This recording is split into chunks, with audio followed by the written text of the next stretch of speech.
Yo.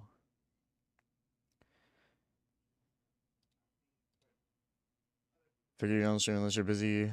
How much this late? Yeah, this late. What can I do? It's dead. What? Oh, Yo. what?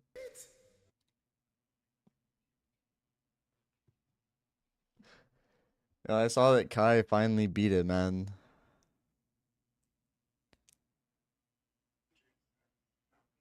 I saw that Kai finally beat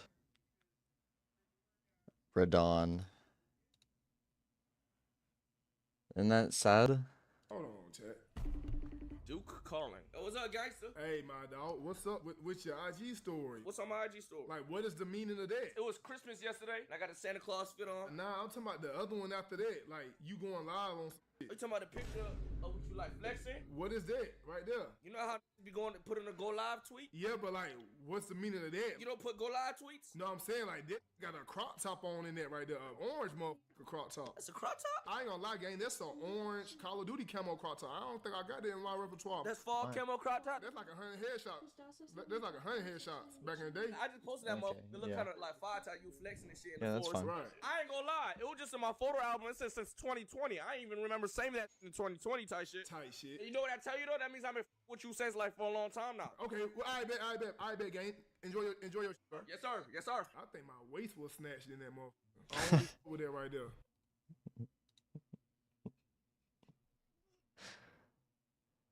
Yo.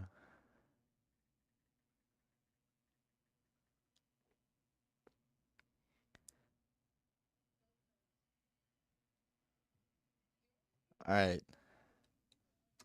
We get this the lore today.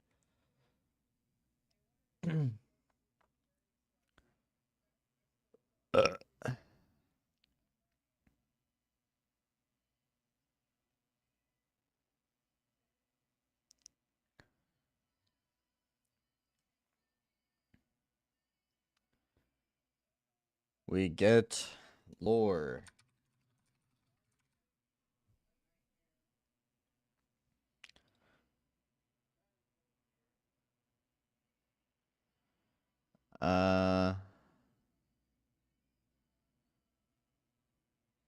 Here we go. This one's only 5.5 hours long.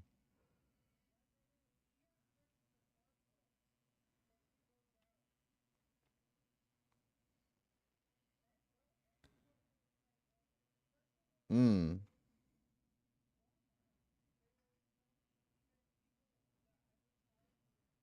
This one's 13 hours long. That's just for part 1.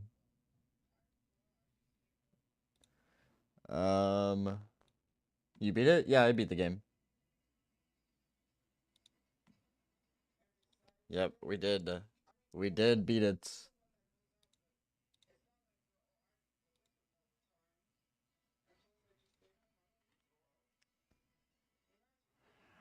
So, he said he sent me.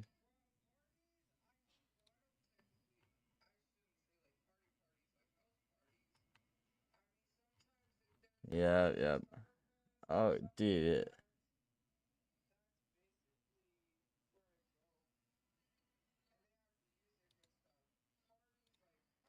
Okay. It's this guy. We go to playlist.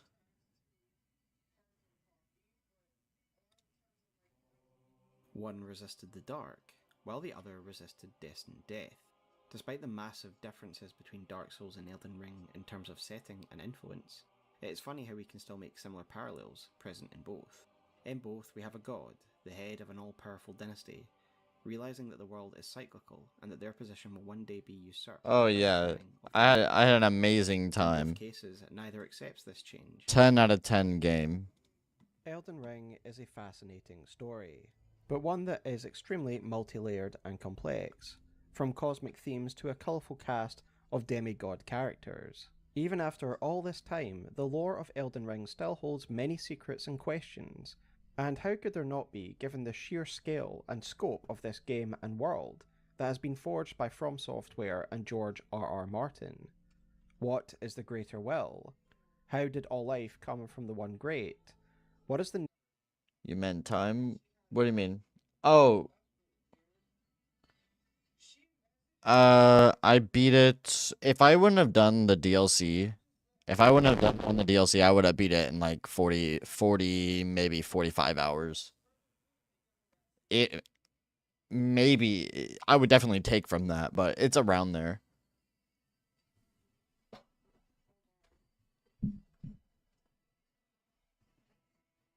I would have beat it in literally like way over half the time that I have in it now.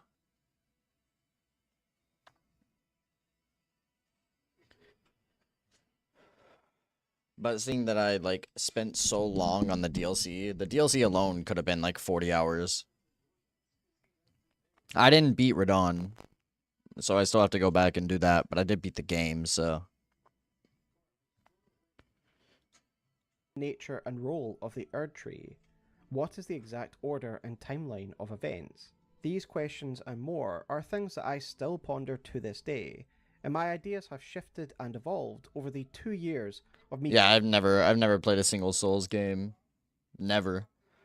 And I do plan on going back through and playing it, 100%ing it.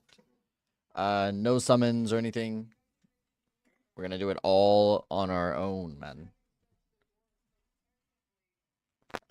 Yeah, I finished the main story. I got the achievement. We're done with the game, but we didn't beat the DLC because I have one boss left. One boss. But I did give him like 8 hours of my time.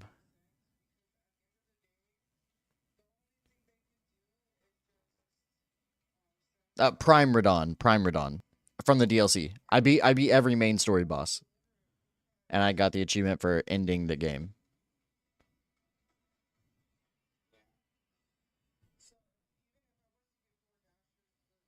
The Impaler? What do you mean?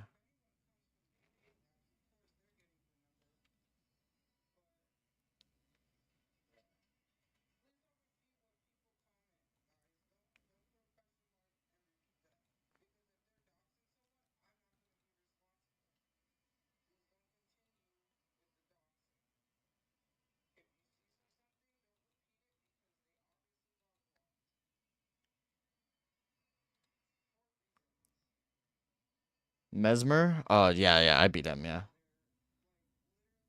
That's not the last boss. That's the second, third boss.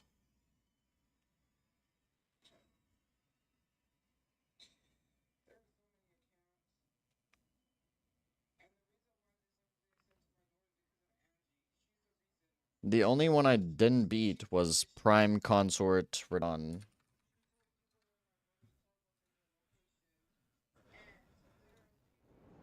My loyal blade This one. and champion.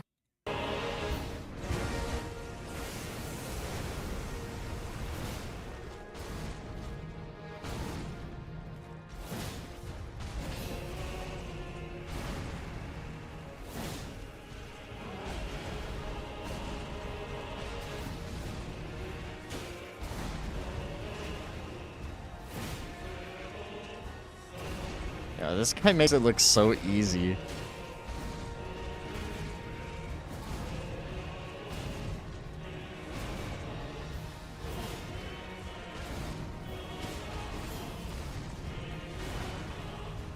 Bro, I gave him 300 deaths. 300 deaths. And I couldn't do it anymore. I was getting so pissed off. I was getting so upset that I started, like, I threw my headset at the wall for the first time ever in my life. I don't throw shit, dude. I was getting so heated after 300 deaths. Like, it made me look like Kai whenever he broke his controller again. He had to go get a new controller because he was throwing it on the concrete because of how pissed off this fight made him. Like, this guy is making it look so easy, but it is not easy.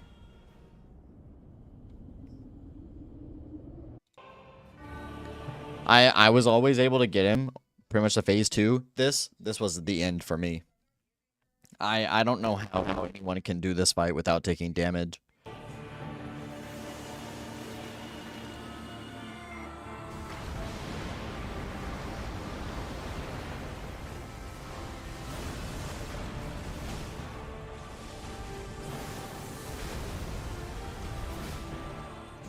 It's just, it's unreal.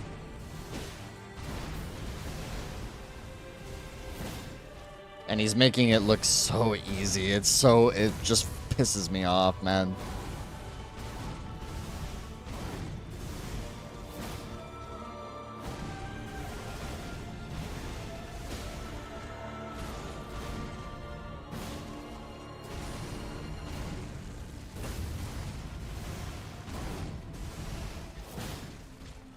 Oh, there is. I learned the moves for the very beginning. Like I can pretty much dodge like all of his abilities in the first, but like it's just like, dude, the second phase is he does everything. You have to be so perfect. If you make one mistake, you're done. You're dead. Because it sets you back so many times that you can't get a hit in. And so if you get hit once, dude, you're literally stuck making up and spamming health pots the whole time, and you're never able to get a hit in. It's just the worst. And so you have to make sure that you're just not getting hit. Like it's literally a factor of just get good. And this, they said that this boss was harder than like any of Bloodborne 2's bosses and Sekiro's bosses. This was like the hardest boss that they've ever created, pretty much.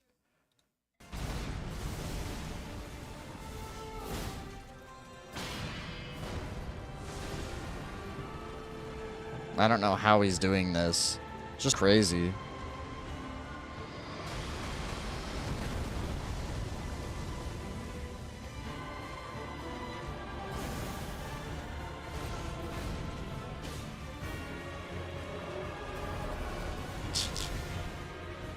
And then he just teleports everywhere. It is, dude.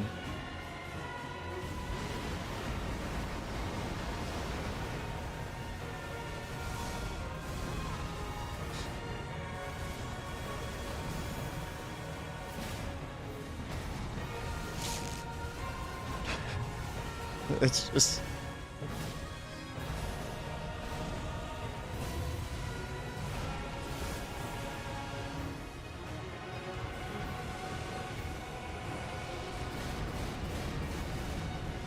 I didn't know you could even run through that.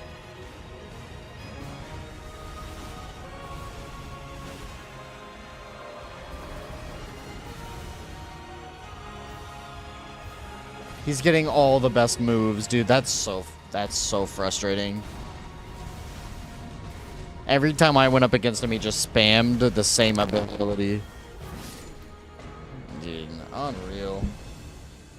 Unreal, dude.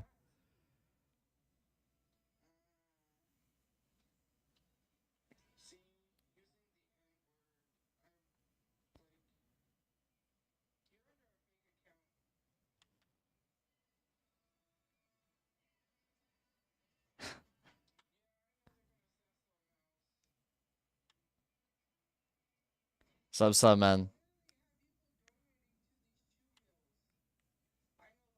For way too long. Dude, the fight, it was getting to the point where I was taking like 30 minutes. Chug a beer for $2. They're all warm, though.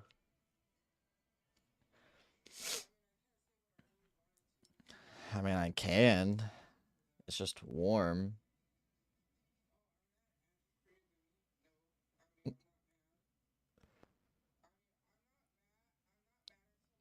Fight goes on, dude. Every time I was facing him, it would get to the point where it was like a 30-minute boss fight, and I was just so fed up, dude. I was so fed up. It would take me 10 minutes to get him into second half, dude. Oh my god.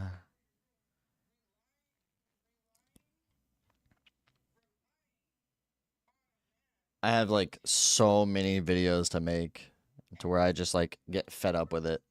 So now we're just doing a lore dump. This is apparently part 1, and it's 13 and a half hours long. Like, there's just no way. There's no way this is all just lore, dude.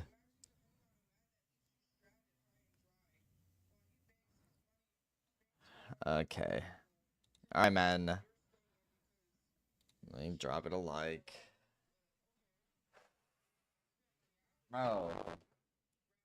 Dude, it's warm, man. No.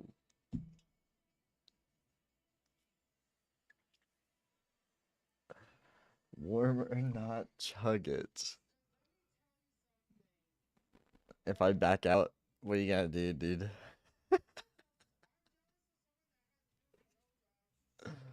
I'll do it. I'll do it, dude. Ugh.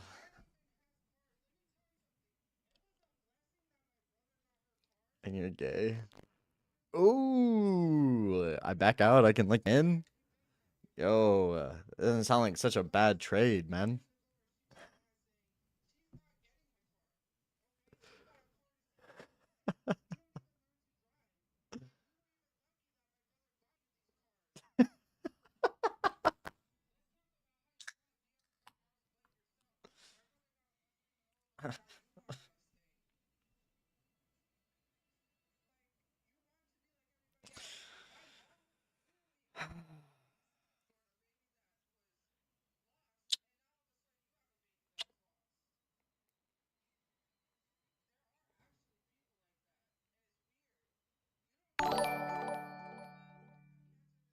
UHQ Karma donated $2 through Super Chat.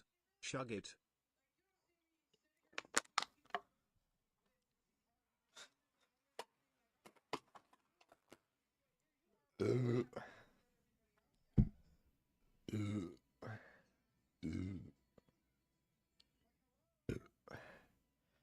So warm.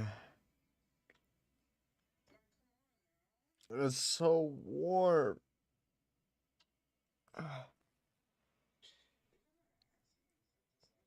You gotta treat it right, so it'll treat you right, man. See how fast and smooth it went down? It's because I treated it right.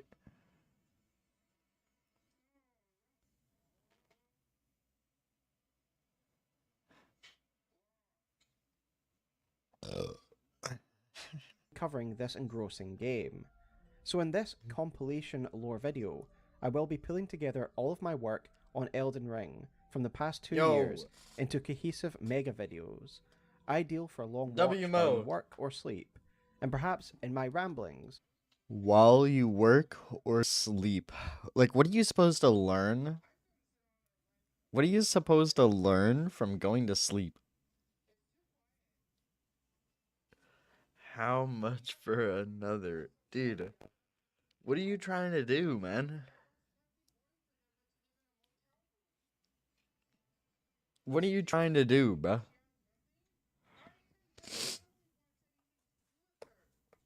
I just ate a huge dinner. You're just trying to make me puke?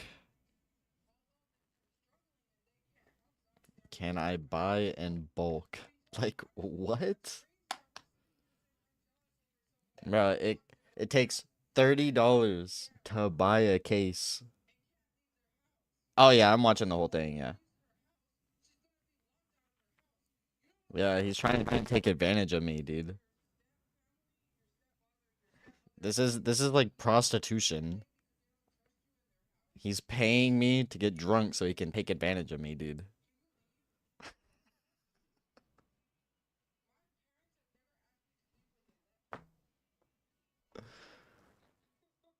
Oh.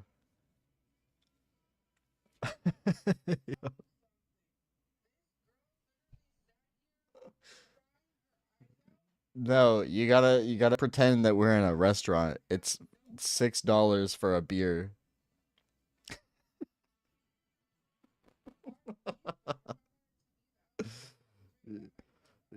You go to a restaurant, you gotta spend like $6 just for a tall glass of beer, dude.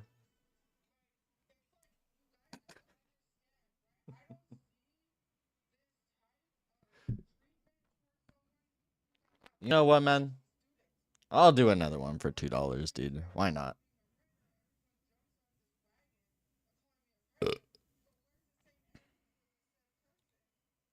I do know. Yes.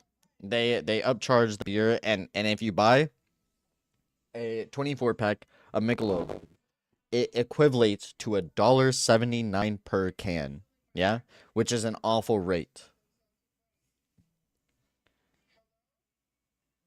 Begging for money now, bro. Like you're literally asking you. How am I begging when you're the one telling me to do it for a specific amount? Like, I'm not gonna tell you $10 for me to drink a beer on the camera.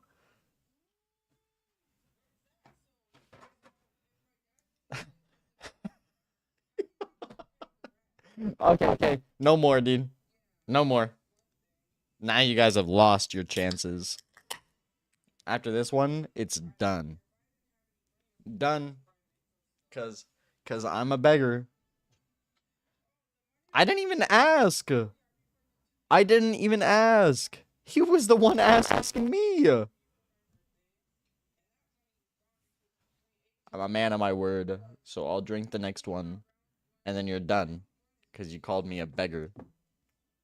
You're the one that was asking me. And you know what? I am pissed. You know why I'm pissed? I went to my gas station, and they were all out of gummy sharks, dude. They were all out of gummy sharks, and they stopped putting them on the shelf, dude. That's why I'm pissed.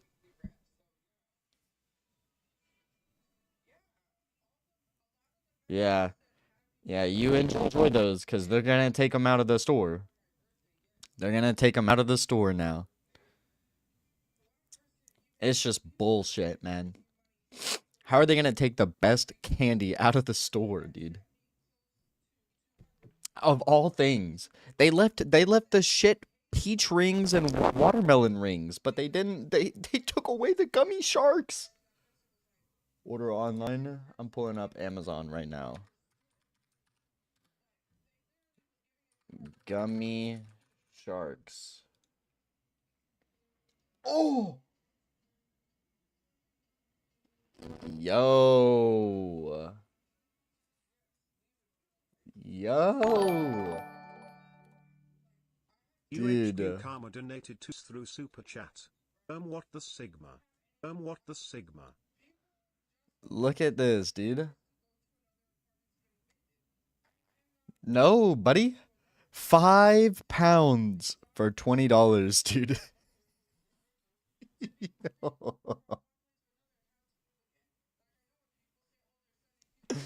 Yo. Yo, this is a value right here.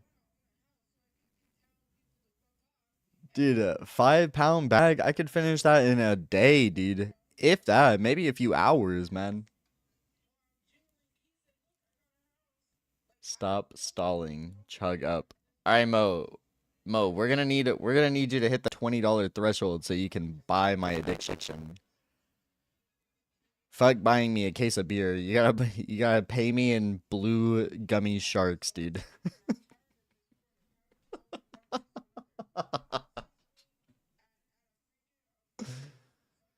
Yeah, yeah. Now we're begging, dude.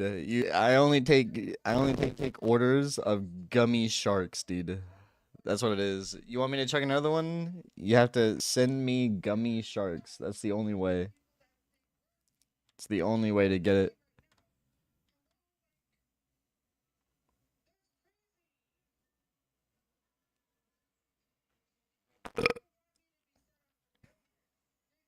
$1,000 plus bought this past month.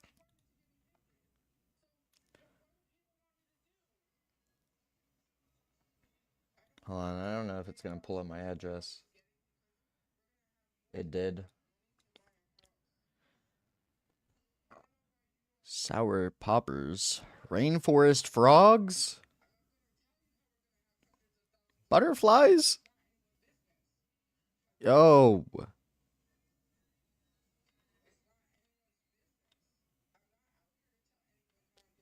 Yo, W sharks, dude. Just chug it. Yeah, I'm installing. What are you gonna do about it? What are you gonna do, man?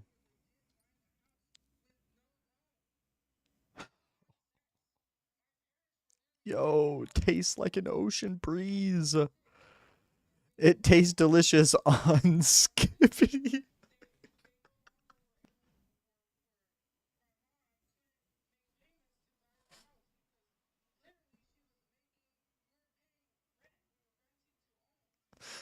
Nah, nah, it's done, bro. It's cooked. It's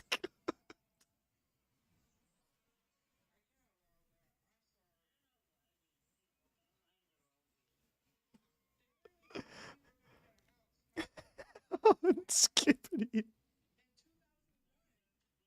All right.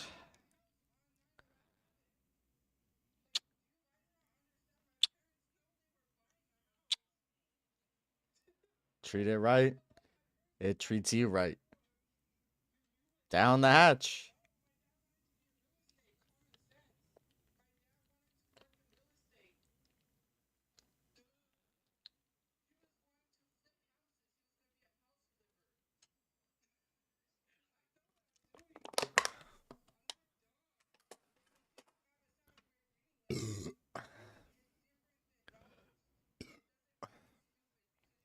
No. No. You called me a beggar, you bitch.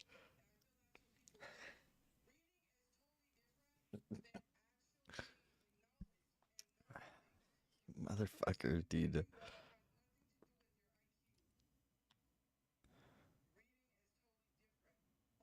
Scammer. I told you I was done after that one. Hush, Cody. How is that scamming?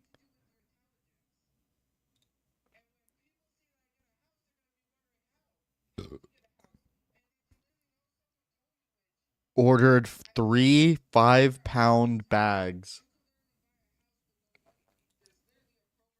Ordered 3 5-pound bags.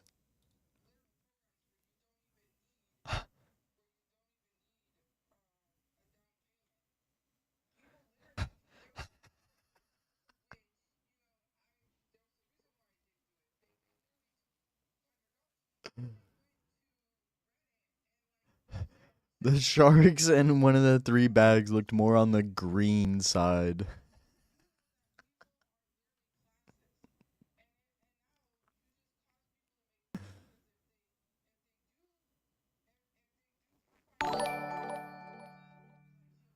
UHQ Karma donated $2 through Super Chat. One more, please. One more, please. One more, please. Now who's begging? Now who's begging, bitch?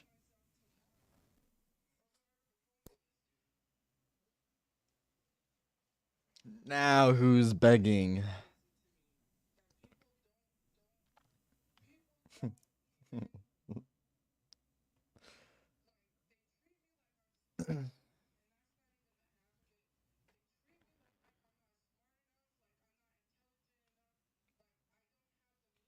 Let's watch some of the video and then we can go and I'll drink another.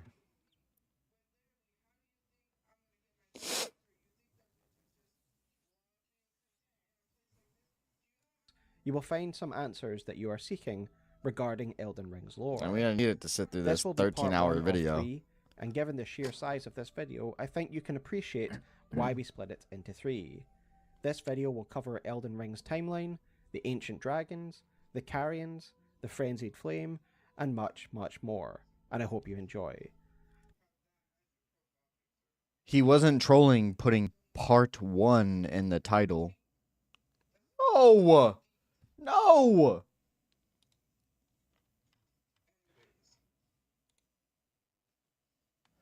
What are you doing, dude?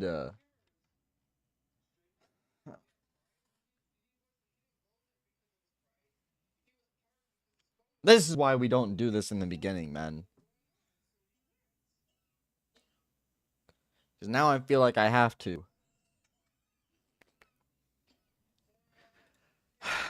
To honor music, we're gonna have to watch the video.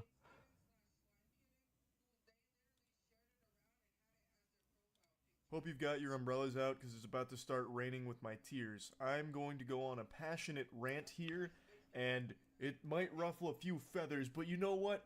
Facts don't care about your feelings, and I'm about to start spitting those. There are so many people whining about Elden Ring's DLC being too hard. Let that sink in for a moment. For actual years now, one of the most prevalent memes in the gaming community is how bad game journalists are at the games they review. Okay, so it's another just too hard thing. Okay. Before the Big Bang, why am I so short? Why did Dr. Disrespect get Bro. banned from Twitch at the height of his popularity in 2020?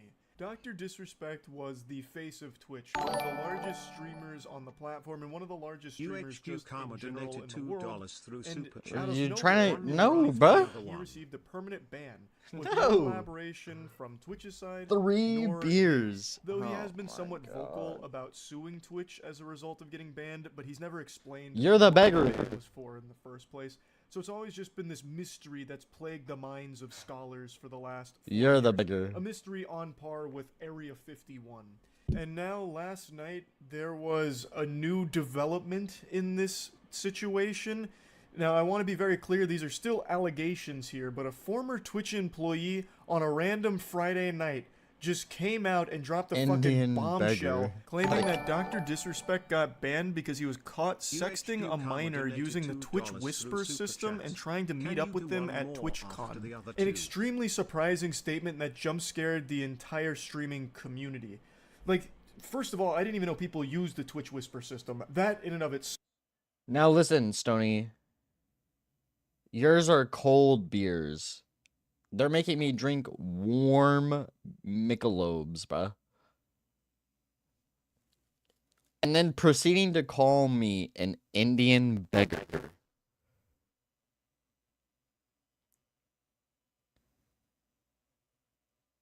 They're calling me a beggar while they're throwing money at me, telling me, please drink one more.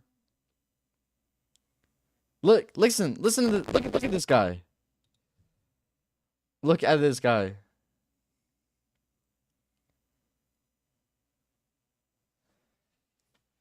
Isn't this ridiculous? Look at him calling me a beggar. What?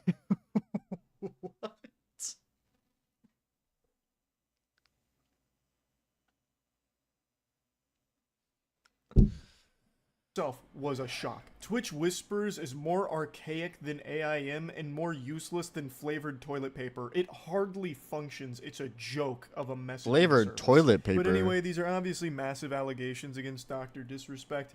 Now, they didn't provide any evidence or proof of the claims. However, a lot of other parties, like journalists, came forward saying that they had heard similar things from Twitch employees. Like, their trusted sources had told them similar stories about the reason behind Dr. Disrespect's ban. But again, no evidence has been provided publicly for all of this. Right now, it's just a lot of people saying, like, this is what we heard too. Dr. Disrespect did Yeah, reply to a tweet whatever. talking about it a That's little bit, Discord. saying, Jake, seriously, I get it. It's a hot topic, but this has been settled. No wrongdoing was acknowledged, and they paid out the whole contract. The vast majority of people were pretty unsatisfied with that response from the doc because it's a bunch of No hooey, more. like mumbo-jumbo legal lawyer speak that doesn't actually say anything.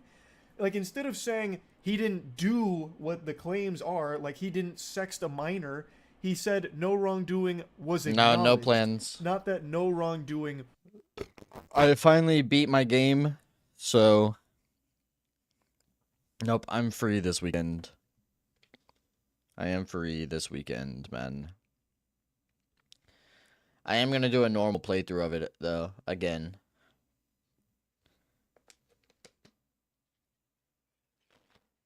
I kind of want to move away from doing Siege every single day, so I'm gonna start mixing shit up. UHQ Karma donated $2 through Super Chat. Make it 4 actually. Throughout the week? For sure, man. I'll be here throughout the week. On Skibidi, bro.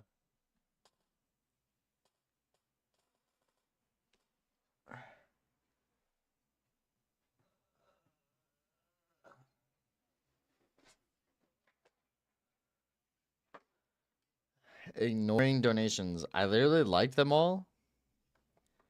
And you know why. And you know why, bruh. I liked them all. You can't even do that on Twitch, dude. I at least am acknowledging that it's there instead of waiting and then like sitting here letting them tally up. Yo, thanks for all of them. Thanks for all the donations. I'm individually liking them, dude. Happened, and then mentions that Twitch paid out the whole contract, which I think the reason he threw that in there is to try and illustrate that Twitch ended up settling with him and paid out his whole contract, which must mean that he was in the right legally, I think is what he's getting at, but it's so obtuse and still doesn't shut down the claim that has been made Obtuse. against him. So most people were left scratching their head wondering, well, is it true or not? So about an hour ago, he did make a follow-up I'm obviously tied to legal obligation for the settlement. Twitch just need to say what I can say since this is a fucking internet. I didn't do anything wrong. This has been probed, settled, nothing illegal, and no wrongdoing was found, and I was paid. Elden Ring Monday. Okay. tweet here saying, listen, I'm obviously tied to legal obligations from the settlement with Twitch, but I just need to say what I can since this is the fucking internet. I didn't do anything wrong. All this has been probed and settled, nothing illegal, no wrongdoing was found, and I was paid. Elden Ring Monday. He definitely provides a little more clarity with this statement. However, I have to wonder what legal obligations have got him like fucking strangled like Homer Simpson around Bart Simpson's neck that are preventing him from just saying he didn't sext a minor if he didn't. He's still kind of talking around. What do you think, Brett, about your disrespect before any of this? I didn't really care for him. I mean, like, I didn't like grow up watching him or anything. Like, I don't think I've ever actually sat through and clicked on one of his streams ever in my life. Yeah, I've seen the clips to where he like has to inject steroids into his legs every morning. Yeah. Like I've seen videos, but it's just like I don't know, dude. I've never clicked on one of his streams ever. So like it doesn't mean anything to me. He plays Call of Duty and I don't watch people that play Call of Duty, dude. Call of Duty is just not fun to watch. It, saying it's been probed and settled, nothing illegal, no wrongdoing was found, he was paid, instead of just like outright coming out with a fucking iron fist saying, this is baloney, this is a load of horseradish, absolute fish paste, that's not true. Whatever this legal settlement with Twitch was in the Thunderdome here, it's prevented him from being able to talk directly about this claim, it seems, which is so fucking odd. Now, I think it's important I mention just how uncommon it is. So he's a Metro Grumman type brother, huh? Any size, period. That's more rare than a total solar eclipse. It just doesn't happen often at all. There was a streamer who went live and she goatsied herself directly at the camera on Twitch, only got a 72-hour ban.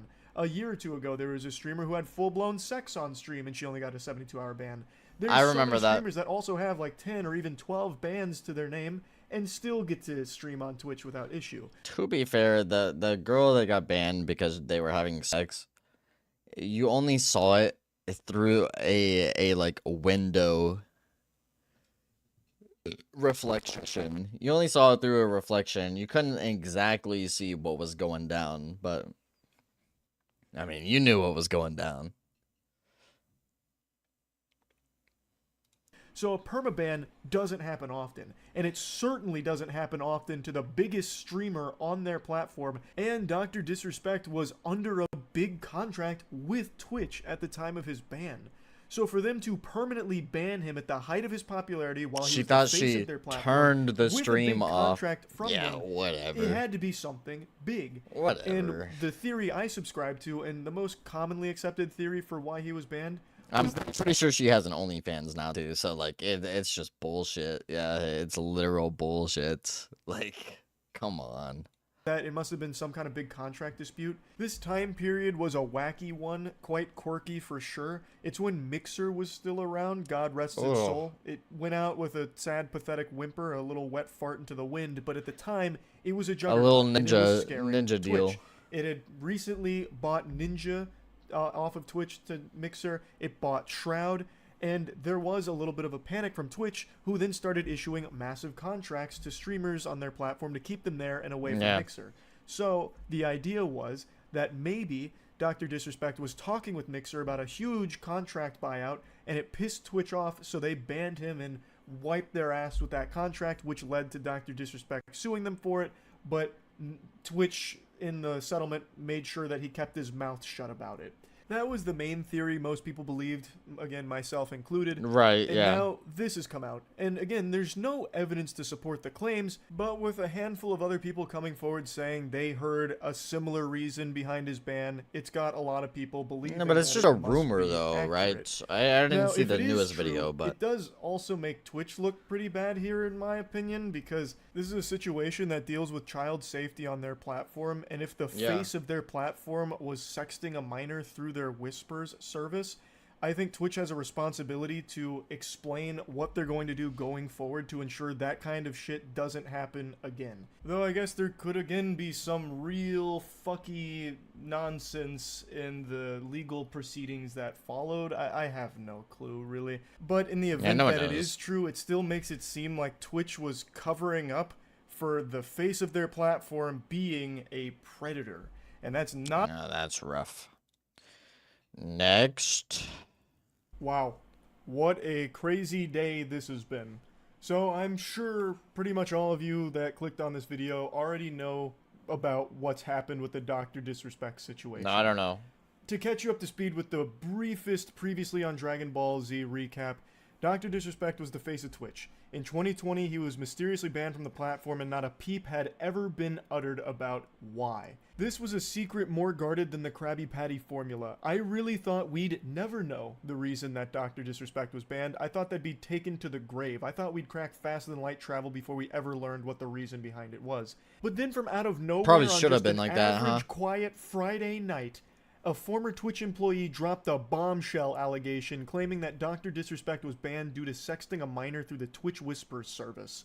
Now, there was never any screenshots or evidence provided to support that claim. However, some other parties came forward saying that they had all heard a similar reason behind the ban. Dr. Disrespect then made a response to that statement, which was less than satisfactory for most people with a functioning frontal lobe because he talked very vaguely about it and didn't Right, I mean, actually as outright anyone deny normally the claim would, at all. right? So then he made a follow-up statement which aimed to provide a little more clarity, but it was still pretty vague, and both of these seemed to have like a lot of legalese talk to him to try, like, kind of tiptoe around the topic itself. So both of his responses, like the tweets, weren't received overly well. It was like he just kept stepping on a rake like in a cartoon and hitting himself in the face. He wasn't doing himself favors with his statements. But then the credibility of the source of behind this allegation started to be called into question because people did digging through their Twitter and found out they'd actually been dangling this carrot in front of their audience about they know the reason Dr. Disrespect's been banned, and if you buy tickets to their concert, they might reveal it. So then people started to question that. And then today, Dr. Disrespect released another statement where he admitted to the claim of talking to a minor through Twitch Whispers inappropriately. However, he denies that there was any real intent behind the messages, which is a crazy thing load to of baloney, say. dude. Like, if any of you have watched To Catch a Predator, you'll recognize that tactic, that little maneuver right there, because that's something that was pretty frequent on that show. When a predator went down and talked with Chris Hansen, a lot of them said that same thing pretty much. Yeah. Like, oh, no, I didn't mean any of that. I was actually just teaching them a lesson about talking to strangers and the dangers of it. There was never any real intent behind the things that were said. Like, that's a very weird It's thing a real to try shame and if this is say. actually true. So let's just go through his statement first, though. The Twitch ban. Hello, I'd like to make a statement. Let's cut the bullshit. As you know, there's no filter with me. I've always been upfront and real with you guys on anything that I can be upfront about, and I'm always willing to accept responsibility, which is why I'm here now. First and foremost, I do want to apologize to everyone in my community, as well as those close to me, my team, and everyone at Midnight Society Game Studio. For those that don't know, I forgot to mention this in my lore exposition on this. his company that he founded, Midnight Society Game Studio, which had been working on a game with him for a long time, announced yesterday that they were going to be terminating him after they conducted an investigation, and after they assumed his innocence, found something through their investigation that made them uncomfortable keeping him around, so they let him go. So that's why he's mentioning them here. A lot of And people did have he been not left in the dark make- about what happened yesterday with Midnight Society and we made the painful decision collectively to have me step down. Our team is full of incredibly talented and good people that have high career ambitions and families. I'd never want to jeopardize the culture we have carefully crafted. Now, before getting into the rest of this, I do want to mention Midnight Society themselves said that he was terminated. Here he's saying that he stepped down like it was a mutual decision. I don't know if this is like It a will you be, can't yeah. fire me, I quit type of situation, you know, turn in the badge and the gun and go your separate way as a lone wolf, or what. Like, there's just a bit of a discrepancy whether he was terminated by Midnight Society or if he himself and them left on good terms where he agreed to step down. Ultimately, the point is he's no longer associated with that studio anymore after they conducted their own investigation into the subject. Everyone has been wanting to know why I was banned from Twitch, but for reasons outside of my control, I was not allowed to say anything for the last several years. Now that 2 former Twitch employees have publicly disclosed the accusations, I can now tell you my side of the story regarding the ban. Were there Twitch whisper messages with an individual minor back in 2017? The answer is yes. Were there real intentions behind these messages? The answer is absolutely not. These were casual, mutual conversations that sometimes leaned too much in the direction of being inappropriate, but nothing more. Nothing illegal happened, no pictures were shared, no crimes were committed, I never even met the individual.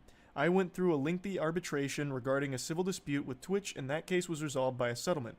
Let me be clear, it was not a criminal case against me, and no criminal charges have ever been brought against me. Now, the doc actually edited this statement twice. So initially, he posted it with the word minor in it, saying, were there messages with an individual minor? The answer is yes. But then shortly after he published it, he edited the word minor out of it.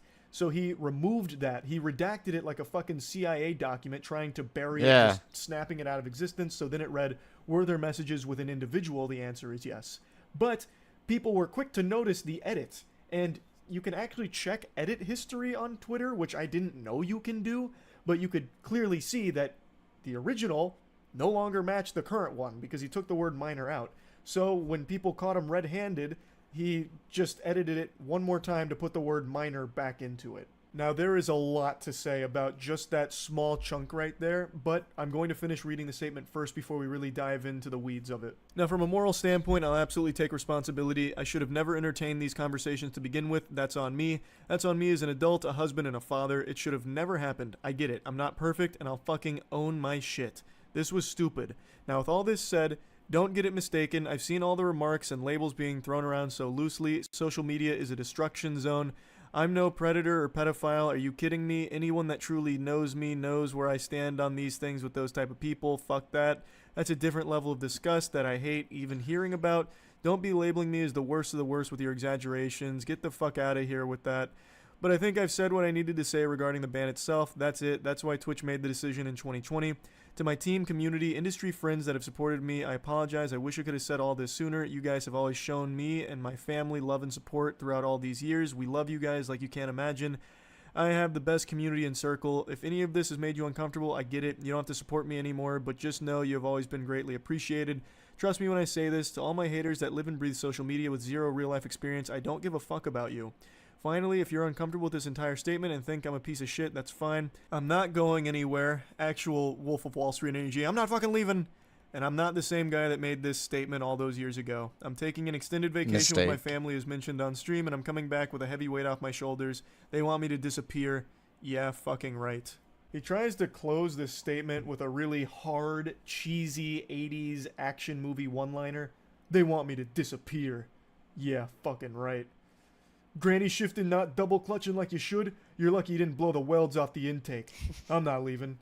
It's really kind of ridiculous to put that there with accusations like this. It doesn't matter to me. These are super serious. Like, this isn't something people take lightly at. Like what? Like, what do you want me to say about it though? Like.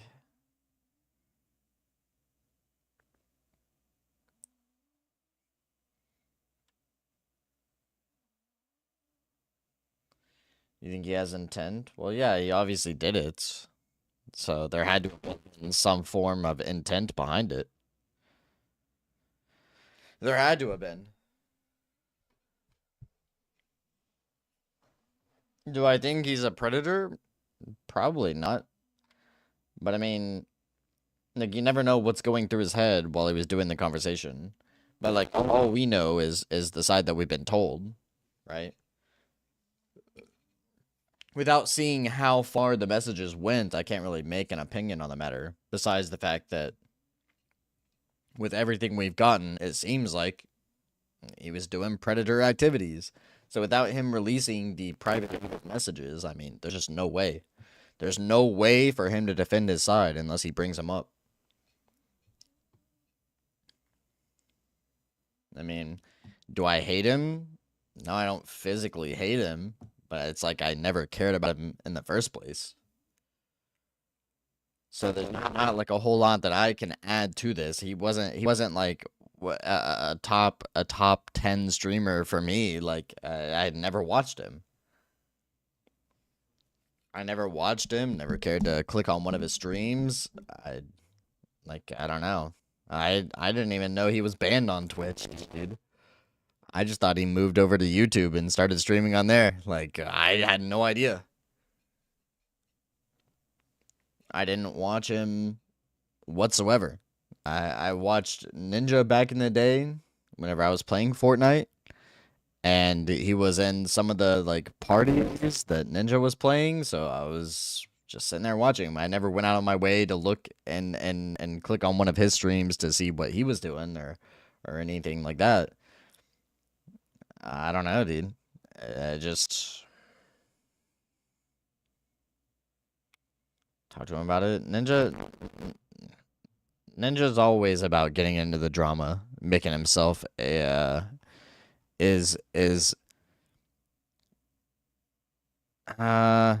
he can you check? Nah, I don't care about all that. We're just learning about the situation, and then we're going back to this. It's a 13-hour video. Messaging a minor and had conversations that were inappropriate, or as he said, leaned into being inappropriate. Now, what's not clear, and what a lot of people are coping with, is that maybe Dr. Disrespect didn't know the age of the person he was communicating with. But I truly feel if that was the case, Dr. Disrespect would have mentioned that, saying that he had those communications with this person that he believed was of age but turned out to be a minor. I think if that was the reality of that situation, if he truly communicated with someone that he thought was of age but turned out to be a minor, I think he would have mentioned that in this statement, but he didn't. He didn't say that he was under the impression he was communicating with an adult. He just says that he had conversations with an individual minor. Like they keep saying minor, bro. Like I wish we knew the age. And age does matter, yes.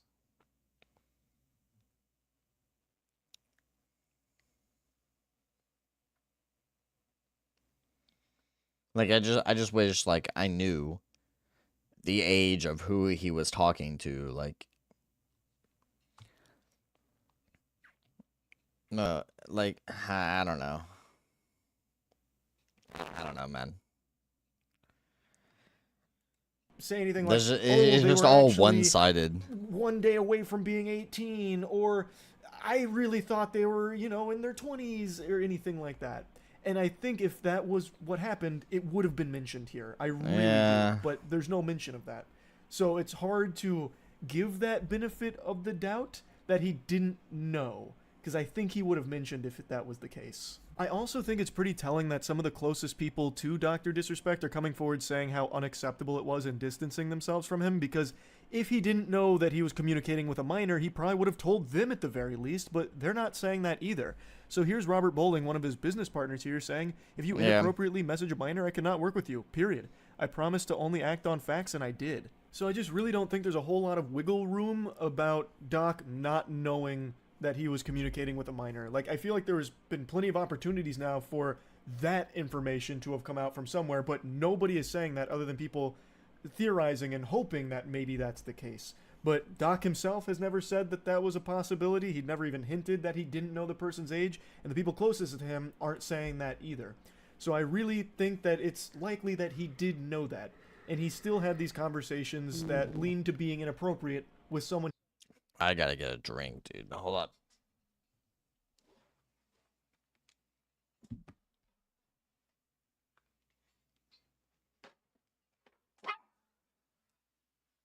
much, Cody.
Oh, for sure, man. I told you I would. He knew to be a minor, which is fucking disgusting. Now, there are people still defending this saying, well, he didn't Bro, there's a very clear difference in like bantering and like you know it's coming off as a joke than when someone has full on intent of trying to like lock in. You know what I mean? Like I'm not trying to seduce you guys whenever I say call you guys kittens, dude. Like it's just like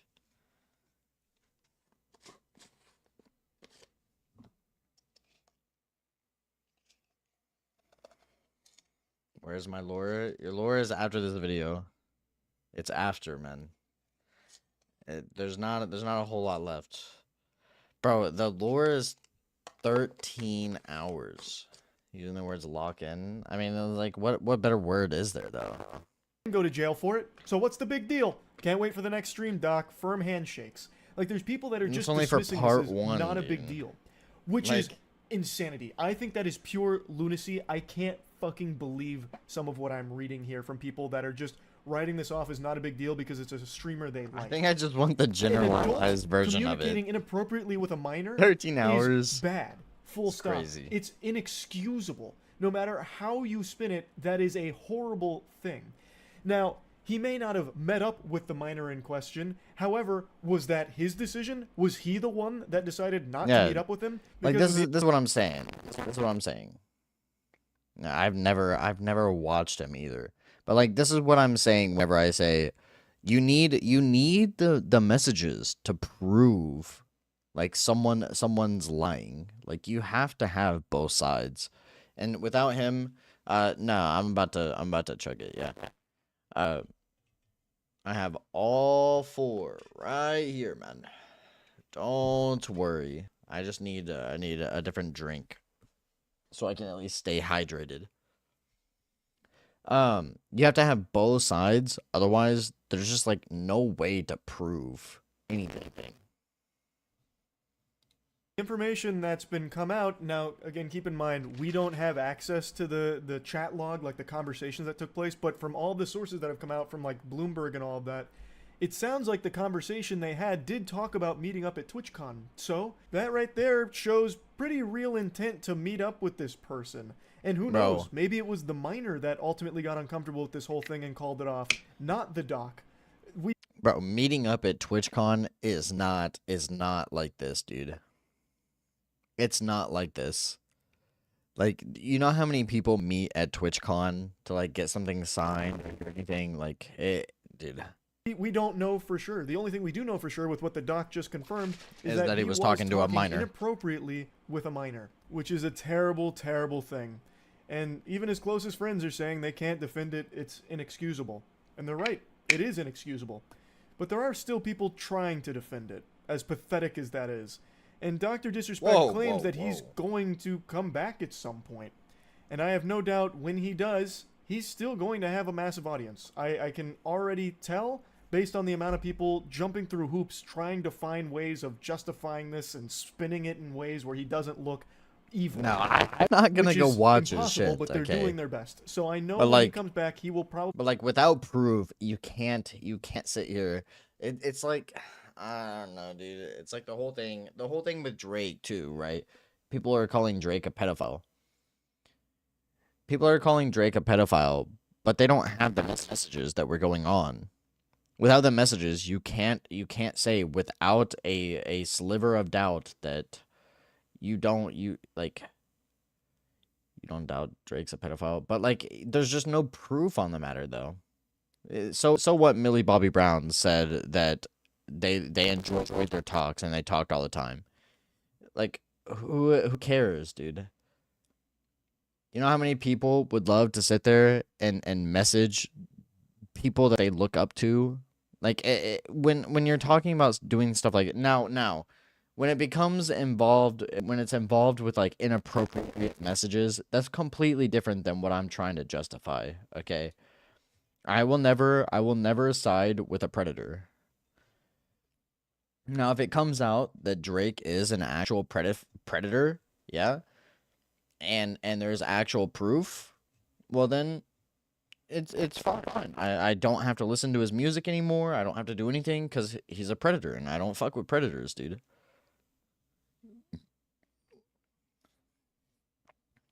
Has been Epstein. Just look at Diddy. Diddy wasn't talking to underage women. Diddy was just beating on women and then like making dudes fuck for videos and blackmail. He wasn't associating with minors that I know of, but I know that he was running like a sex ring. Had prostitutes under 18. Oh yeah, there was that. Never mind. I'm wrong. There was that, yeah. He had some sex workers that were like 17 years old.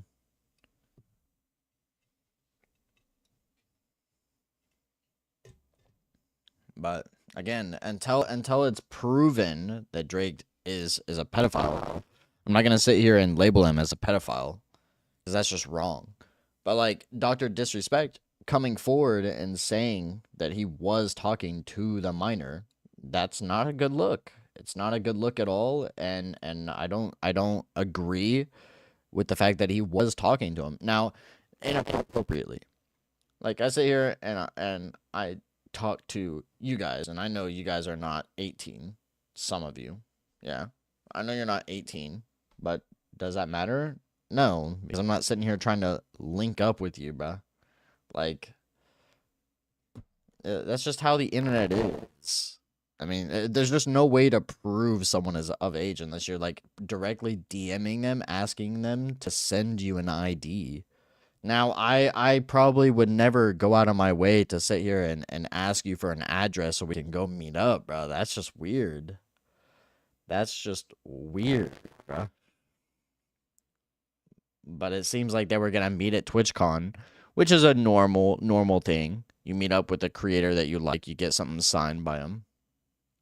But there was inappropriate talks along with it, and that's a strange thing, man. That's not okay, and it's not like I ever cared about Dr. Disrespect in the first place. Like, I don't care about him. But until he proves his side of the story, I mean, I can't label him a predator because I don't have the full story.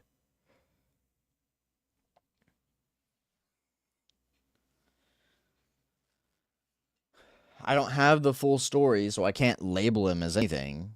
If I just take one side and run with it, then I'm the people that I hate.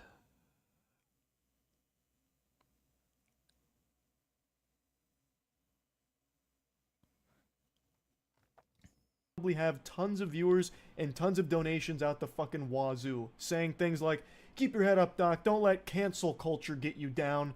It's just a fucking cancel culture mob that that came after you. You're a victim of that mob. That's it. Which is just so unhinged. He has openly admitted, in his own words, to inappropriately talking to a minor. It's just craziness. So that's the update to this whole Dr. Disrespect ban situation. That's really about it. So yeah. So yeah, until we come out with more, right? The game is hard. The game is hard, but it's good. It's good. But before we get started, guys, remember that if you like Elden Ring lore and Souls lore, then consider liking this video and subscribing to the channel. But before we dive into today's Elden Ring bonanza, a word from today's sponsor, HelloFresh. With Christmas right around the corner, a massive timeline. Oh, for sure, bro. Yet those familiar with the game and its myriad stories will know that this timeline is far from clear. Alright, It is a guys, complex buckle up. mix of events presented to us through half-truths, rumours and myth, with no clear idea of order or the passage of time. Yet after some time exploring the lore, we can get a general Buckle up. idea of an order of events, of certain epochs of history, of different ages in the lands between. And that is what this video will attempt to do. To present a plausible timeline that offers my perspective on the order of events, born from my long relationship studying this universe's lore. The way in which I've ordered the lore, I believe, is a logical one, by ordering events into different eras, with the acknowledgement that many events could easily be swapped within each era. However, with that being said, this is no easy task, nor is it a simple thing to discard my own preconceived notions and ideas of how things fit, and so I'd like to thank Lore Hunter and Tarnished Archaeologist who collaborated with me on this video, not only by reviewing my timeline and giving their perspectives and corrections, but also writing and recording a section each. Before we begin, one final note is that recently George R.R. Martin, Yeah, I'll well-known watch father it. of content creator Quailag, appeared on Colbert's Late Show and made a brief comment about his work on Elden Ring and mentioned timescales that helps us a bit, but I will leave that to Lore Hunter and his section on the Shattering. I do want to say that after this, I think the next stream will be some. I don't think I'm gonna be doing all day Siege anymore. I'm gonna be honest.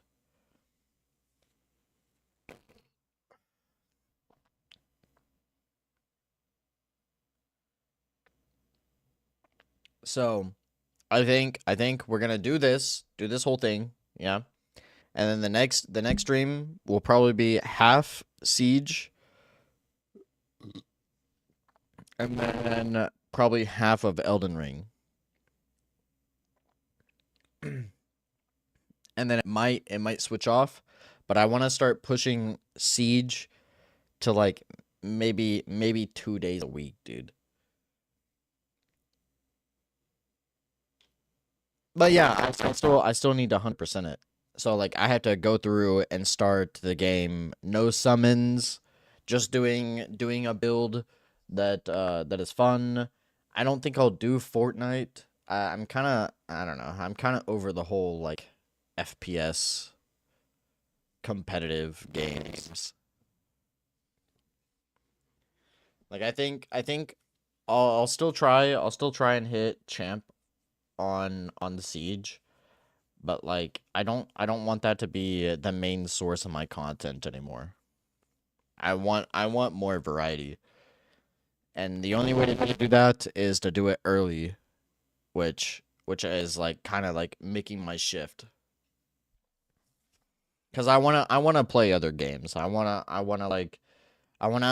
play Skyrim. I want to play other like maybe Dark Souls. I want to play I definitely want to finish Elden Ring. I want to play it all through, no summons. I want 100%. I want to do all the side bosses. I want to do all of it. And then I want to play like some dumb games, you know, like go back to when we were doing some stupid shit like golf with friends. I don't think I'll play Sekiro. I'm not trying to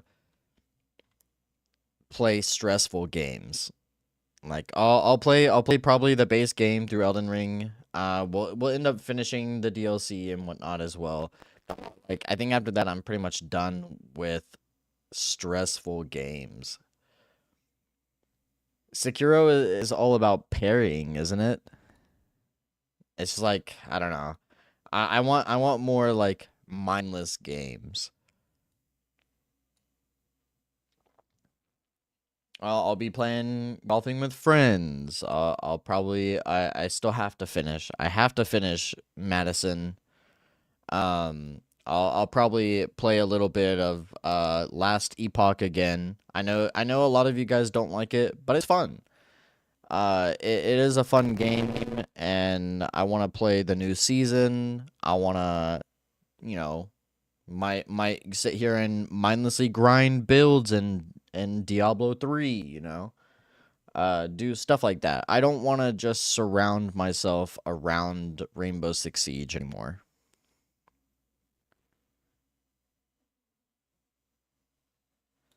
If I do this,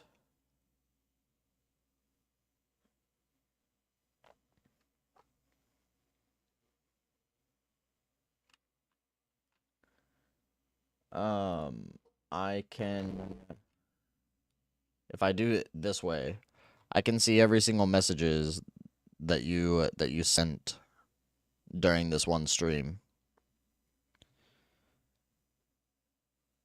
Yeah, like you're just cooked, bro. You're just cooked, dude.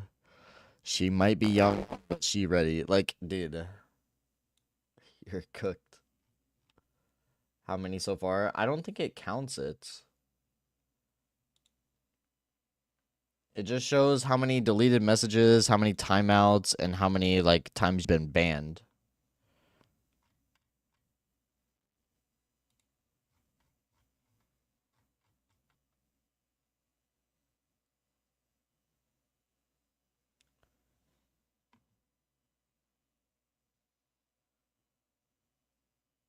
Yeah, you can check it out.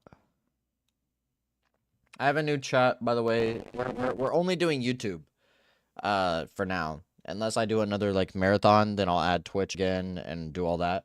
But for now, it's only gonna be YouTube again. Um, and if you want to know how many deaths I ended up with, this is the exact number of deaths that I ended up with at the end of Elden Ring. Because I did go back through and try the boss more. Nope. 1024. It's not bullshit. I counted every single death that I died after we stopped the stream. It was not 1018. Every single death. By the time that I was done, I went back. We fought Radon a few more times. It doesn't matter because by the time I got off Elden Ring, this was the death count counter.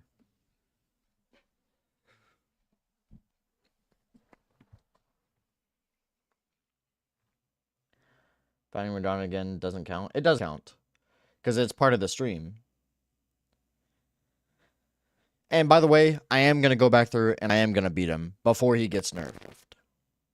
Before he gets nerfed, because I already know he is. I know he's going to get nerfed. They're already talking about doing it. People are saying that it's too hard. They don't want to play. Doesn't matter. I want to beat him before he's nerfed. And I've seen every single person doing it.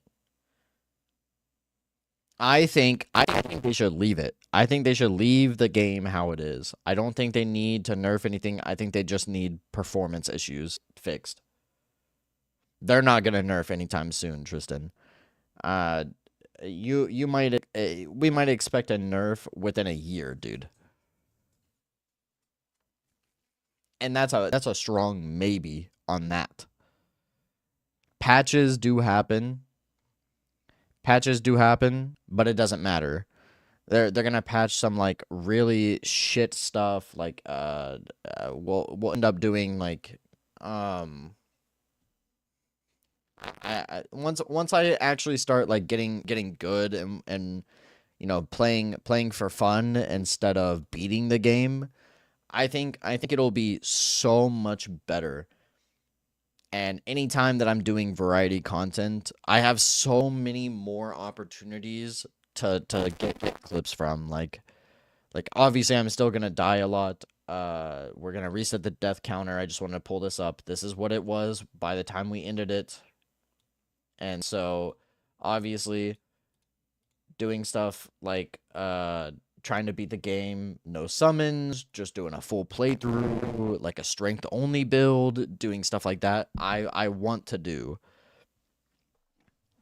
Or like being as broken as possible and just using Moog's spear the whole time. Like that's just stuff that I think is fun. I want to do more of that. And I wanna like start pushing Siege a little bit away and something we just do in downtime. No more all Siege, no.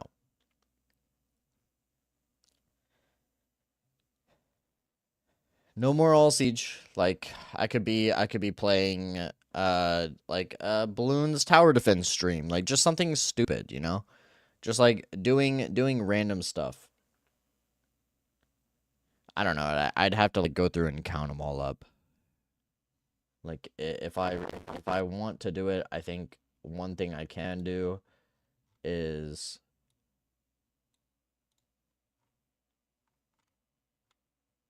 why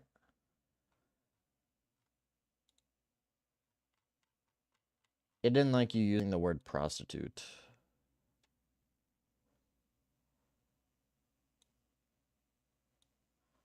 And I don't think it's counting everything because the last message it says that it's adding up is don't act like you haven't given this Indian beggar like a grand. So it's not getting the full thing. So I don't know. There's literally just like no way to know unless you go back through.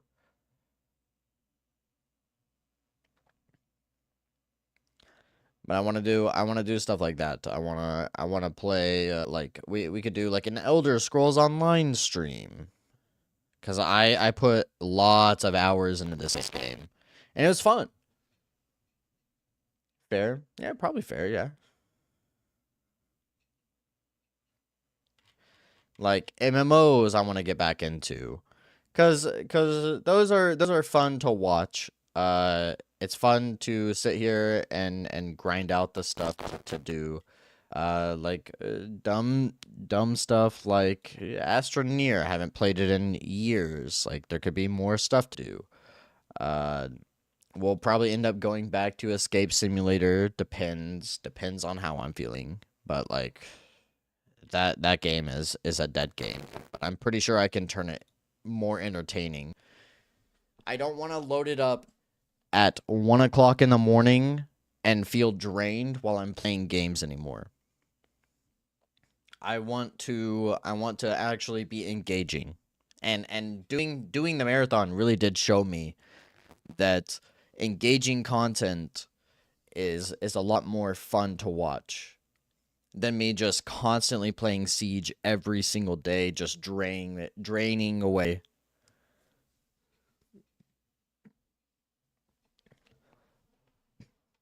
That is one thing that the marathon did do good for me. It showed me that I enjoyed playing games that are not Siege. like really. Cuz I feel so excited to learn about the lore. Like sitting through a 13 and a half hour video. Like I feel more engaged learning about other stuff than I do playing the same game every single day. Like, but I do feel like Elden Ring is one of those games that I could probably play every day and still pick up new things and feel better about myself. And and then and then another thing that it showed me was just like how much I actually enjoyed like getting help, like sitting here talking going back and forth, figuring out new stuff to do, stuff that I would have never known had people not been here chatting away and asking. So that means more interaction. If I'm excited and I'm super excited to play Skyrim all the way through because I've never beaten the game and I just want to do it, yeah? I don't want to load up Siege every single day, bro. Like I can play it for super long, but it's like I don't want to do it because I know how boring it is to just sit there and watch for 18 hours a day. I understand. I understand my wrongdoings, but I also understand that I know um all I know that I can do better and I want to do better. You know what I mean? So instead of just skipping out today because it was super late, if I was doing Siege, I would have just skipped out today. I would have just not clicked the go live button. I would have just said, no, I'll just be you never beaten a game? I have, yeah. I've beaten Halo. I've done the Halo campaigns. I've done Star Wars. I've done um oh, fucking, we've I've beaten Grand Theft Auto. I've beaten It Takes Two.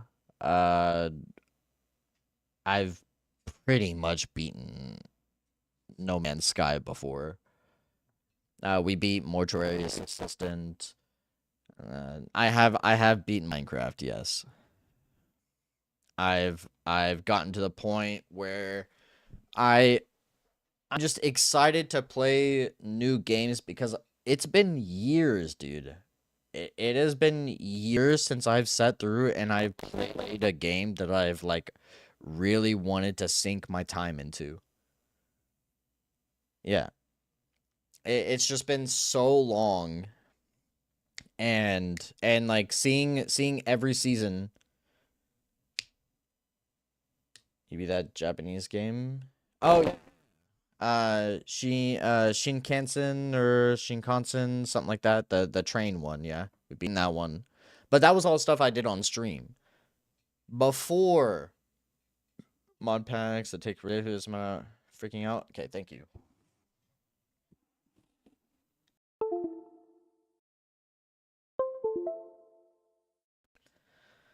But like before I started streaming, yeah, I I never played single player games, dude. Like whenever I was like 10 or 12 years old, yeah, I played through like the Star Wars and Halo, but like dude, that was like 10, 12 years ago. Like and then ever since I think I started at 10 years old, I've been playing hardcore FPS games, getting leaderboards, doing all that for Call of Duty, and then getting global elite on Counter-Strike, um, and then now working my way trying to get champ on Siege. But like honestly, got 4 this video. Nope, I only have 3 left, and I plan on chugging 1 more. Yeah, I did hit global elite whenever I was, I think, 13 years old. It's been so long, and I did it, I think, after 600 hours. I think it was 600 hours of playing single player game. I want to play single player games now that I have been streaming. But like before I was streaming, all I wanted to do was sit here and try and go into esports. I wanted to be a pro player. And I probably could have gone pro if I put in enough time to build a team. But I just wanted to play with IRL friends, dude. I just wanted to like, do all that, and I felt like the friends that I had, we could have gone pro together. But that was very, very, very far from the case, dude. Like I literally could have, yeah. Bro, I don't think you realize how much time I dedicate to a single game. You sit here and think about this, right? I have 2,800 hours in Siege on one account. On another account, I have 1,200 hours. That's almost 5,000 hours, give or take about like 600, 700. 5,000 hours of my life I've dedicated to learning every single call out, every single grenade lineup, every single recoil pattern, every single like and I could have probably gone pro in Fortnite whenever it was around season 3 to 6, the very first before chapters came out. If I could show, I don't know how. Is there a way to check hours on Fortnite? Because we can check my hours. You're still gold 3? Gold 3? On what? Yeah, tell me how. Tell me how. 3 dots on the Epic Games?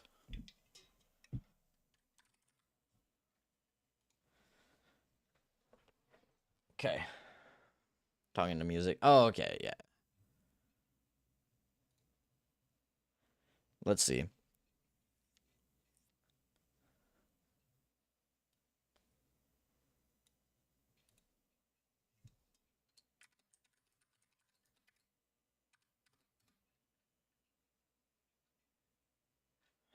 Oh, fuck me, dude.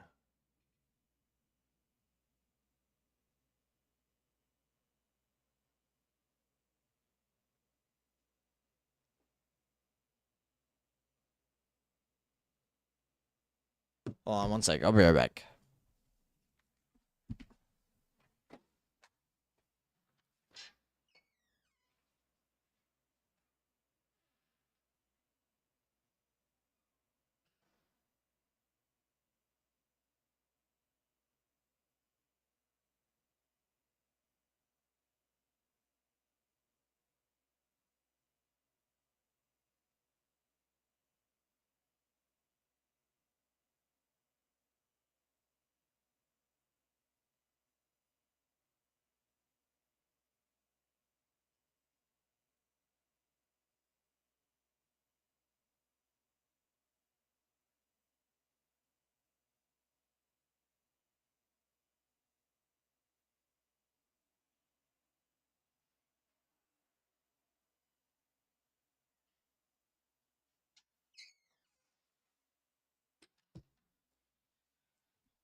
Uh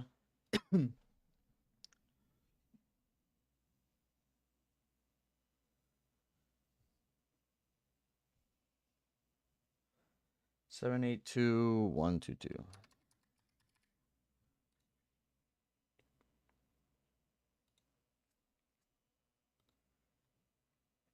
I didn't realize it sent me a message. All right.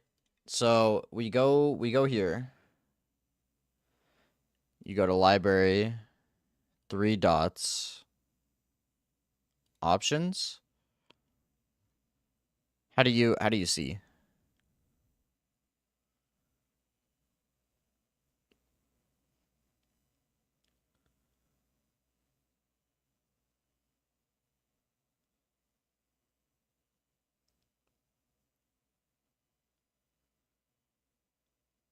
Might have to install it. I've definitely uninstalled and reinstalled it so many times.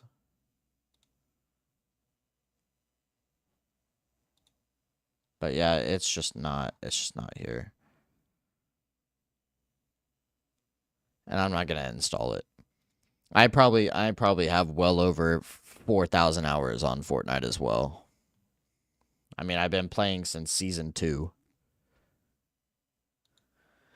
But like I'm saying, I feel like sitting here trying to play games competitively puts me at a major disadvantage. And so I want to branch out and start playing other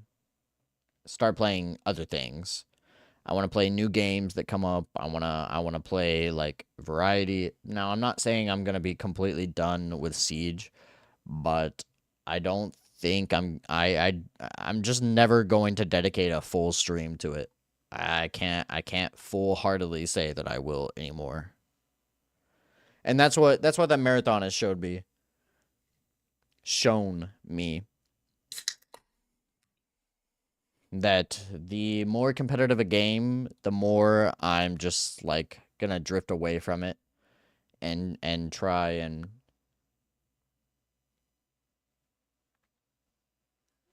but it's only recently started tracking hours. Yeah, I think yeah, since I was playing back in like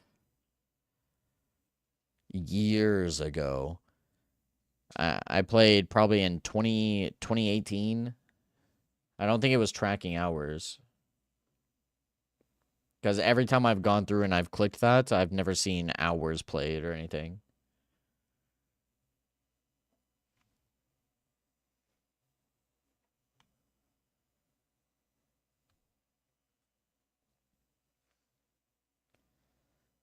Thanksgiving of 2017. I think yeah, right around there is whenever we started playing as well.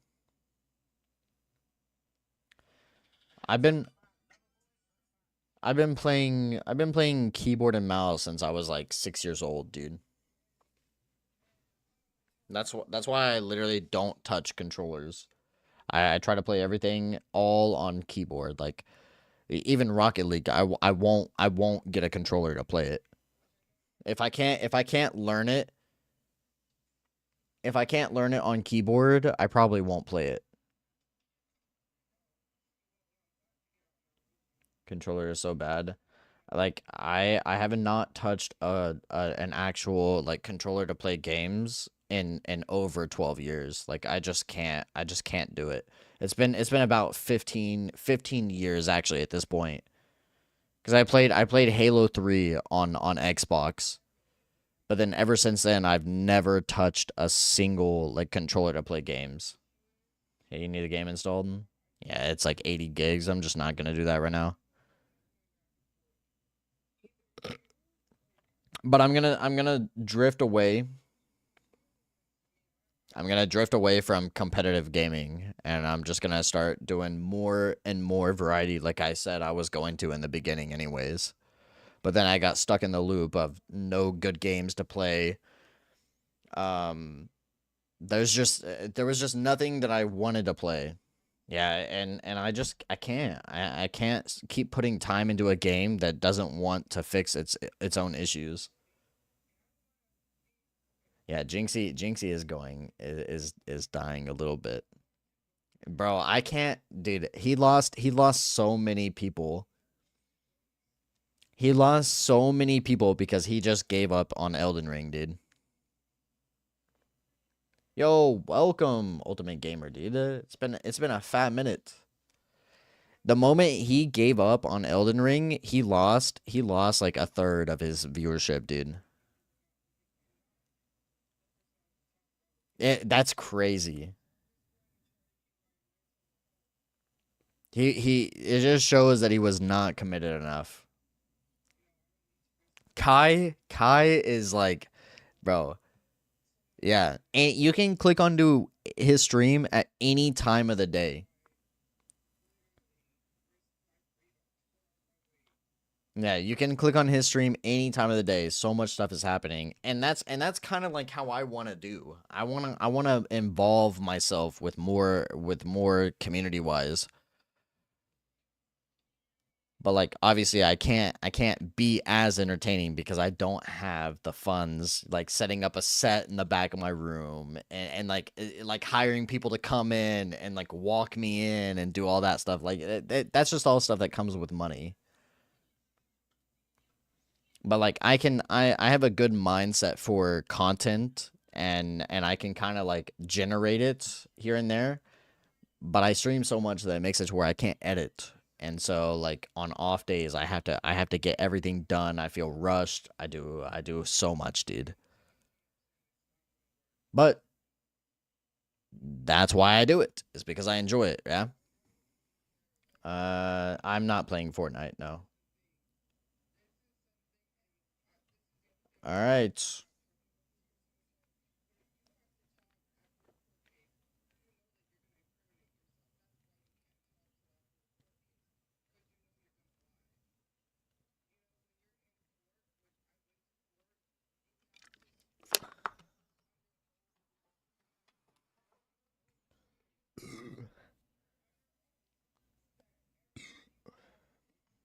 No, you can't get mod, bro.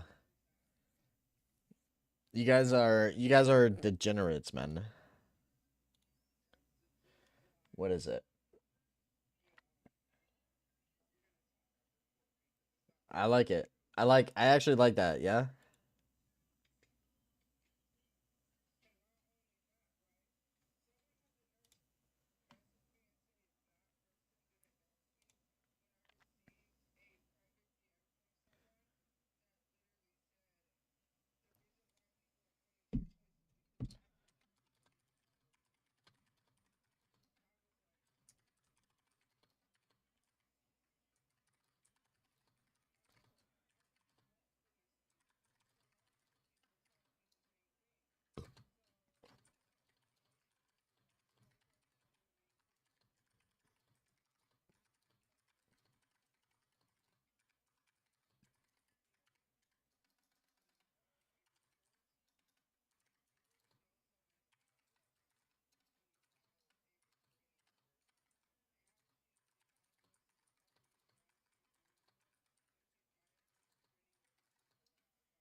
4 days ago. I'm kind of late on that, but that's okay. I was there when Kai beat Radon. Yeah, I gave him 300 deaths. I gave him 300 deaths, 8 hours of my time, and I couldn't do it, bruh. I just couldn't do it, so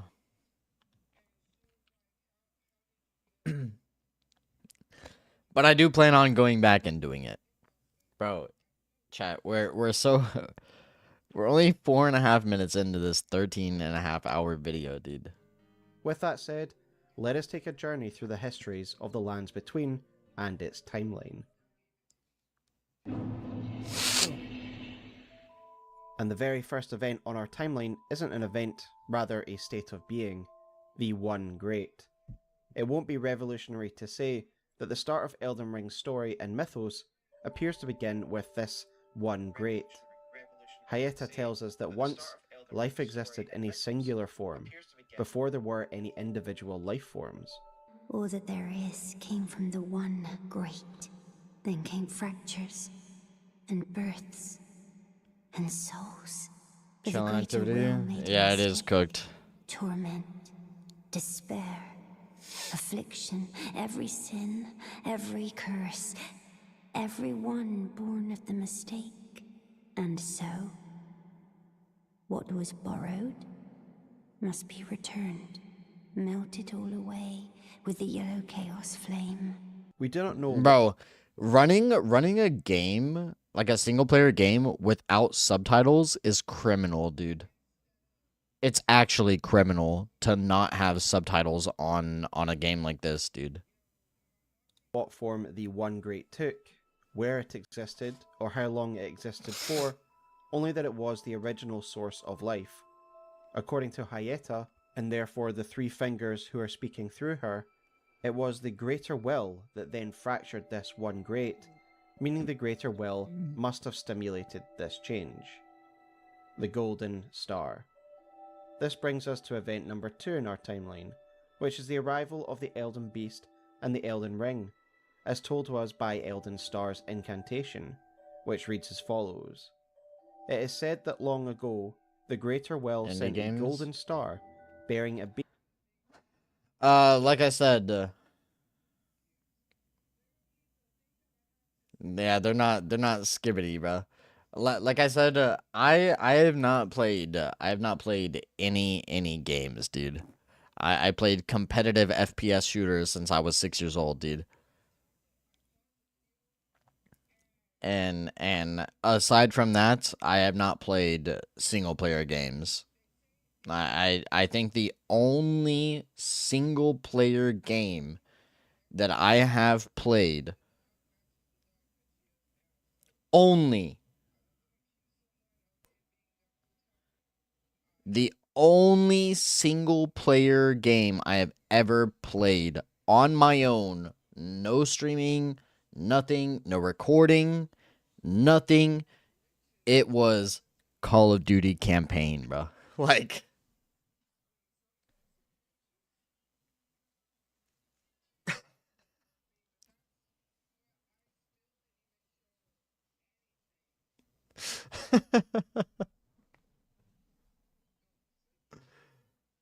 It was the campaigns from Call of Duty. And I think I even gave up on those as well. Like I don't think I went through and I did not play all of them. I just hated single player campaigns so much. Like any single player game, dude. I hated it.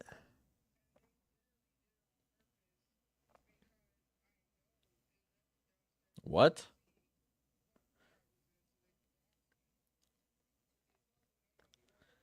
I didn't even play the Cold War one. Because I heard it was shit.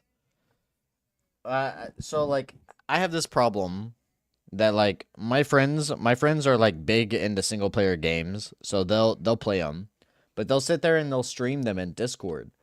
So I hop in and I'm just sitting here talking to them while they're playing it, and so I end up ruining the shit for myself, and then I see it and I'm like, bro, I don't think I could ever play that. Like it just looks so boring. Now.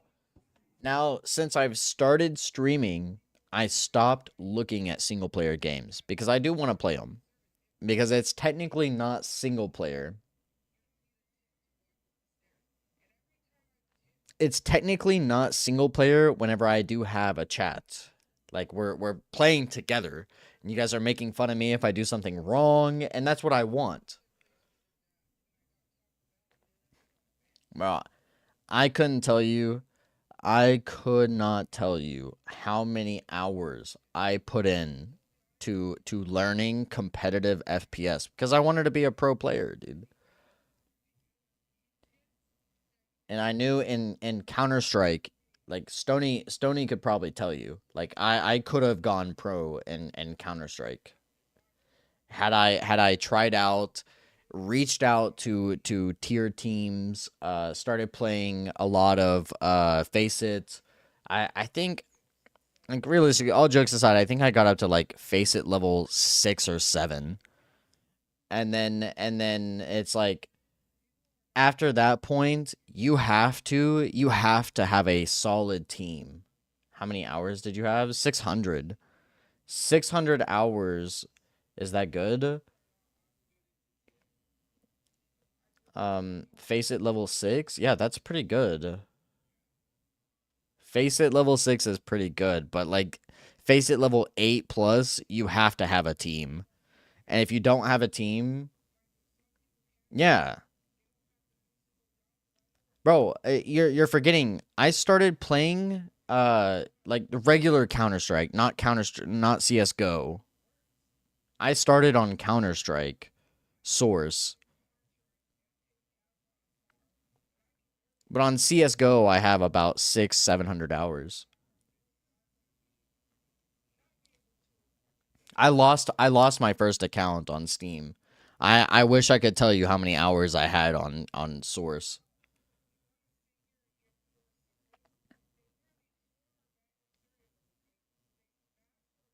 I was literally playing it the moment it was like available to play. I was around like 7 or 8 years old. I played it every day, all day. After school, I would get home. I would play from 3:30 p.m. I would play until about 4 or 5 o'clock in the morning. I would play until 4 or 5 o'clock in the morning, and then I would sleep for about an hour. Wake up, get on the bus, go to school, come back, and do the same thing. I did that for weeks at a time. Yo, WMO, man. Thank you for the UHQ Karma thank you donated for the 99 99 stones, bro. Or 99 pebbles because they're not dollars.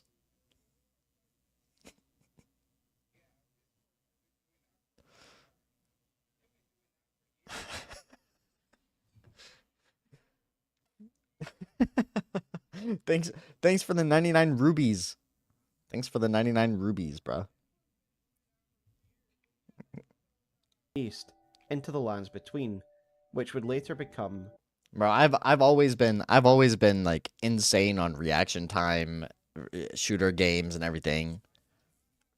That's why I only had it took me probably maybe 200 hours in CS:GO to hit global elite. But if I log in right now, if I log into it right now, you can't like it when you block it with an emoji, dude. Look. You can't like it when there's an emoji blocking it. Now, if you go to the other ones, yeah, where there's no emoji blocking it, I can like it. But I can't like that one.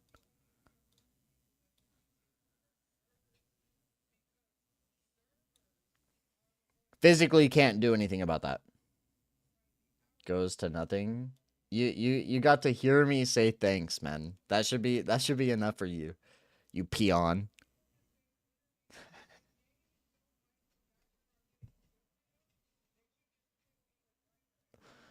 That should be enough.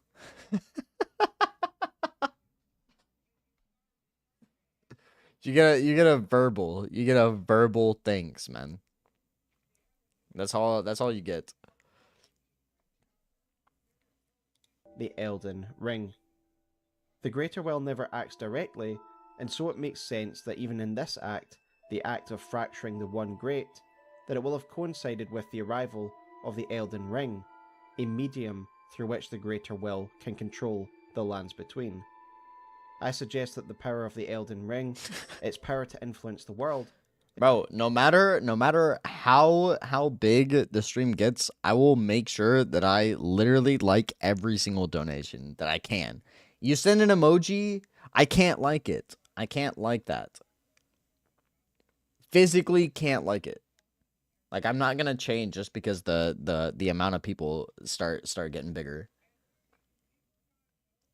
I'm still gonna be just as active, make sure everything is interactive, and now that I'm straying away from competitive gaming, listen, dude. The moment I start getting away from that is the moment my mentality starts getting back in the good mindset. How much money have I sent you? I have no idea. I don't think there's a way that I can check. Yeah, there's no way.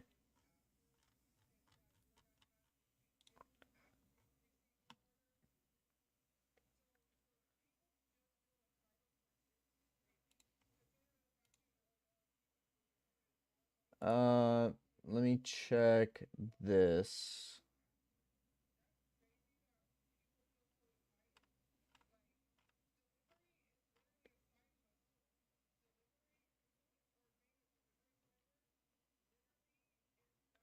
It's definitely over. It's definitely over 500, yeah.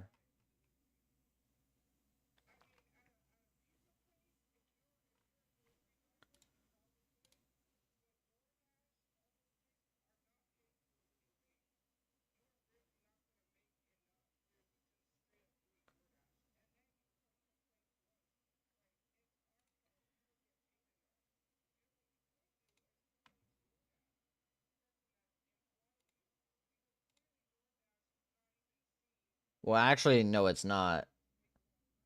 Here, look.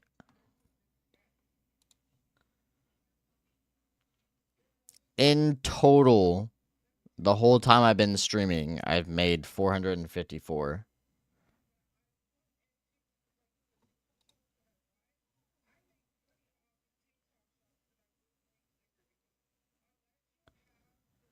For revenue, right?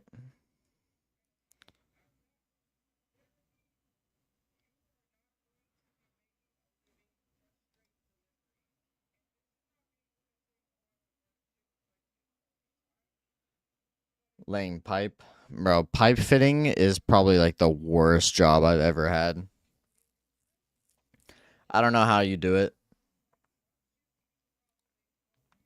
So this is Mo right here.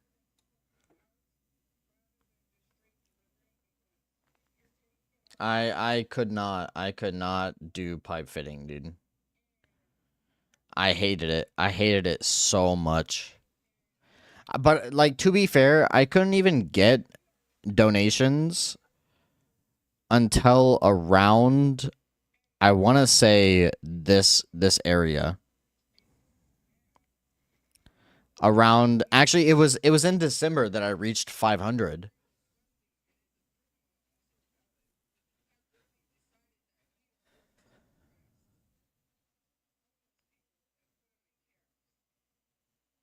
I'll be right back. That's how much you've gifted, Mo.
But yeah, starting from literally one sub on in August. August of 2023. Starting from one subscriber in August of 2023. In this, within the year, I've gone up almost 1,000 subs off making a gaming channel, which is actually insane. I'm doing better than 90% of YouTubers that do this. Sleep your fix your sleep schedule. Good luck, man. Mine's pretty much fixed. I can go to sleep whenever. But like I'm staying up for this lore dump because I'm actually intrigued by it. Yeah. Used to care about sleep. I don't anymore. I do have things to do on Saturday, but like that's so far on this account alone. And that's your main account. So add about 100. Add about 100 from the other one.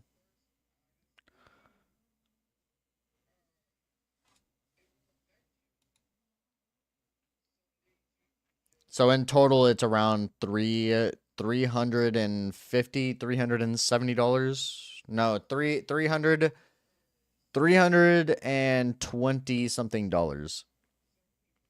Yeah,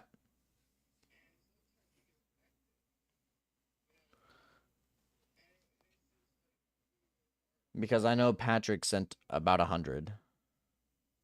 That would make sense. I don't know if they're taking the cut out of it right now, but I only get seven. I say only. I get 70% of everything that's sent to me.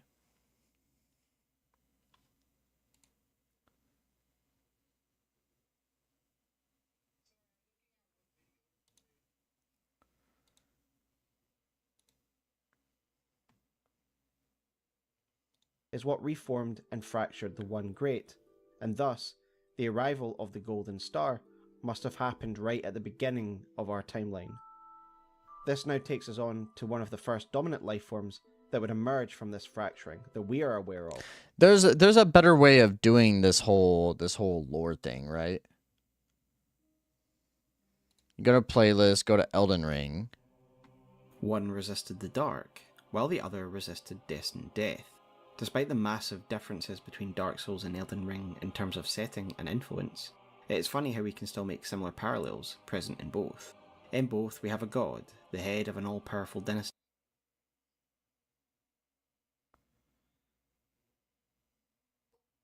That's not to me though.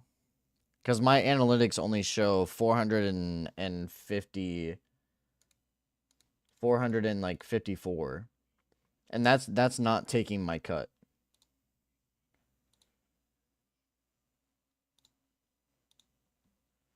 In total, it's $454.41. And that's not my cut. And Patrick has sent 100. I've only counted what's gone to you. Then they are putting what's gone to me. That's crazy. Because I know Patrick did 100. Yeah, YouTube is phantom taxing me 1,000,000%. And I've also made like $70 off TikTok, but I only get to see $20 of that because they give me 30% and they take 70.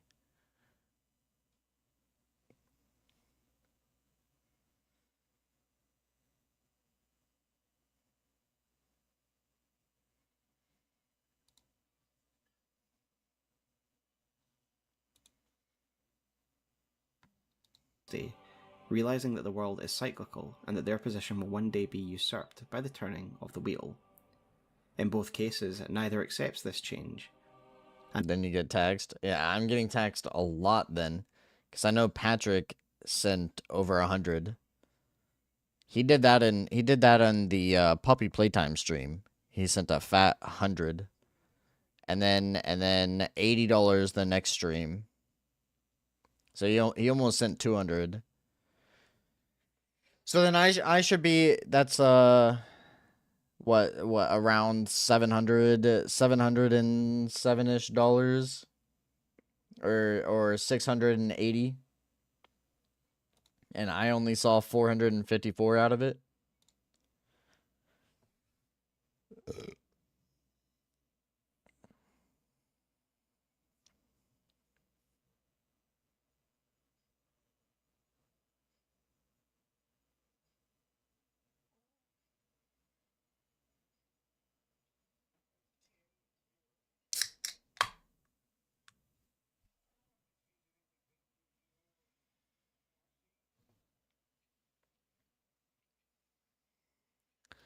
Yo, music. Just think to when I'm making $55,000 a month uploading YouTube videos, dude. How cool would that be?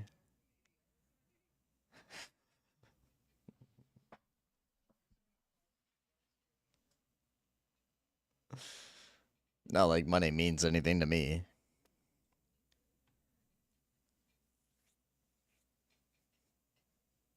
You wouldn't mind? I wouldn't expect anyone to mind. I just want one day to use my card to buy like maybe some food off DoorDash and see it actually work. That shit would be lit, dude. That's all I want. That's all I want is for one day to just use my card and it just work.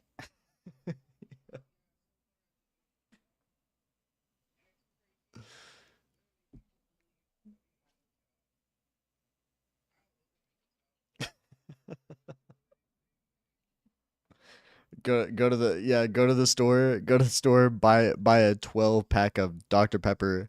I just want it to work, dude. Show that it's been accepted.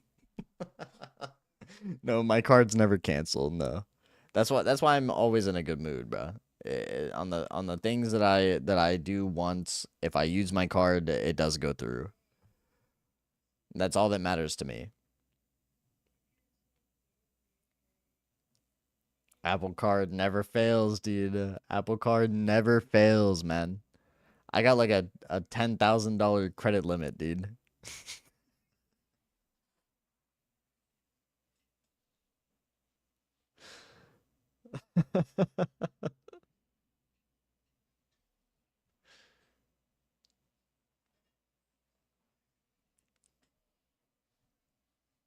And as a result, No. they take dramatic action to halt the coming of Yeah. a new age and rage against the natural course of things.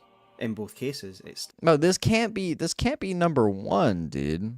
This is like the bosses.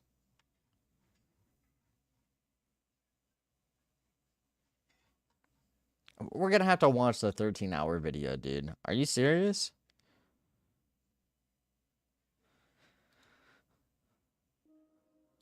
Bro, there has to be some other. We're still my house. I'm trying to be a millionaire by 32. That's a big W, dude. Bro, I don't want to sit through 13 hours. Like I can't even like upload that. Just pets. That's a big W.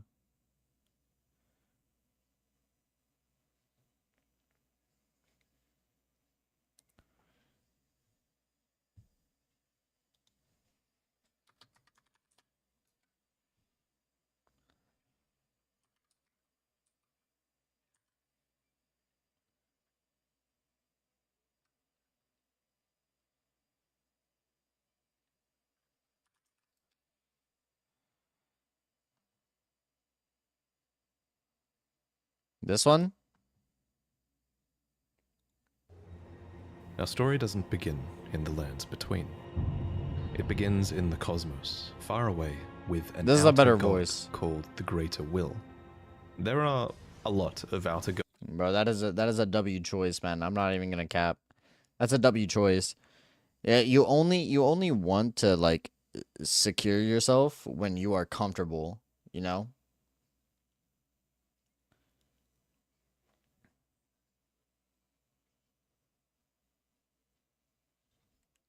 All right. Before we get down in the long list, here's another one, Mo.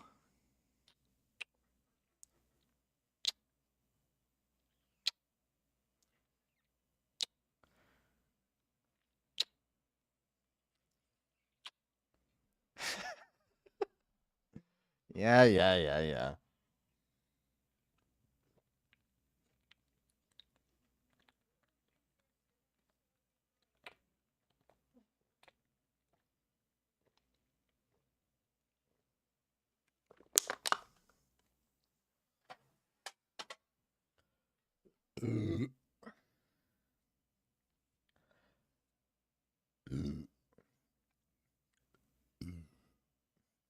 Mo,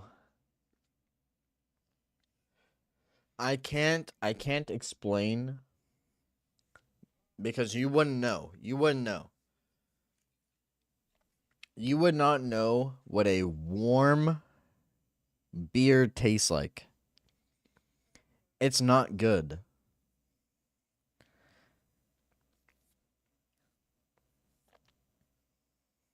On Skippity, that was gay. And? And? Bro. Warm beer is not good, dude.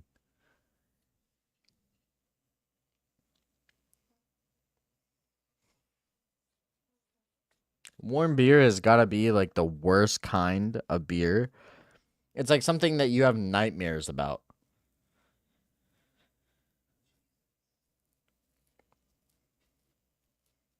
Warm beer is something you have nightmares about. Like you finish drinking all that you can, and then you notice that there's like one beer left, and it's just warm. Oh God. But you've already been drinking so much that you just don't care. And then you crack it open, you start drinking it. Dude. And then imagine it's a Budweiser. Oh my God. Oh, I would cry. This one's it's not bad. Michelob's warm is not bad, like room temp. But like if all I had was Budweiser, I wouldn't even do it. I would not even take a sip of warm Budweiser. I couldn't. Never in my life will I do that again. Modelo is just a nasty beer in general. I know German beer is good warm, yeah. It's meant to be drank all throughout the day, so it being warm is completely fine. Their spices that they add to it are very, very like neutral. But like Americanized beer is just not good warm. Budweiser is probably the worst warm beer that I've ever had. And I've drank Blue Moon warm. I've drank Budweiser warm. I've drank Bud Light warm. Michelob warm. Natural Light warm. Dos Equis warm. Modelo. I've drank pretty much every American beer warm, and let me tell you, Budweiser has got to be the worst. There's nothing that beats that wheat flavor. Like you're drinking grains.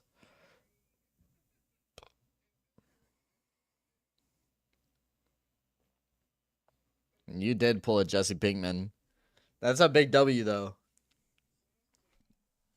That is a big W. Bro, what do you mean whatever that means? Have you never seen Breaking Bad?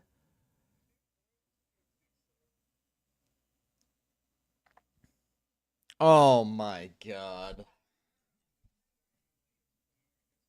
Bro, that is like one of the best TV shows to ever exist.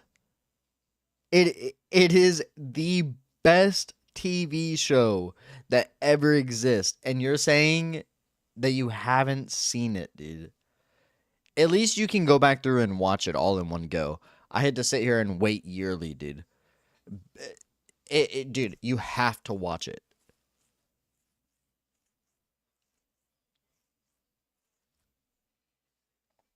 You have to go through and watch it, dude. The first few episodes are so slow and it makes you want to not watch it. But you have to push through it.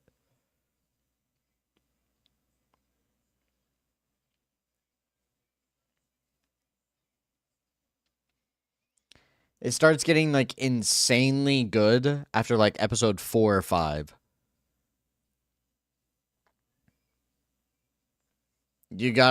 Once you start, bro, it's gonna be so hard for you to put down. It's just such a good show.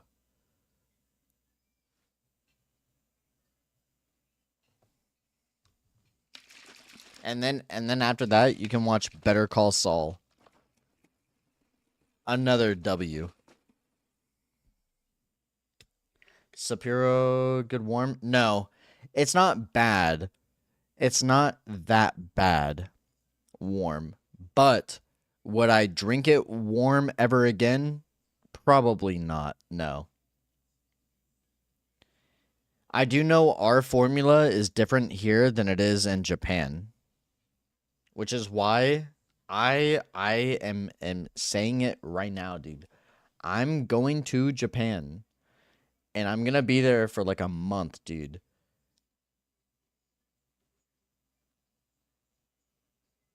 And all of that is going to be like recorded, live streamed, whatever I have to do. It's going to be captured because dude, Japan is the one place I want to visit.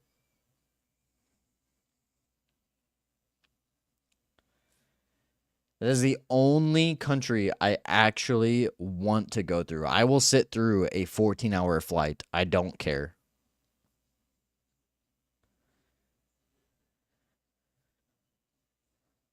I've been wanting to move there since I was like 16. So I have to visit. Can I go with? Well, of course, dude. Of course, man. It's not gonna happen this year. It's not gonna happen probably next year either. Depends on how things go with this. Dude. Bro. $10 for all you can eat beef and all you can drink beer. $10, bro. Like, I'm going to live in those little shacks, man.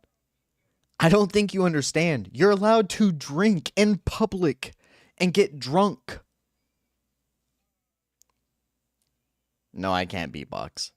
You're allowed to get drunk and then just walk the streets. Dude, you can fall asleep on a park bench. If that doesn't scream W, bro, what else could you ask for? What else could you physically ask for? Getting drunk, walking around downtown Tokyo, dude. Oh my god.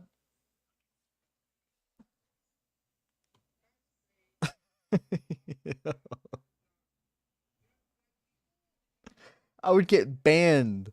I would get banned from going to the same restaurant every single day. Vencord? I don't know what that is. What is Vencord?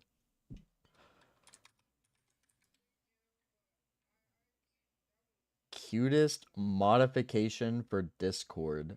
Oh no, bruh. What is this? This is like cat girl shit?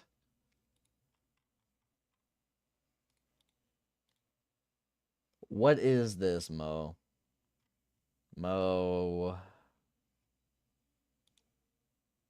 No, it's not uwu. Bro, then tell me why there's a cat in the thing. Pet. Adds a /pet command to create head pets gifs from any image. Mo, this is uwu.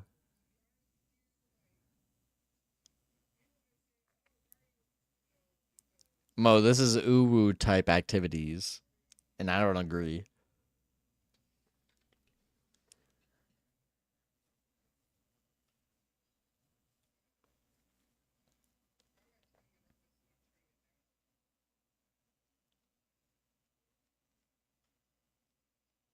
Download it, chump. Yeah, it's just ooh activities, and I'm not gonna download that. Gods mentioned in Elden Ring. You can think of these kind of like the great ones of Bloodborne. They're distant beings. They're all-powerful, and they're quite unknowable by design. But many of these outer gods Internet want finally back. to make their presence W, felt man. in the world. The greater will, maybe most of all. To this end, it sent a golden star hurtling towards the lands between. The Elden Star's incantation tells us that this golden star was bearing a beast, an Elden beast. The Elden Remembrance calls it a vassal beast of the greater will. If you didn't know, Bro, I'm so excited to play it on New Game Plus, dude. I'm gonna be real. How long do you plan on being live?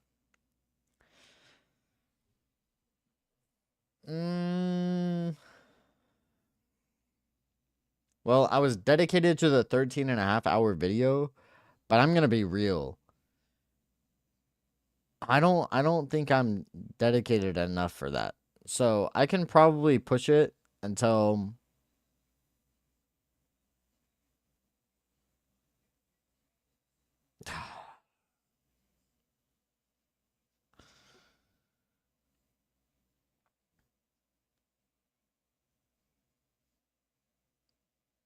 could watch a 16-hour video, but I can't even be live for that long. At 12 hours, I would have to restart it.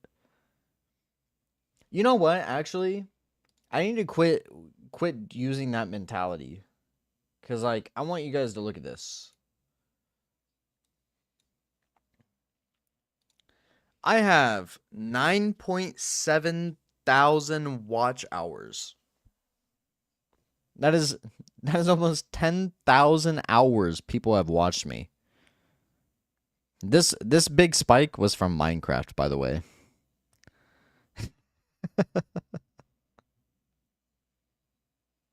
I get an average about 60. 10,000 watch hours. Yo. So like realistically, I can go over 12 hours no problem. And I don't have to worry about it being uploaded. And if I like something, I can clip the last 2 minutes of it.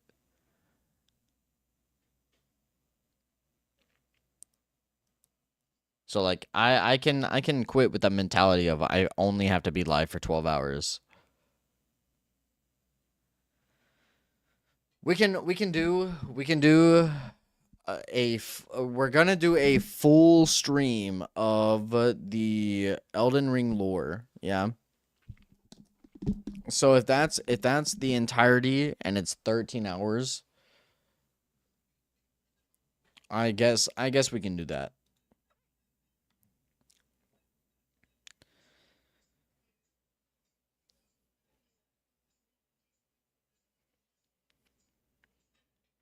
Also, David, since you weren't here, I was saying that I'm probably not gonna do a whole lot of Siege anymore, but I will dedicate like half a stream to it. But the second half of the stream has to be something else. I'm pretty much done dedicating full streams to Siege, unless it's like a 1 day out of the week occurrence. But I will still play it. I just don't want to do that anymore because I don't get anything out of it. I don't get clips. I don't get well, viewers. I don't get anything. And I've had so much fun in the marathon. The marathon just really showed me that it's much more fun to play other games.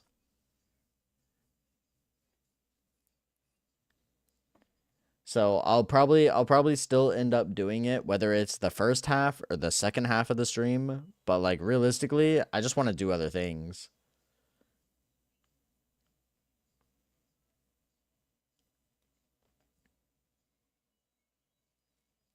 I don't want to spend 10 hours a day playing Siege anymore.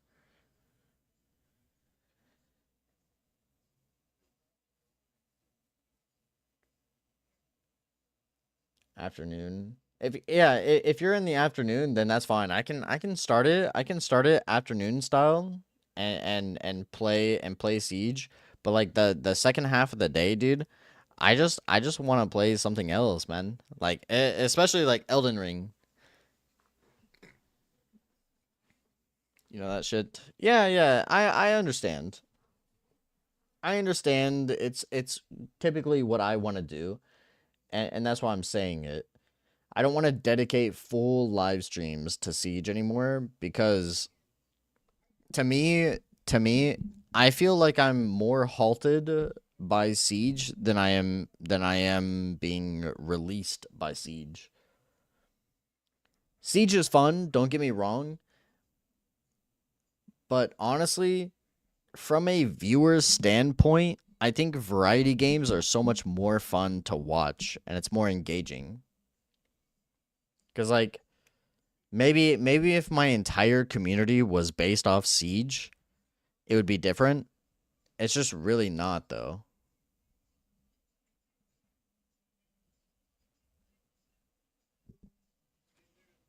Siege is fun, yeah. It's just like I'm just tired of it, man. I'm tired of getting frustrated. I'm tired of getting like stressed out over playing against cheaters and wondering if someone in my game is cheating.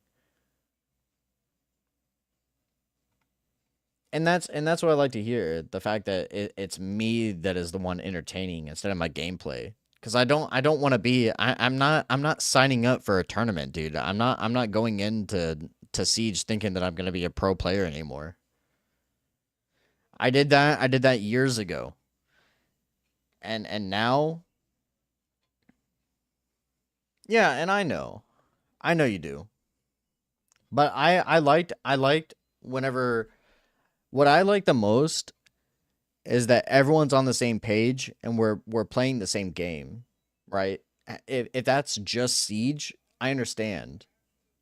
But like to me, I feel like I am more entertaining when I am playing a game I don't understand.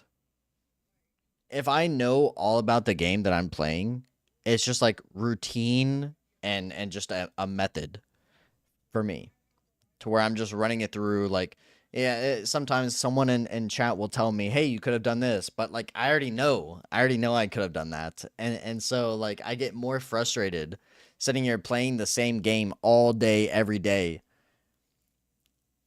just for me to like lose to a cheater. in a competitive style game.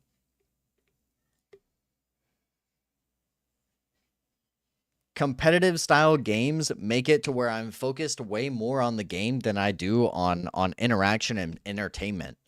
And I can't be entertaining if I'm getting upset mentally and I'm not saying anything and I'm just playing to play because I feel like I have to, right? That's my opinions on the matter. Like I enjoy playing Siege, but I don't think I can play it for 18 hours a day anymore. Because I know I can be more entertaining doing something else. And that's what that like marathon showed me what I really need to do. Hard yap. And I'm okay. I'm okay. Like listen, you guys are getting more talking out of you guys have gotten more talking out of me in the past week than you have whenever I was playing Siege every day, dude. Like I like you call it yap, but like that's why I intend on doing though. I intend on yapping. And I can't yap on no, I'm not only doing React. I plan on doing Elden Ring, no summons. I plan on playing a lot more, like doing a Skyrim marathon. I plan on doing so much, dude.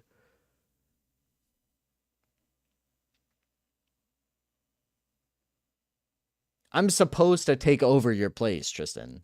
Like like it's crazy that you yap more than I do as a streamer. That's what's crazy. I'm supposed to be the king of yap though. And you taking that title is wild. It's wild. I'm having more fun. Do you think I'd be a good streamer? If people could put up with your side notes and tangents that you go on, like yeah, I really do think that you could make a lot of brain rot content. I'm giving him an honest answer. I mean, look at Kai, yeah? He makes brain rot, but he just yaps. He yaps all the time, dude. And that's what people want to watch. But me personally, I don't think what's he gonna do? Stream Roblox Siege? Yeah, see, like that's the thing though. Like um you would have to stream more than I don't think you would be a good Siege streamer.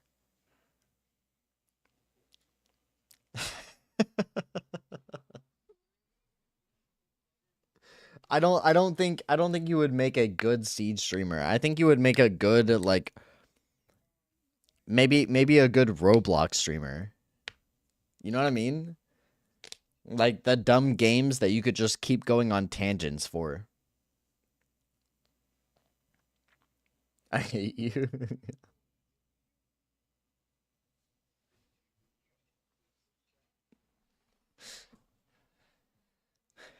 But like think about it. Think about it, Tristan. Like what would you stream? Call of Duty? Like no one wants to watch Call of Duty, bro. I think he is built for Roblox content creation. I think he is. I don't think he's meant for YouTube. I think he's meant for I think he would I think he would be more leaning towards like TikTok short form content.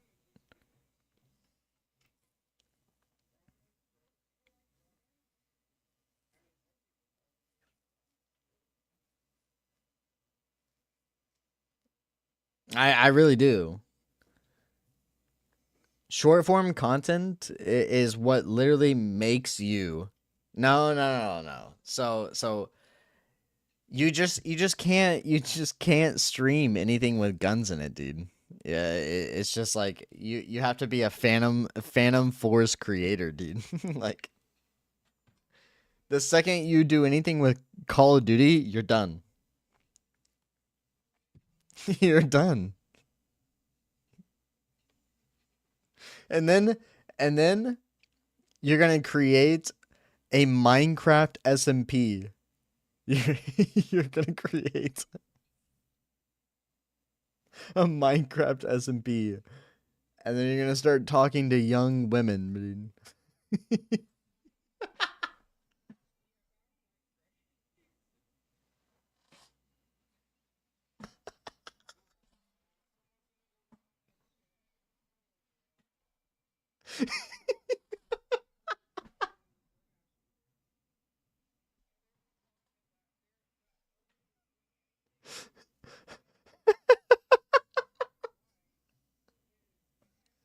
Groomer potential.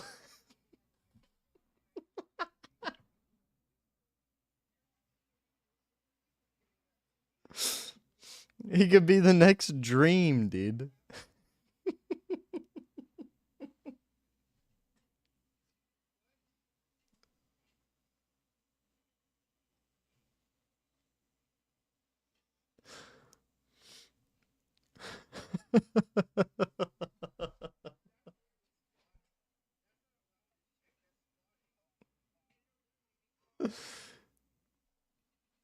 How to pick up chicks.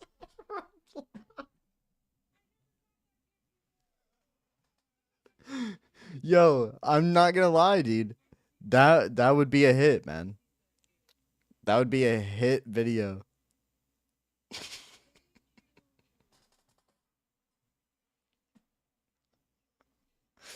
Or or he would be spending so long on Roblox that he would grow tired of it. And so he would just become Jack Doherty.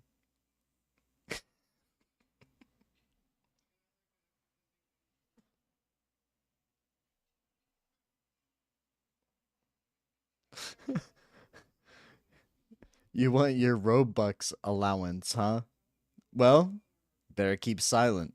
Otherwise, you won't get to make it to the top of the superhero tycoon.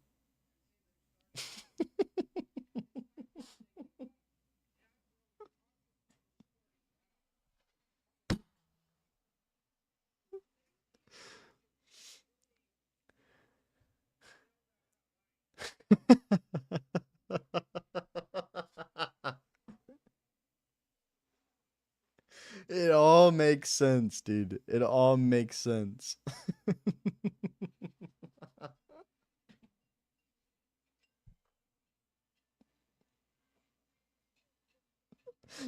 It all makes sense. Tristan, you should start streaming, bro.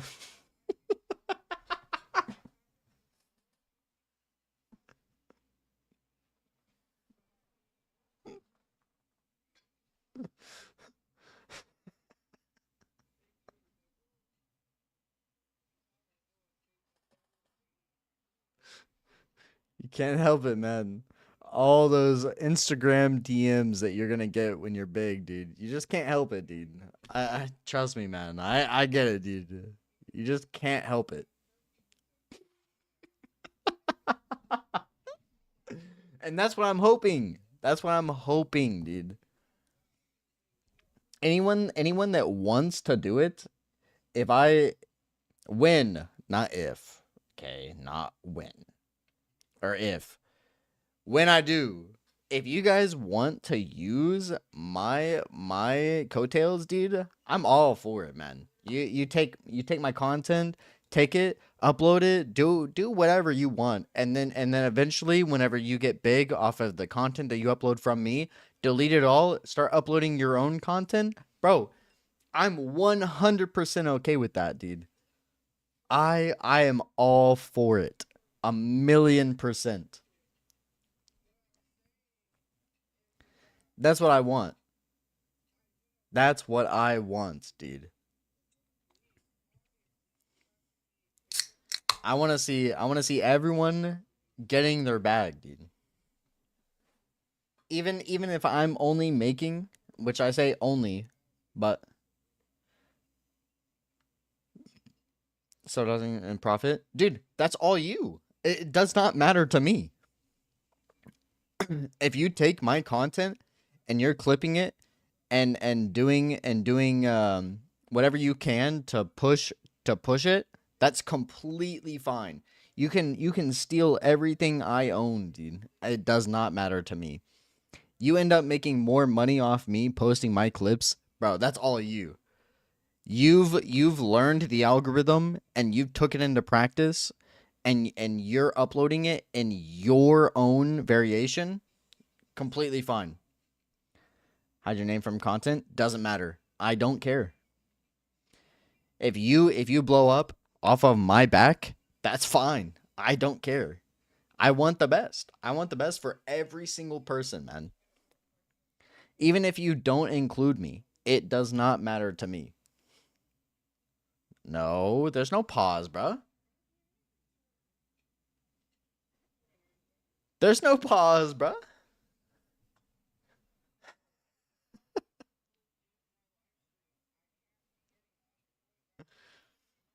Bro, what you do in your free time, that's not for me to decide, bruh.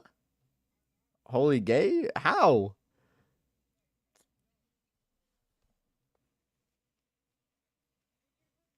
If you blow up off my back. Did I say that? Yo, words of the wise, man. Words of the wise, dude. Yo.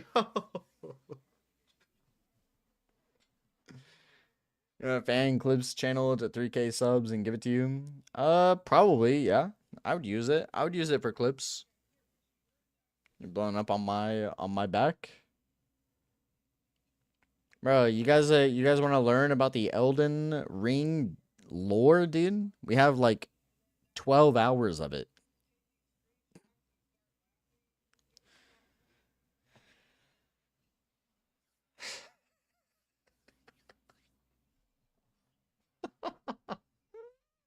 I'll be right back.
Oh.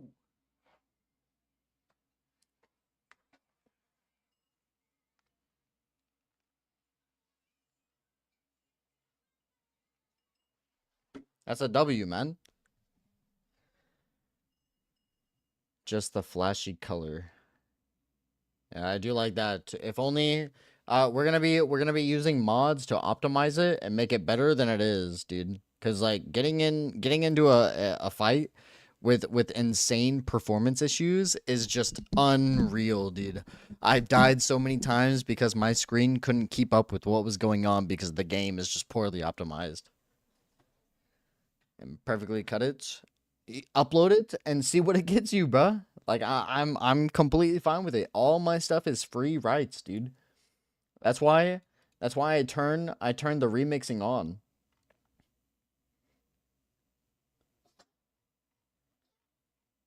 Any single one of my videos has remixing turned on to where anyone can use my content and it's not going to be copyrighted. Siege.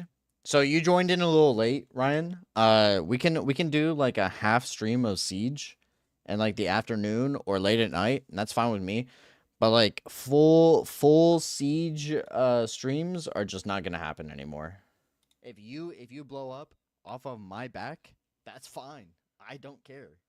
I want the best. Yeah, dude. This man is spitting wisdom, dude. Facts. The fuck? Well, I'm just saying, dude. Listen, I'm okay still playing Siege and whatnot, but the marathon really did show me that I enjoy playing other games more than I enjoy playing Siege. I mean, it is what it is. Uh you guys don't want to watch anything else other than Siege? There will still be Siege, but it just won't be as much. I will not be playing it every single day, 18 hours a day, doing whatever. Win rate has been up lately. That's good. That's good. And like I said, I will come back to Siege and I'm still gonna be able to perform the same way I was in the beginning anyways, so it doesn't matter to me. So I can play Siege here and there, but I'm not gonna be dedicating full days to Siege. Like I don't know. I want to do more variety content. All right, Mo. Here's the last one. Okay, the last one you paid for. No more. You like queso? I have to hit champ this season. Yeah, before I finish the siege arc. I do. I understand. I have to hit champ this season, man. I'm diamond 4. I have 3 ranks until I'm pretty much champ. So I do have to hit it. So I'm probably going to resume that tomorrow, to where I think that might be the last full day that I do of Siege. And then it'll be like hours, and then we do something else later on in the night. Or in the day. You could be the next Jinxie. You don't want to be Jinxie. Jinxie's already starting to fall off. He lost a third of his viewership because he decided he would quit Elden Ring. Can you believe that? He lost a whole third of his viewership, maybe even half of his viewership, because he gave up. You don't want to be the next Jinxie. That's cap. I saw him doing a tournament today, and he was sitting at 40,000 viewers. And you cannot tell me that's cap.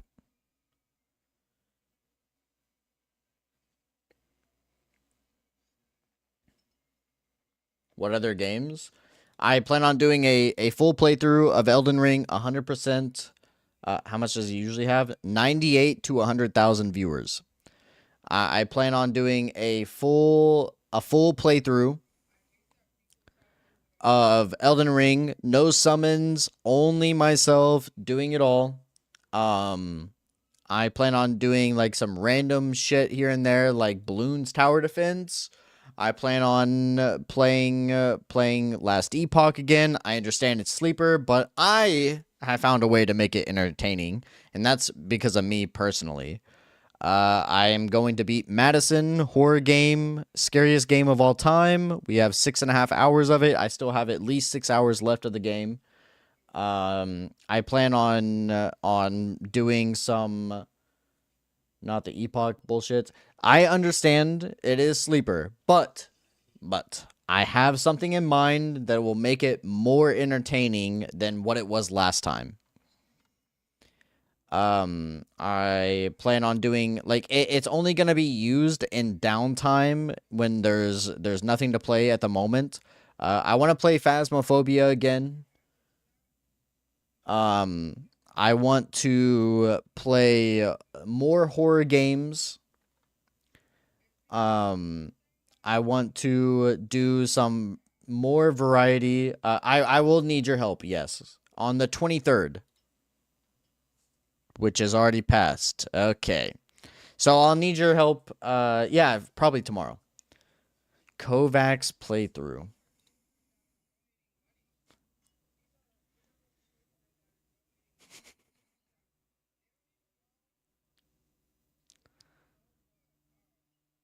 No, bruh. What about the Lord? The Lord's in the background. I'm explaining everything. You're gonna do some terrible Astroneer gameplay because it's been 4 years since I played it. I don't even remember what it's all about. It's just going into space and getting materials. So we'll do that. I do have Elden Ring coming up. or not Elden Ring, Skyrim coming up, where we're doing a marathon of Skyrim. Marathon, okay? So that means we're not ending until we beat it. All right? When? That's coming up soon. I have a lot of shit to get done with throughout the week. Next month for sure. Yes. Barotrauma.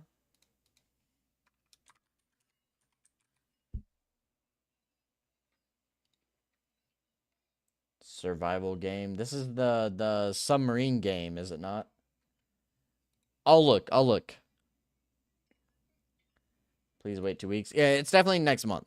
Next month. And then we do have the chicken sandwich video coming. Like I said, I have a lot of stuff planned, okay?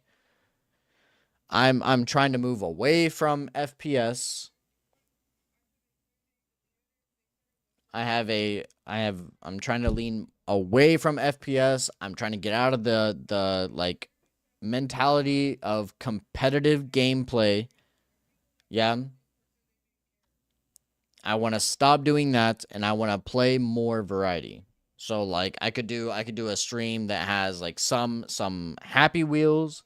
I could do some of golf with your friends. I plan on doing that.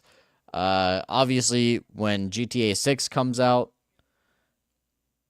Oh yeah, that's what I'm saying. That's what I'm saying. I won't be giving up Siege completely. I will be playing it. Probably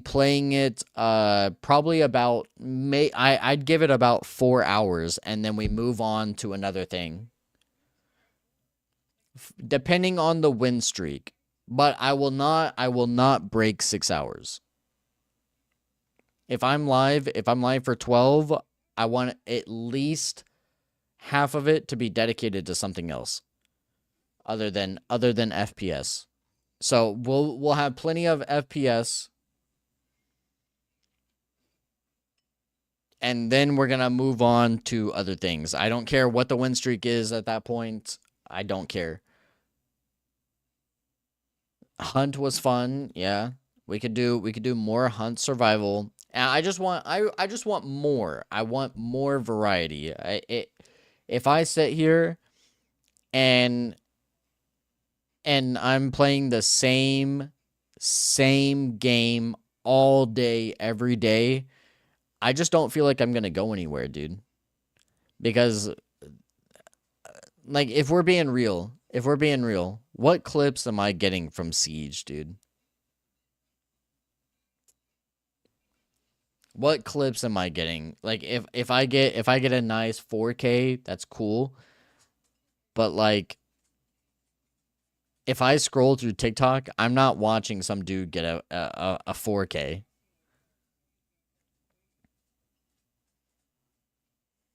The clips.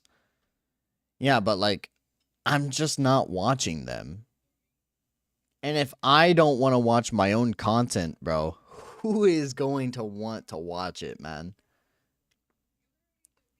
You know how long it took me to get the few things that I uploaded from Siege? Majority of it is all solo queue. Check DMs.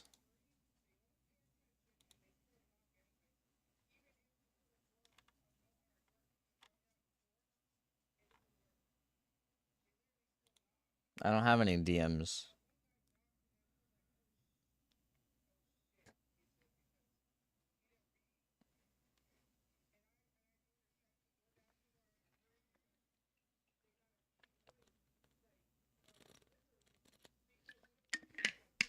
I think I'd have more fun clipping all the like mistakes that I make rather than the good plays that I make. But then over time it'll feel like I'm just trying to make bad plays, and I don't want that either. Because I do play with you guys. I don't want to like tell myself I have to make a bad play so I can get the clip. So it has to feel natural. And over time, if that's the only thing I'm doing, it just won't feel natural.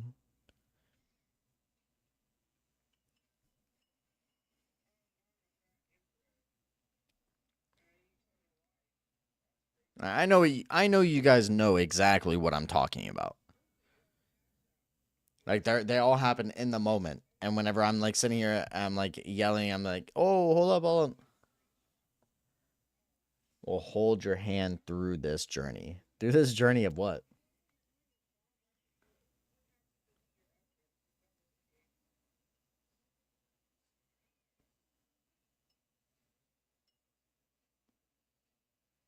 Self-discovery. And that's really what I'm trying to do, yeah.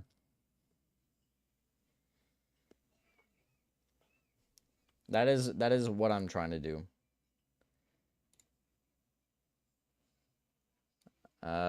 Listen, dude.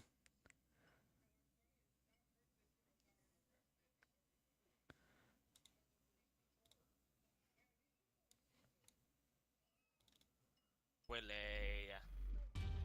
You're boring. Willie, Bro, not this again, man. Not this link again, dude. boring. Why are you just not knifing him? Why don't you knife him?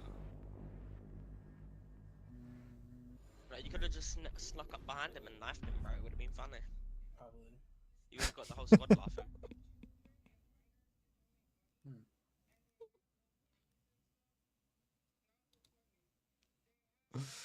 I do need to get a haircut again.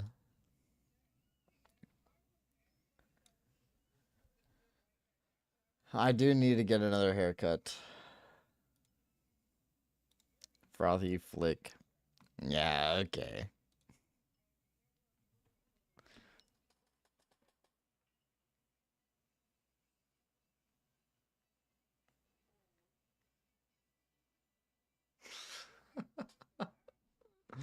But no one wants to say good job for whenever I get a one tap or anything like that. Only when it's seen in the kill cam do I get a, oh, nice shot, Brett. Nice shot. I can be over here. I'm hype about it all on my lonesome, dude. All on my lonesome. I get hype about it. You don't even explode on my back, bro. You're literally, you're just like, was it a nice shot? And then I say yes, and you're just like, nice shot.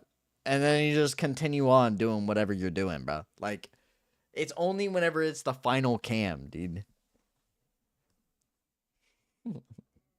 No one ever goes back to watch, man. No one. Unless I tell everyone. Yeah. Yeah.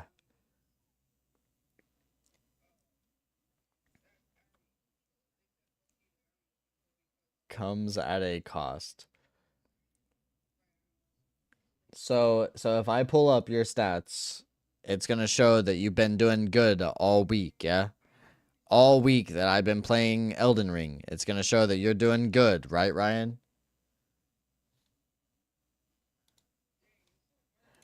It's going to show that you're doing very good. You're doing God's work, right? You don't have to. It's all good. No, I'm just kind of curious, you know? I'm just kind of curious, dude.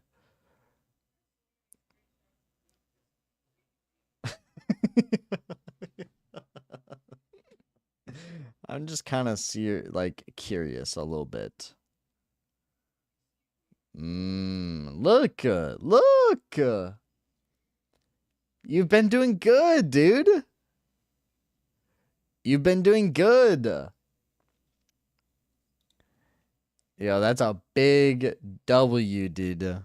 Let's click on matches real quick. Yo, not bad. Look. Yo. What are you talking about, man?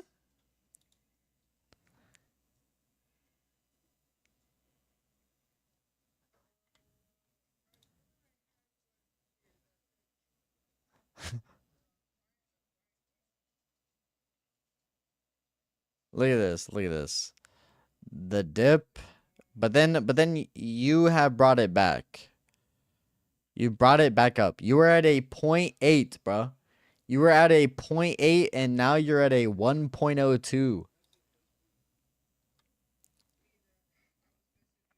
Listen, dude, don't sell yourself short, dude. You were at a .8 KD, and now you're back up to a 1.02. That's good.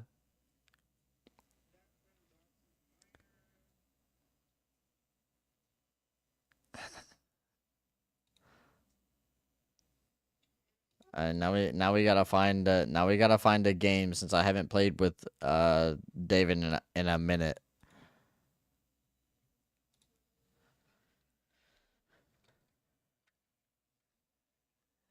My meat isn't big enough for all you guys. Says who, dude? Says who? Bro,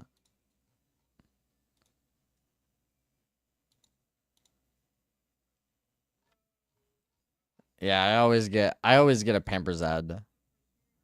Bro, where are you at? Where are you at, Frothy?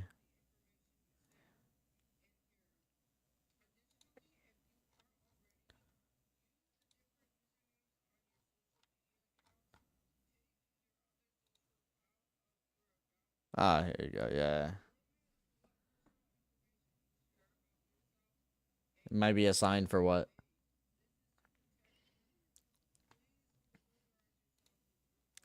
Damn. Yeah, look at you, dude. The second, well, there is one, but that doesn't matter. That's out of 3 games.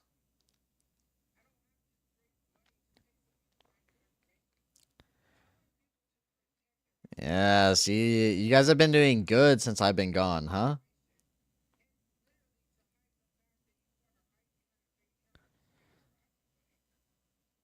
That's what I like to see. That's what I like to see. That means I can slowly drift out and you guys will do better. I'm the one holding you guys back.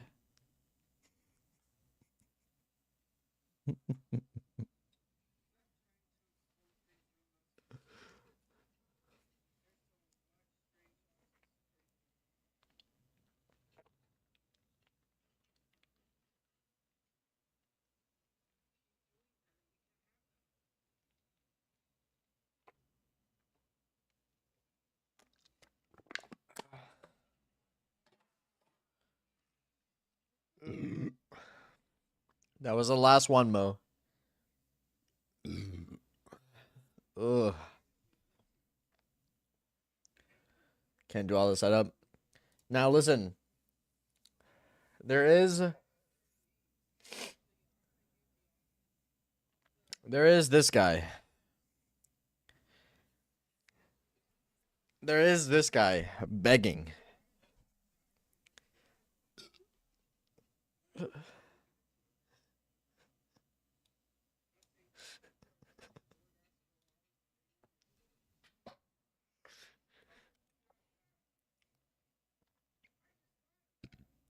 There is this guy.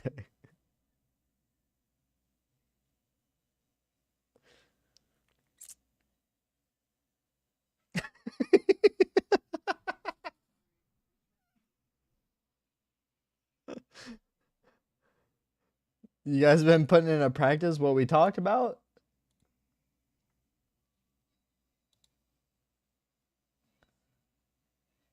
No, I'm not doing that, dude. I'm not doing it. Like, look, like, I'm just not who I used to be, man. I'm the one holding you back.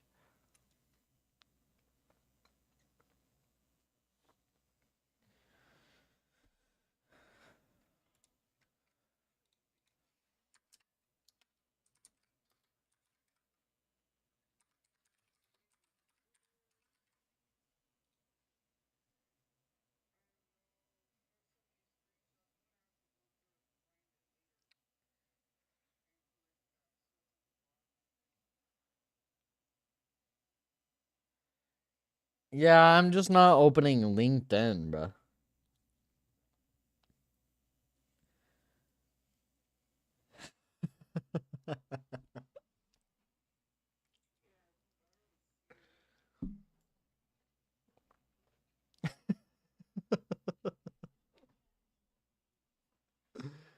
In-game tournaments? Oh, I'll be there. Yeah, for sure. I'm not opening LinkedIn, bro.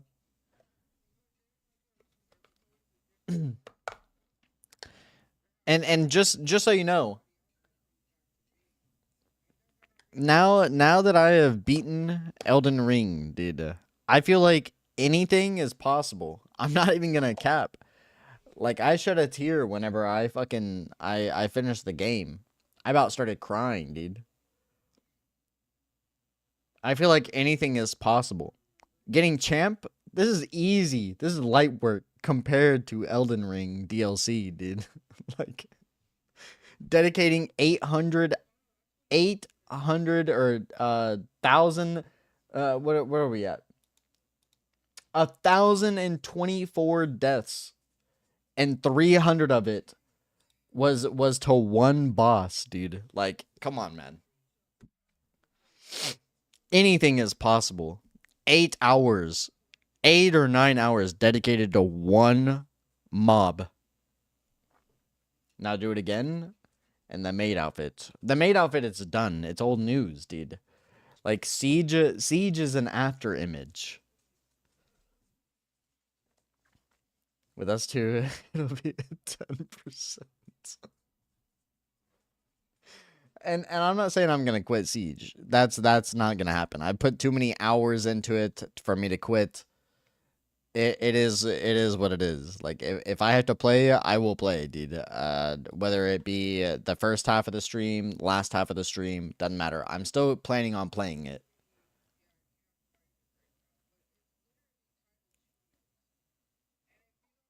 I really hope you do, dude.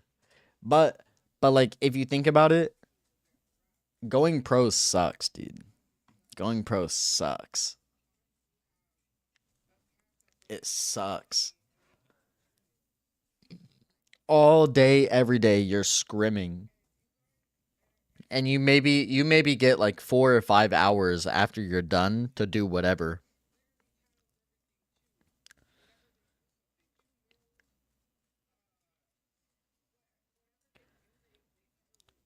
The second they told me that at tryouts, whenever I was on and doing CS:GO, bro, nah. Nah.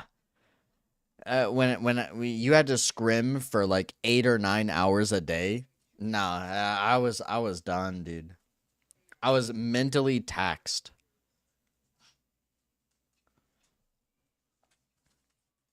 I was mentally taxed doing that. There was one day after school. After school, it was like 3:30 p.m. I got home and I had to scrim for 7 hours after school. And at that point I was like, "Nah, this is not even worth my time, bro. I don't feel like I'm capable of playing a 9-hour game."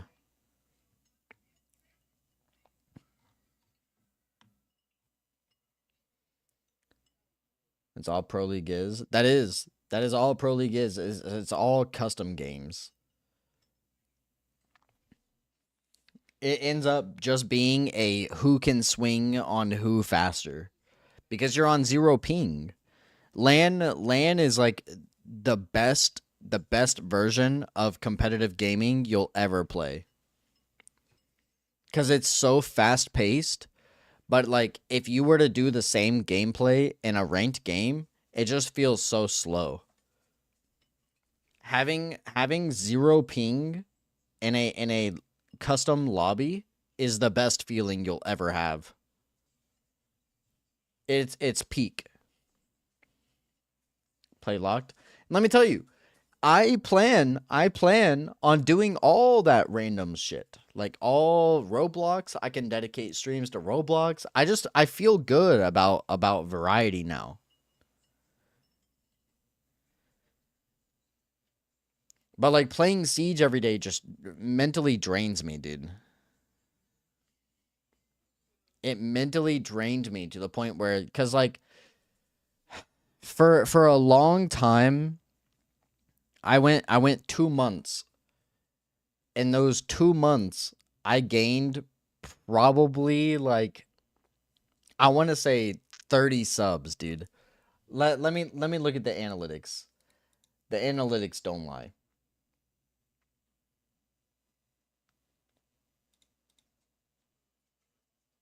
Look at this.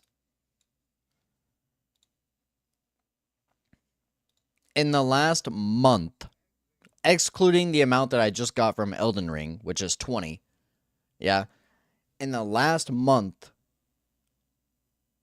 I have gained 20 subs playing Siege every day. We'll do 3 months, yeah? 3 months.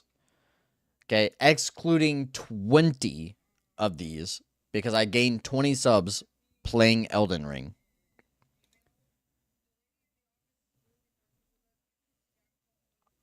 I need to go to bed. Good night, men. Good night. Listen. Now, if you take this back, it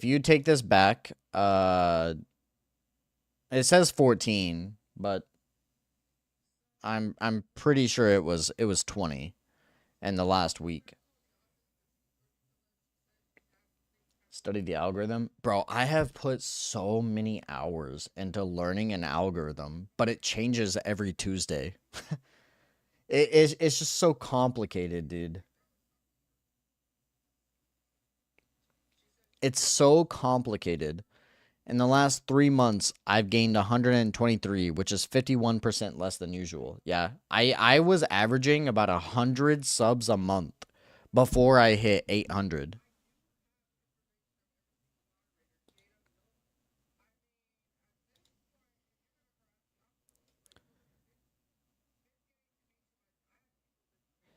Like in February, I think whenever I made the swap over to only Siege every day, that's whenever I took a big hit.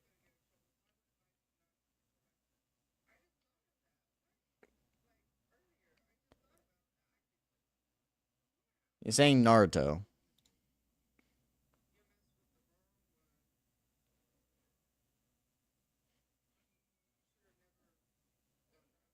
Why? Bro, it's literally like, what are you trying to be cryptic about? Yeah, like, bro, people love Naruto, man.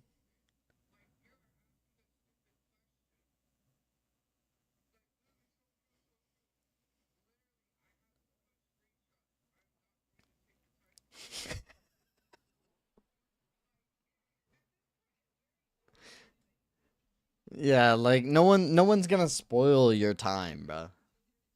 Naruto is that great of a show. No, listen. Naruto is that great of an anime that no one is willing to spoil it. Unless you go on TikTok and you look up Naruto, you're going to spoil yourself. And no one will spoil it for you because of that's how good of a show it is.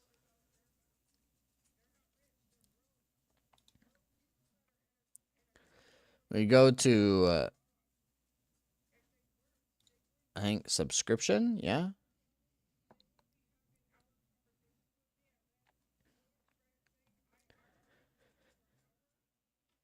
In August I hit my first 100 subs, dude. After I started August, these don't count because I didn't really start.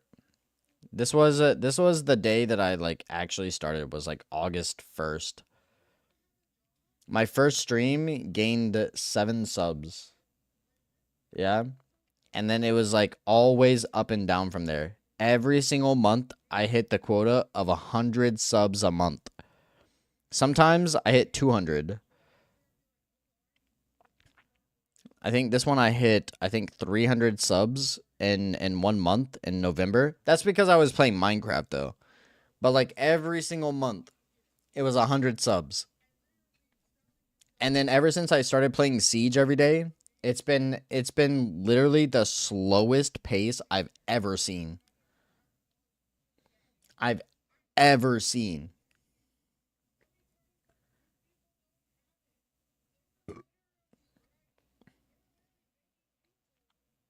More Minecraft? I plan on doing mod pack playthroughs. I just feel more free. Is fished overfished by Jinxie? Yeah, but Jinxie's falling off. Twitch analytics. You can definitely see. How do you spell his name? Is it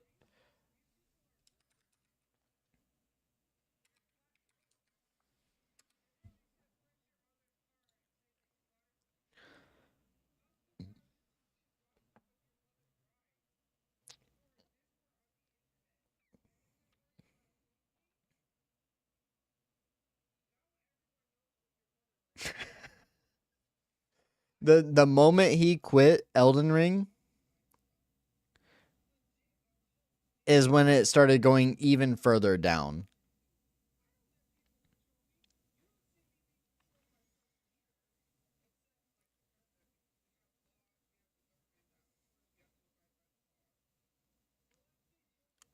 He fell off. I wouldn't even say he fell off. I just think like a lot of people gave up on him because he quit. He gave up on a game and then quit. And people see that, right? People acknowledge that.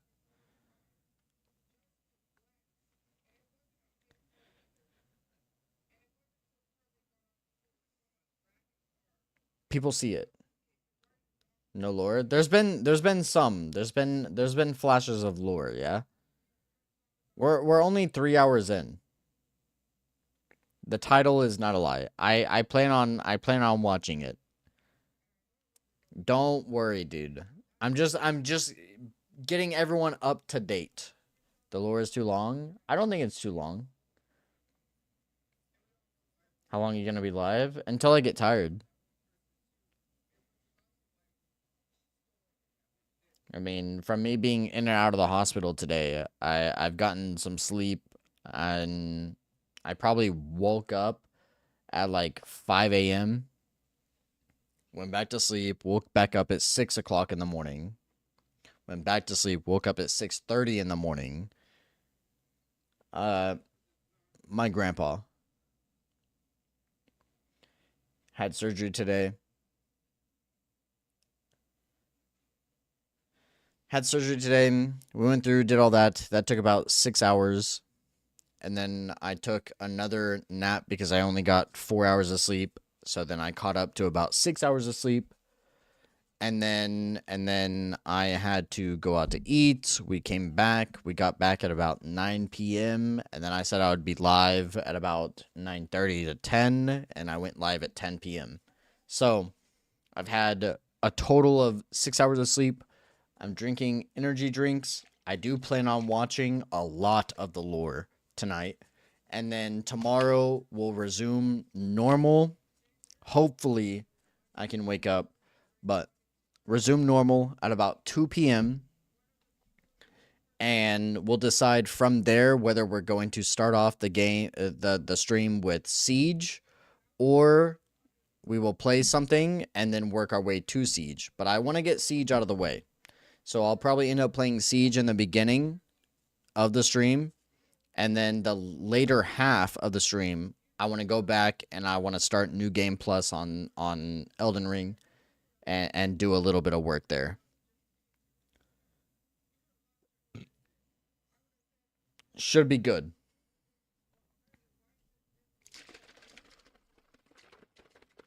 So I do plan on being live at least 8 hours. Which means I have about 6 hours left. Well, 5 hours.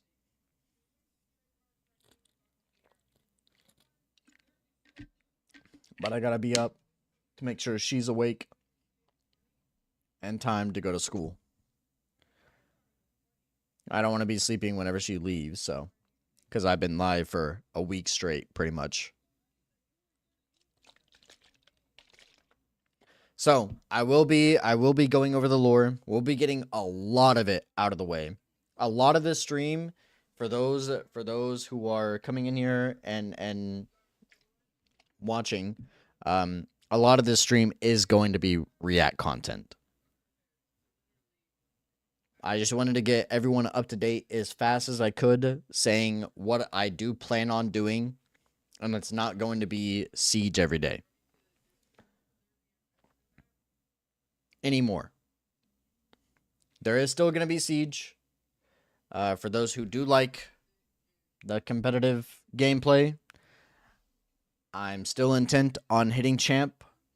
I have 3 ranks to go through, hit champ, and then from there, we'll probably end up playing bits of it every single season until we get to where we want, and then I'll move on and start playing other games.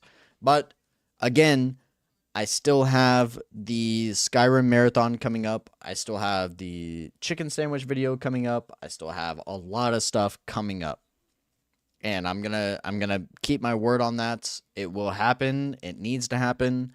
And I don't feel mentally drained anymore.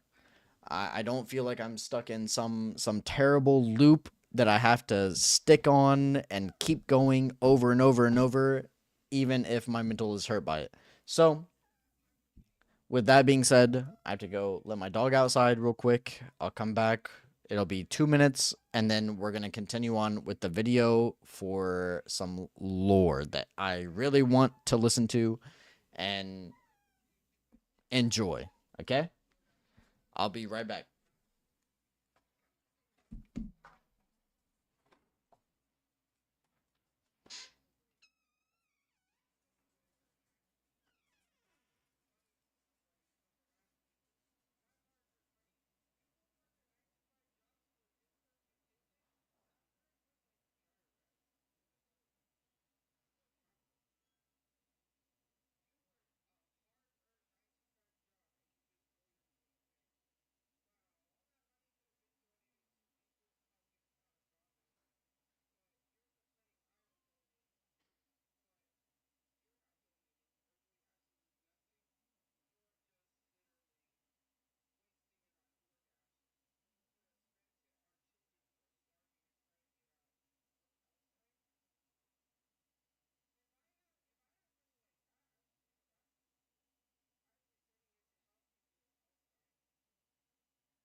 Okay, let's get into the lore. I just wanted to get that massive weight off my shoulders, okay? Vassal is someone who holds land on behalf of their overlord. Obviously, this is fitting in this case, because the Elden Beast occupied the lands between on behalf of the Greater Will, and was a living incarnation of the concept of order. As such, this beast would later become the Elden Ring. The Elden Ring So the beast himself becomes the Elden Ring? itself is made up of runes of power, some great, some small, that together represent a sort of logic for the world to follow. Thus, the Elden Ring represents order. The true nature of this order is a subject of constant debate and research undergone by fundamentalists. But two of the key fundamentals are the laws of causality and regression. You can think of the law of causality as cause and effect, where actions have consequences, and those consequences are new causes that branch out into infinity. These are the relationships between things. Then there's the law of regression that states that all things eternally yearn to converge and return to their roots. Fittingly, then, the Elden Ring is housed within the Erd Tree, which towers over the lands between. But it's very important to stress that life in the lands between did not begin with the Erd Tree, the Elden Ring, or the Elden Beast. No. Okay, so that's one thing that I did think, that everything started, like, they had this, like, god, right? That everything begins with the Erd Tree, and if the Erd Tree dies, then everything dies. That is one thing that I did think going into this, because it was so centered around a giant tree that was, like, the life of everything. So, knowing that that is not true is perfect. And that's why we do stuff like this, is to learn, right? That was my idea going into this. Was that the Erd Tree was the beginning and end of everything. The Erd Tree was the god that created the world and whatever.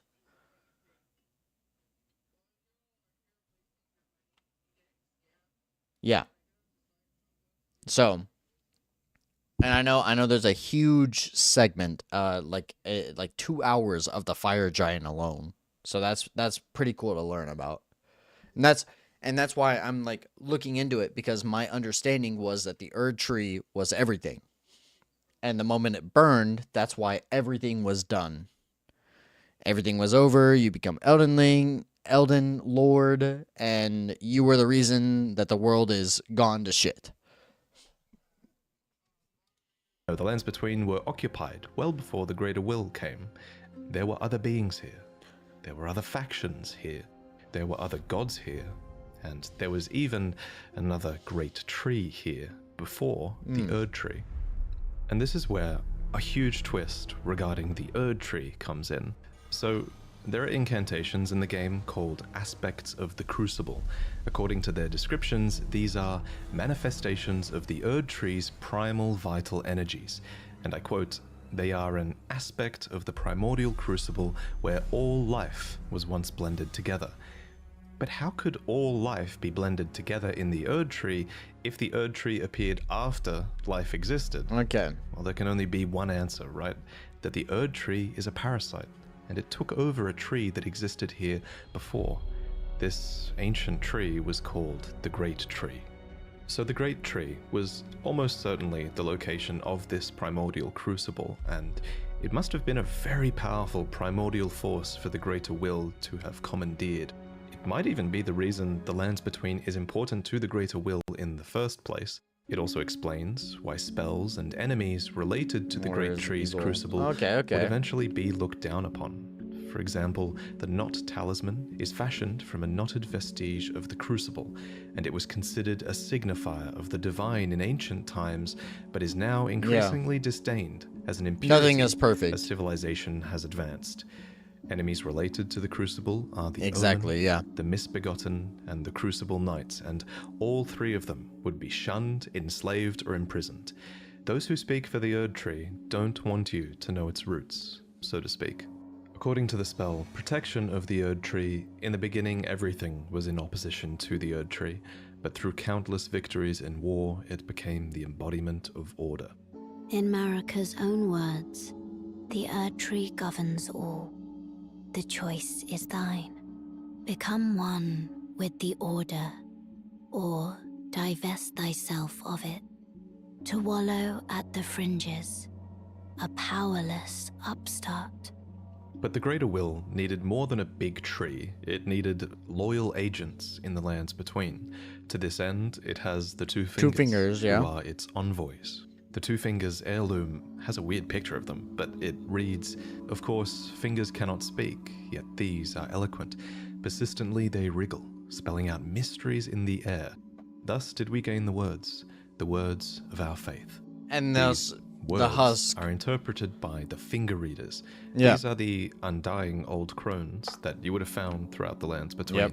They pass down the wisdom of the Two Fingers, or at least Government they is used to. perfect. Yeah, okay. Fingers, please, your fingers. I can read them. Most of them appear to have lost their purpose, and they're desperate to read your fingers and tell you annoying riddles, since their two fingers are likely dead. And yes, of course, there are multiple sets of Two Fingers. You would have found their corpses on the tops of the divine towers. Atop these towers, Yeah. you loot the fingers in order to activate the true power of a great rune. Specifically, though, you are giving benediction back to your great rune. You're taking a blessing back from the two dead fingers, essentially. This is just one of many blessings that the Two Fingers can bestow, and my point is kind of that the Two Fingers clearly have more than just influence. They have real power on some level. The Greater Will needs these powerful envoys and agents because, while it's obviously incredibly powerful, it does seem limited by a few things. First is space. The Greater Will didn't come to the lands between itself, it sent an Elden Beast to do its bidding instead. I really liked the arena that I fought the Elden Beast in. I just wish there was not a barrier blocking you. I think having a barrier in a fight like this is just awful. But I liked the arena itself. Like, it was so well choreographed. Second is time.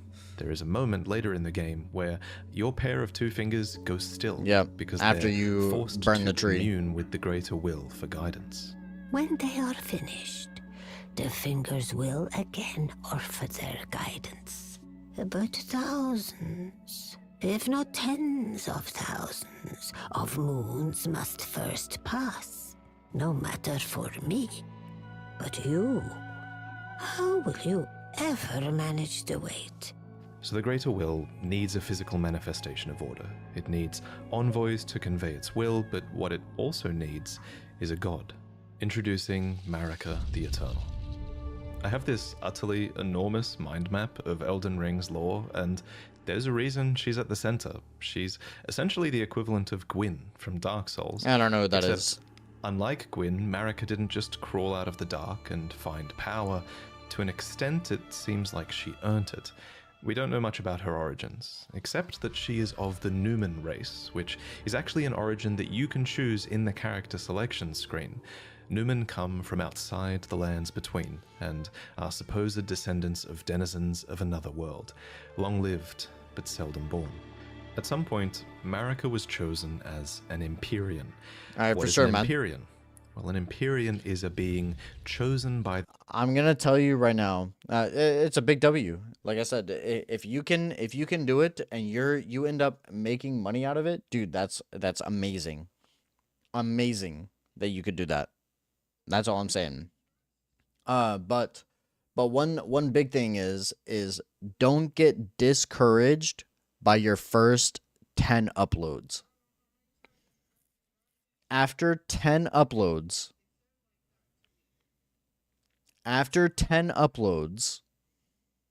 you start actually getting into the algorithm. 10 uploads will do nothing.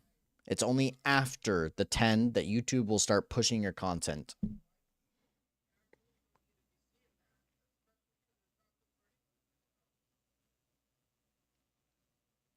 I'm just telling you what I know from the little bit of algorithm that I possibly can know.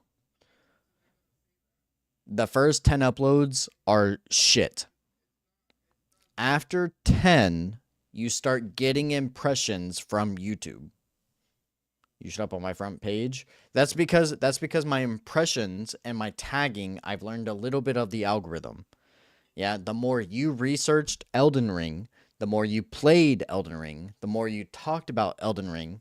Listen, that's all my tags are. If I can pull it over here and show you. This is all my tags. A kid from my school. I know got 3 million on a video. Yeah, that's all algorithm.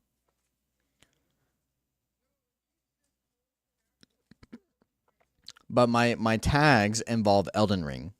And because it's YouTube and not a whole lot of people are streaming on YouTube, I somehow make my way to the top of whatever game I play. Whatever game I play, I am usually there, no matter what you look up. That's only because the space is limited in YouTube. So all of this, all tags, I can make my way to the top because of tags that you search. Elden Ring. Elden Ring being the first one. I didn't even put live stream. I only put live at the very end. But like live stream should be first. But I didn't do that because I know that people are going to look up Elden Ring, and the first thing they look up, Elden Ring, I will show up. That's all algorithm. And then putting the like hashtags, yeah? Hashtags mean a lot. But if you want to make a short, do not put hashtags in the title. I made that mistake way too early on. Way too early. You come up with a random title of like whatever, like a random word that you say in the short. Or if you're going to re-upload stuff that I say, just put a random quote that I say in the video. And as long as I say it, it will get views. And then put the hashtags. Apex. I can play Apex here and there, but I don't think I will center an entire stream around it. If everyone is wanting to play Apex, I'll play Apex with you. Like I'm not against that. That's what I feel more free now than I did shackled to Rainbow Six. So like I will play a lot more games as long as everyone's there. Exactly. And it's also only fun when you're playing with other people that are not playing it competitively. The second you start playing it competitively, it becomes boring. Just rebrand one of my banned accounts. Oh, yeah, exactly. So like what you want to do is create a title like what I do. I learned that doing some shit title with a bunch of like hashtags like this, they don't really do me a whole lot of good. Like this one, scary encounter. Short, scary, reaction, funny. I don't know what the description was all over the place. But what does it have to do with lore? But see, the thing is whenever I do a live stream like this, I like to talk about a whole lot of different stuff. And the moment I'm force locked into one thing, that's whenever I stop having fun. I know you're just inking my chain, but I do have to explain myself. If I'm locked into one thing, I feel like I can't be myself. And so whenever I do something, and that's why YouTube is kind of iffy, because you have to come up with a thumbnail, a title, and what you're doing. And it makes it feel like you're locked into something. Thumbnail folder. Bro, that's a lot, man.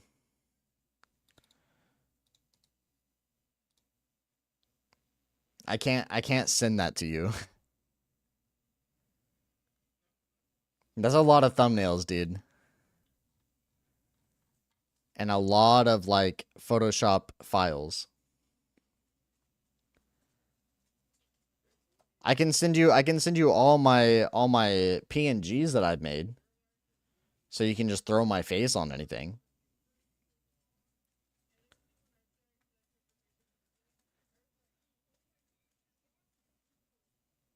Sure, do that. Yeah, I can do that.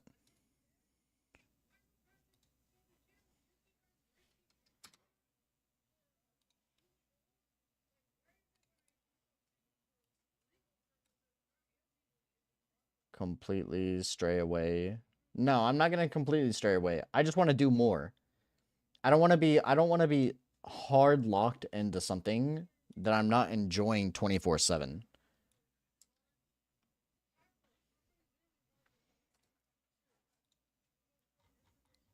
That's what I'm getting at. I don't want to be hard locked.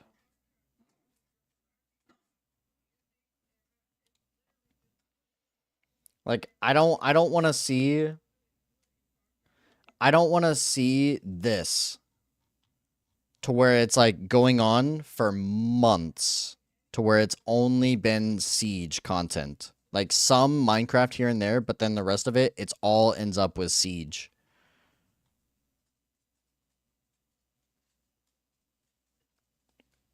I'm okay with doing vlog style stuff. Like that's I eventually want to get to it. But like one thing I do want to backtrack a little bit for Mo. Yeah. You want to make sure that you're putting stuff like this. Like just create a random title, like something you say inside of like if I would have just said in the video that Elden Ring is fun, I guarantee it this would have gotten more than 1100 views. But I didn't say that. You want to create a brain rotted title. And then in the description, you want to make sure that you're putting tags that describe it. Yeah. So always start off with hashtag shorts in the description. Because let me tell you, that is the most used hashtag for like shorts. And then after that, you can start off with whatever. Like funny is a big one. Elden Ring surprised me. It's at 1 million. And then entertainment's a big one as well. Now, Rainbow Six Siege, let me tell you, is not a good one. It's been stuck at like less. I'm surprised to see it at 900K, but it's been less than 900K for months. Start playing Valorant is by far the worst performing up there next to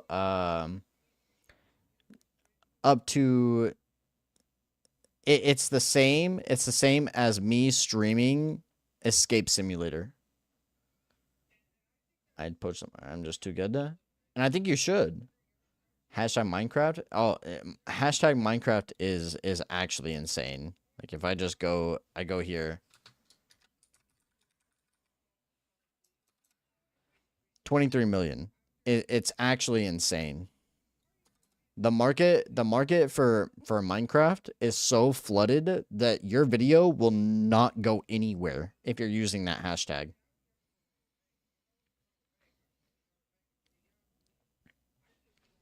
You have to use hashtags that are limited. So like if I were to do this, which I needed to do this anyways.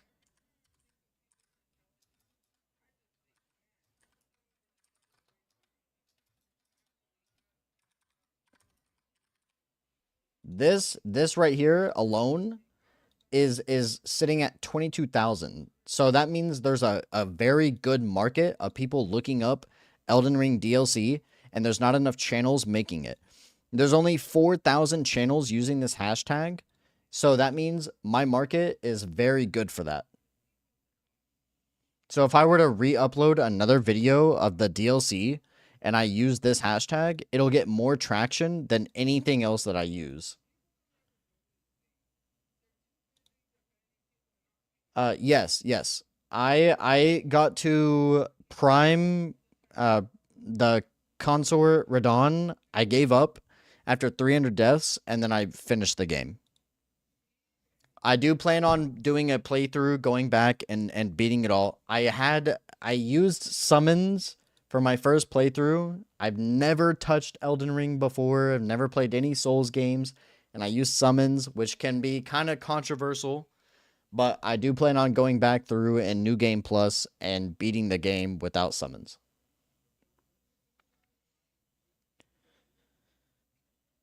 That is one thing I do plan on doing. I want to do it. And Radon's soul. Yes, yes. It is Radon's soul in Prime Mog's body. Yes. And let me tell you, it's it is literal hell. It is literal hell. Had I had another 16 hours of my week-long stream, I definitely would have beat it. But I just couldn't afford 16 hours because my grandpa was going into surgery and everything. And so I had to wrap it up as soon as possible, which really sucks, man. And that's why I do want to go back through and play it all the way through. I love Elden Ring. Elden Ring is a 10 out of 10 game.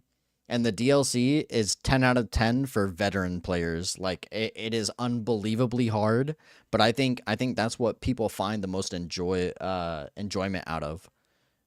I think it is by far one of the best games that I've ever played.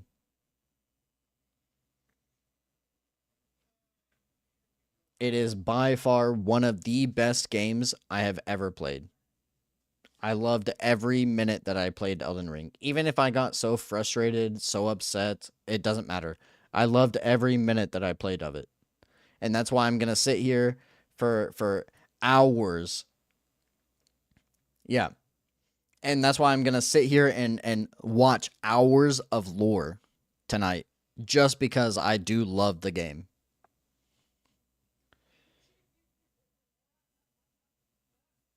I think their best bet is to make Bloodborne 2 at this point. I don't even think that. I think they need to make another game similar to Elden Ring. And then yeah, they can do the base game for casuals, but I think they need to do a later half of the game or extra additive activities for those hardcore veteran players. I think bringing a community around the casual player base is the biggest part of what makes a game successful. Limiting yourself to the like 50,000 people that literally love to just sit there and take pain is not profitable. You have to sit here and make a game centered around casual players. But then you can do what they did with Elden Ring. They made a DLC that is all for veteran players, and that's why people are getting so heated about it. They're getting so heated that it's too hard of a game and they don't want to play it. But I think that's wonderful. I think there should always be a skill difference in a video game, especially like a Souls game. Now that I know how fun they can be and how rewarding it feels, because I was literally the first boss I killed, dude. I was over here shaking with excitement because of how fun it was to just feel accomplished. Even if I used summons to make it easier, I still felt so accomplished that I finally beat a boss and overcame it. It was by far the best feeling I've had out of any game that I played. I haven't had that feeling in a long, long time. Besides whenever you make an insane clutch on Rainbow Six Siege.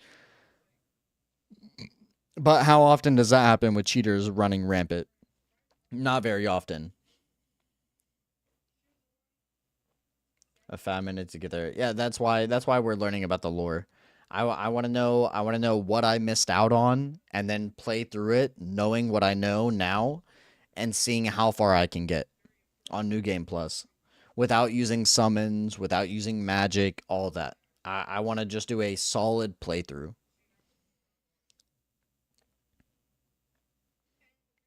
Learning dodging and all of it.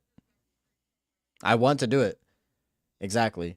I want to do it, and I want to do it on keyboard and mouse. I don't want to go out and buy a controller for it. I don't want to do any of that. I want to learn with the tools that I'm given.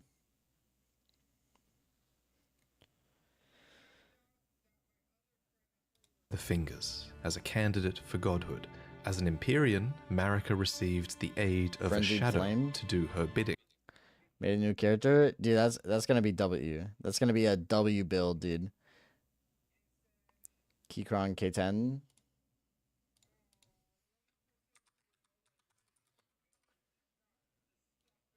Wireless? I don't use any wireless keyboards. I have a very good keyboard. I have the Huntsman Mini, 60%. I can change the keycaps on mine, but I don't need to because they're cherry reds.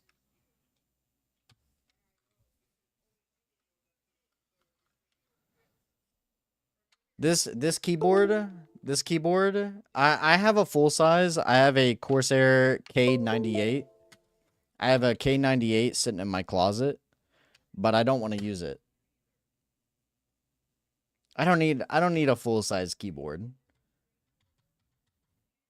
I can just keybind stuff to be more comfortable with a 60%. And I'm okay with that. K90? K90 is too cheap, bro. K98. It is a full 100% keyboard. This looks like it's a 75%.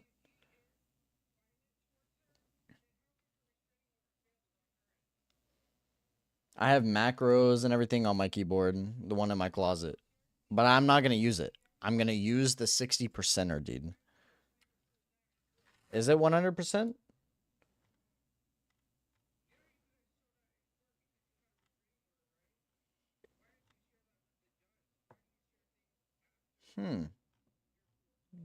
Yeah, but like I have no reason to buy it cuz like I said, I do have a $200 keyboard sitting in my closet.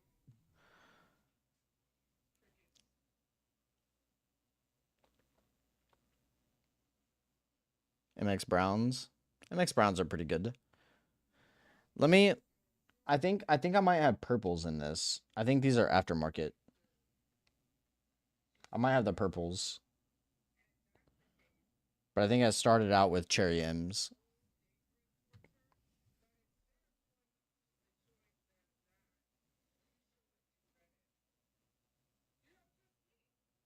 I don't have a keycap puller.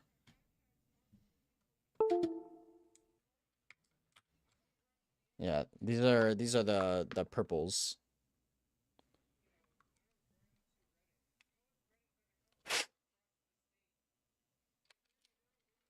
Which are very nice. Clicky. Just like what you want to hear, man.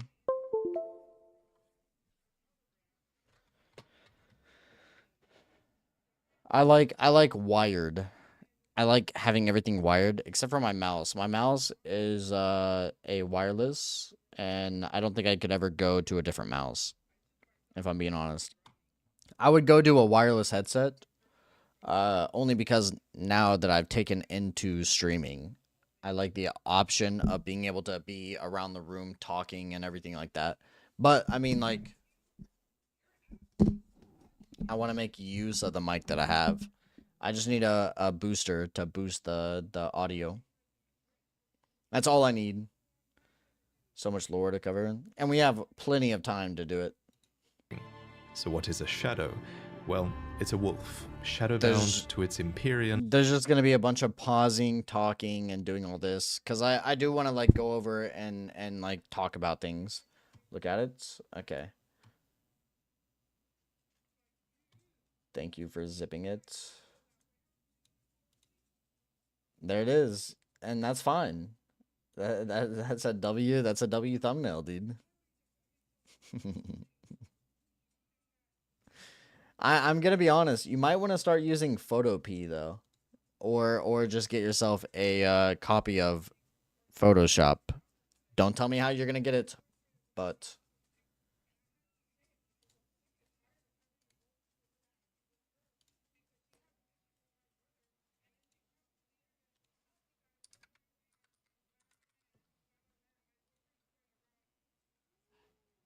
Well, don't tell me that.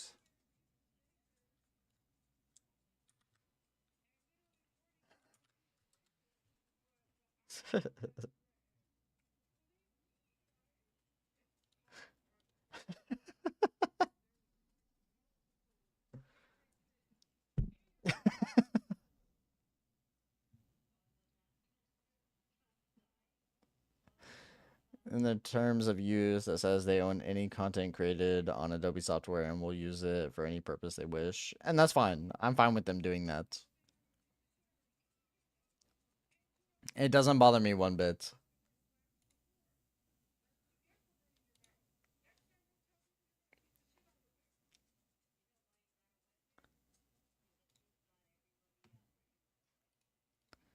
I mean, it does not bother me one bit.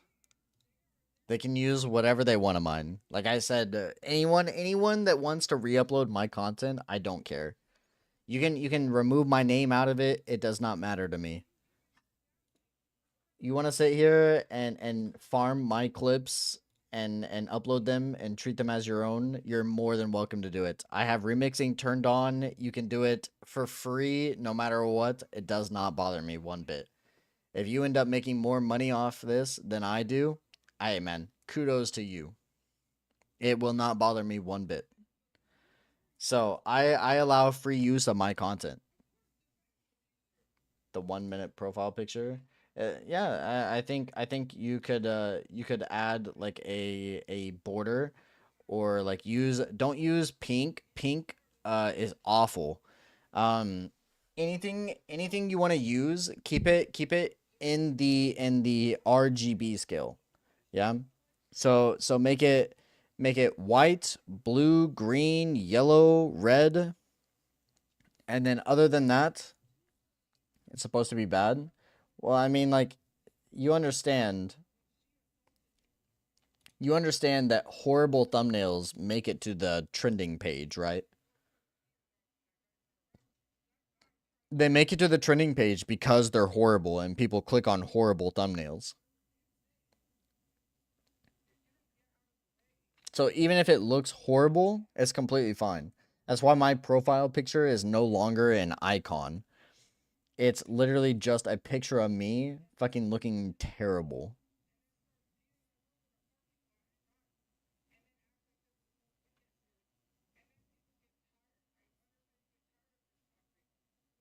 Yeah, like it means nothing.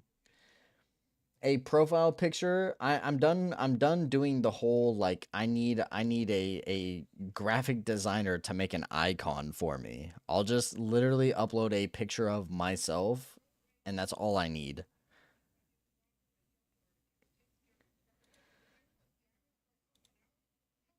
And that's why I changed the Discord profile to it. I changed everything. It just stands out, dude. The more terrible it is, the better.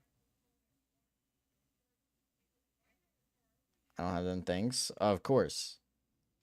Use that website and it's great. Yeah.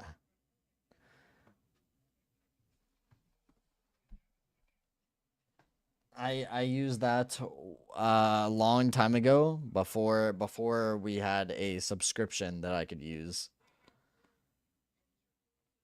I'm gonna be honest. So even if they're saying that it's terrible, I think it's a big W. I used it forever. By the two fingers. Lunar Princess Rani is another example of an Empyrean with a shadow-bound beast. You would have met Blythe. These creatures are the Empyrean's very own shadow. They are completely loyal to their destroyed needs, and this by guy. definition, incapable of treachery. Marika's Nothing. shadow was a beast called Malakath. Every Empyrean uses their shadow in different ways, but Marika's sole need of her shadow was as a vessel to lock away destined death. So what is destined death? Well, according to Enya, it's the rune of death. The rune of death goes by two names. The other is destined death. We mentioned earlier that the Elden Ring is made up of runes, and at some point, maybe when she was chosen as a god, Marika plucked the Rune of Death from the Elden Ring. She gave the Rune of Death to Malekith, her totally loyal shadow, who bore a black blade imbued with this rune. It's kind of genius, really. In a single act, she removed the concept of death. Channel banner.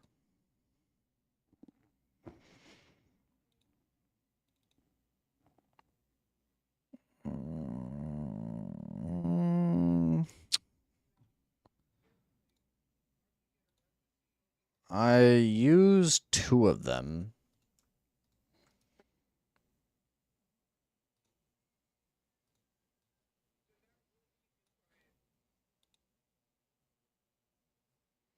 Not sure. It's just.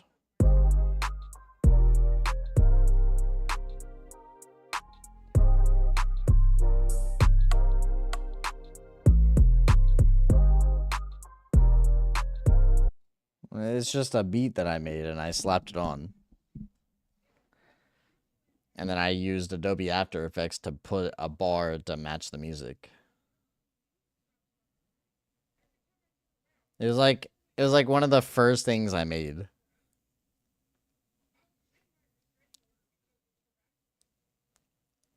I just cooked up a beat and Fruity Loops and ran with it.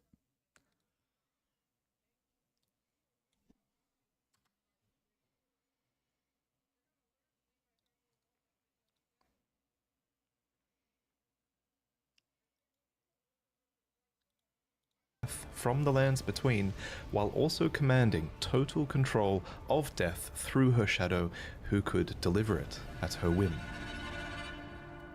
Now, some of you might be asking, if death is removed from the lands between, how come I can kill this dog? First off, shame on you.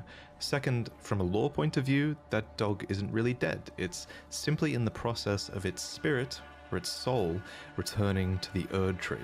Catacomb dungeons, for example, are specifically constructed near the roots of the Great Tree for this reason, so that the Erd Tree can reabsorb their ashes back into it. This process replaced the concept of a death that you were destined to have, but this random spirit outside of a catacomb dungeon says it best.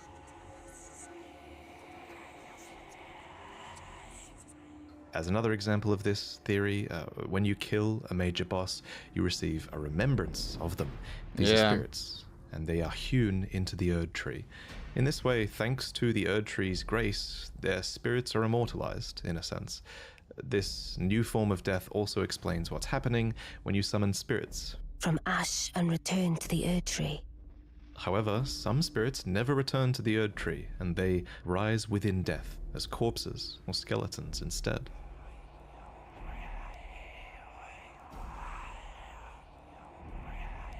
So this was the new order, and it's important to stress that it was in this moment, when the Rune of Death was removed, when Destined Death was taken, this is when Order became the Golden Order. The forbidden shadow plucked from the Golden Order upon its creation. Specifically, this was Marika's Golden Order.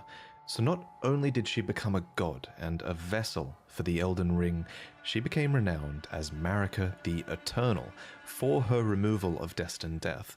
It was a huge part of her character and her reign as well. However, Marika had more than just death to conquer. She had wars to fight, as the world was occupied by many forces that could threaten her Golden Order. There was war with the Stormlord, who likely ruled over Stormvale.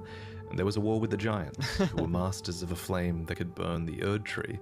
There was war with the ancient dragons, who incidentally had stones that could twist time, this dragon. and thus slay a god. And finally, there was war brewing with the Carrion royalty, who had previously obeyed laws which contravened the Golden Order. Thus, sort of similar to how the Greater Will needed an Empyrean to enforce its will, Marika herself needed someone to wage war. So, there was to be a husband, a consort, an Elden Lord. The man chosen was Hoarah, a ferocious warrior who became known as the Lord of the Battlefield. His crown was warranted with strength, and while it was for this strength that Marika married... The dragon was the first Elden Lord. So then why whenever you're facing Godfrey, does he say he was the first Elden Lord?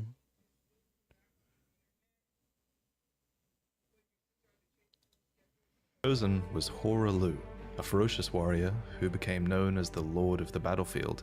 His crown was warranted with Okay. strength, and while it was for this strength that Marika married him, he was also required to take a vow to conduct himself as a lord. To suppress the ceaseless lust for battle that raged within, Horalu took the beast regent Sarosh upon his back. You'll notice this is another example of a beast being given for the purpose of serving order. Thus, in this moment, he went from being Horalu, warrior, to Godfrey, the first Elden Lord, consort to Queen Marika, and a certified demigod. Godfrey and Marika had 3 demigod children together.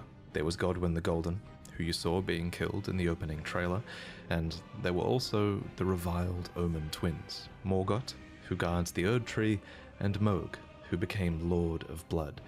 You might think that Godric was another demigod child, but he actually wasn't. Instead, he was probably descended from Godwyn. Anyway, we'll talk about the demigods more in detail in another video, so subscribe for that. But for now, just know that Godfrey and his offspring were the first demigods, henceforth known as the Golden Lineage. In his wars, Godfrey led his 16 Crucible Knights into battle, who were named so for they fought with the primordial powers of the Erd Tree. Their incantations were aspects of the Crucible itself, and they likely fought giants, dragons, the Stormlord, and more to usher in their age, the age of the Erd Tree. In Marika's own words, "Hark, brave warriors. Hark, my Lord Godfrey. We commend your deeds. Guidance hath delivered ye through each ordeal to the place ye stand. Put the giants to the sword and confine the flame atop the mount. Let a new epoch begin, an epoch glistening with life. Brandish the Elden Ring for the It's a age sign. of the Erd Tree." The Erd Tree would go on to be largely seen as a blessing for all of those in the lands between, especially those close to it in Leyndell, the capital city of the Erd Tree. The tree bestowed blessings. For example, the dew that dropped from its Who knows, branches man? were like jewels. It loomed overhead as a constant reminder of order, and its roots reached far and wide, relieving many of the burden of death. In fact, Erd Tree burial was one of the highest honors a hero could receive. One by one, the previous factions of the Oh, the world fell. birds. The giants were put to the sword, and their fell god was killed by Marika herself. The ancient dragons broke down the walls of Leyndell, but met fierce retaliation. However, I think the House of the Erd Tree encountered the most trouble against the land to their southwest, Leonia. Here, the House of the Moon repelled their offensives time and time again, and I mean that literally, because there was not just one but 2 wars fought here, and in both of these, there was no victory for the Golden nor for the Moon. And I suspect it was probably because of these lobsters. These damn things can snipe you from like a mile away, and it's bullshit. Actually, it was probably because of the Carrion Knights, who, according to their weapons, were able to wield sorcerous battle skills, and despite numbering fewer than 20, this power made them a match for even the champions of gold in battle. These enchanted Mages. knights were anointed by the Lunar Queen, a young astrologer who went on to establish the House of Caria as royalty in this land. With her bewitching lunar magic, she won over the Academy of Raya Lucaria, where glintstone sorcery was studied, and united the Carian royal family and the learned scholars of Raya Lucaria defended their home from the golden aggressors. At the head of this great golden army was Radagon. Lord Radagon was a great champion, possessed of flowing red locks. He came to these lands at the head of a great golden host. When he met Lady Renala in battle, These so two champions awful. clashed, fell in love, and joined their houses. Radagon once cleansed himself with celestial dew, repented his territorial aggressions, and swore his love to Renala. The Order of the Erd Tree and the fate of the Moon were conjoined, and all the wounds of What kind of dew was he basking in, though? war forgiven. You might think it strange that the Greater Will would permit this union, but It's not too odd, all things considered. As with most FromSoftware games, sorcery and faith are just two sides of the same coin, and both of these powers stem from the cosmos. Radagon and Renala were known to have 3 children together.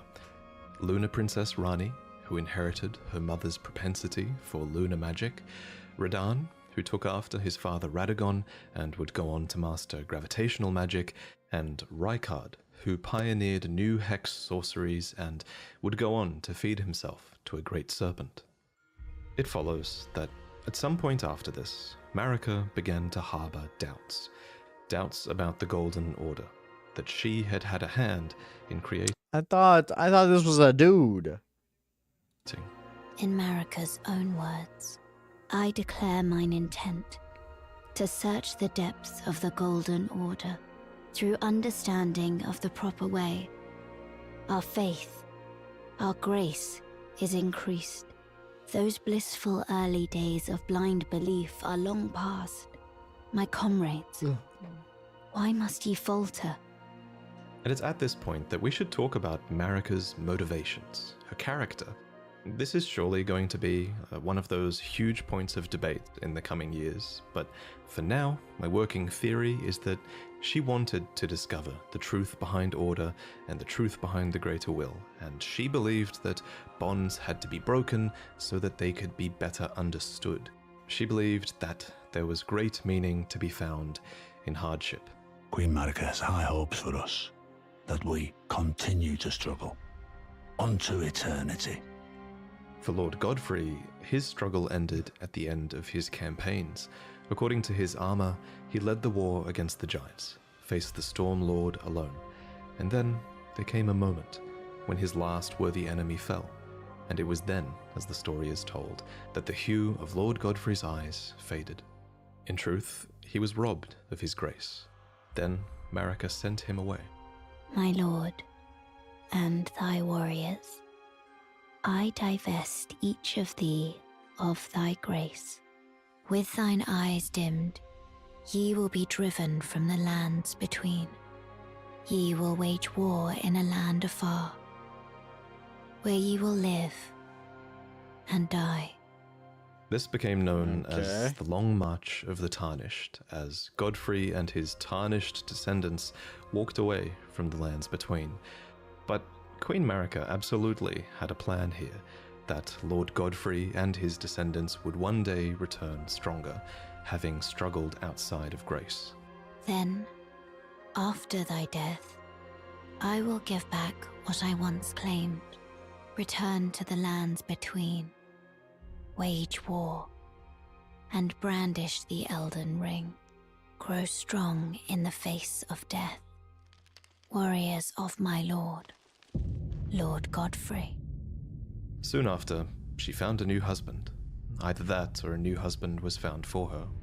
I don't know. I don't know about Final Fantasy.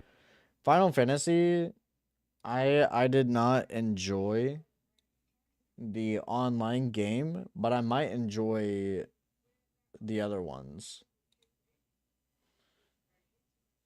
That sound is so good though. Yeah, I think I like, I don't know. The online game sucks. Yeah, it was awful. Like I did not like it. Goated story game. But everyone said that about the Final Fantasy Online, that it had such a good story, it made everyone cry. But like the story was just like, bro, who cares? If they're good, like I haven't seen anything about them. I've only played Final Fantasy 14. So if they're good, then I'll probably play through them. I wouldn't mind that. I need to take a leak though.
Like I said, I feel like I've been unshackled by Rainbow Six. So that's really like what I'm hyped about.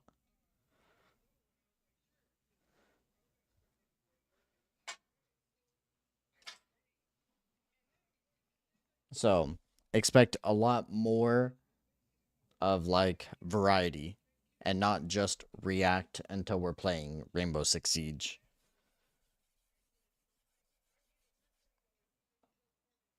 But I will still be playing Rainbow Six. It's not like I can forget everything, all the hours or anything that I put into the game. Like I still have to hit champ, so that is next priority. And then I want to start doing like more content surrounding like again, I do want to do a Skyrim marathon. I want to play through, beat the game. I want to go back through, beat Elden Ring without using summons because I realized how much of a bitch that I was whenever I used them because it made the fights 10 times easier in the base game. The DLC, however, it made the game 10 times harder in the DLC because they punish people. They punish those who use summons in the DLC. The bosses attack 4 times faster and stay on you when you're using a summon. So it feels like it brought the game skill level way higher whenever you're using a summon. Because of how much damage the bosses do and how fast they attack. If your summon dies in the first phase, you're done. Summon is weak. It's weak until you get to the DLC. If you want a challenge, put the summon down in the DLC content. I swear to God, you will get your shit ran through. I feel like it's way harder to use the Mimic tier in the DLC than it was in the base game. The base game was a cakewalk with the Mimic tier. But the second you put it in the DLC, dude, it's game over. So that's why I want to do a playthrough of without it. Yeah. I feel like now that I know what I know now, I can go back through and actually play the game. Instead of just having everything. Yeah, I think the DLC actually made me acknowledge how good of the base game was. Because you could really just go with whatever build you wanted. As long as you can dodge, you can literally make your build however you want it. And I think that's amazing. I think that is like by far my favorite part of the game. Seeing all the different builds that I could come up with in my head, just like not even knowing the game, but coming back through, looking at all the different, like you could do a full strength build, you could do strength and arcane, you can do dex, you can do a full dex. You don't have to do bleed builds. You could have to do yeah, exactly.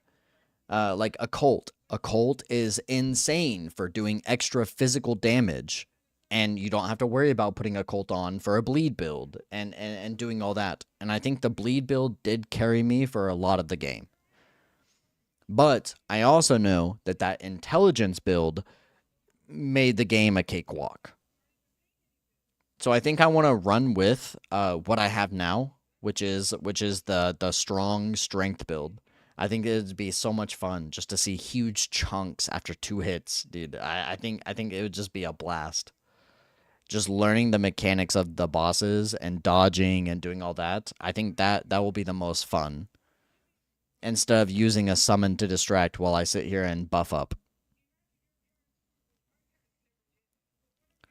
I think with what I know now, I can come up and kind of like generalize a build that I have in my head and be able to put it on paper.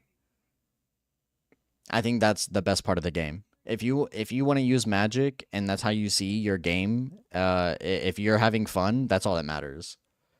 I had a lot of fun using summons, but now I want to have more fun not using summons and challenging myself because I actually know the game and I know what to expect. I know how to like learn mechanics and all that. But if I would have started out doing that, I think I would have had way less fun. Like, sitting here dying to the same boss 500 times is not fun to me. Because then I'm not learning anything and I feel useless. Which is why I did give up on Radon. I literally felt useless. Like, no matter what I did, I would go in there, didn't use a summon, and I realized how much I relied on the summon all throughout the game.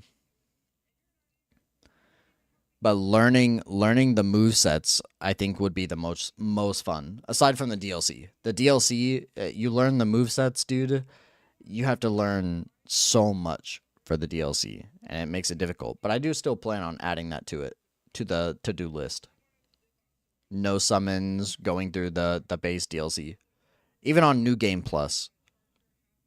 I think on my next playthrough, on the New Game Plus, even 1, I will probably end up doing the DLC. But I will not be doing a marathon. So it'll be individual streams daily, which I do normally stream is daily. That week caught up to me quick yesterday, dude. I'm gonna be real. That week caught up to me quick. I was so exhausted, like, mentally. But that's also what I think is fun, being mentally exhausted. Cause then it's like, it's entertainment for myself as well, going back through and watching.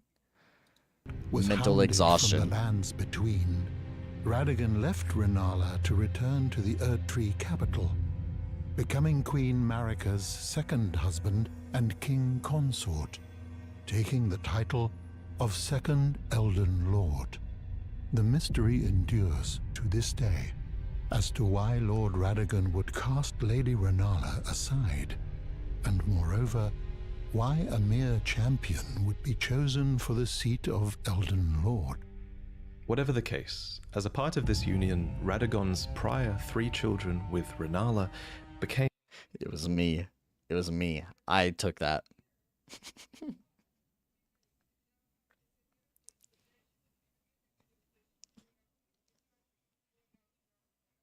I did. I even took Sawatowski's shorts, dude.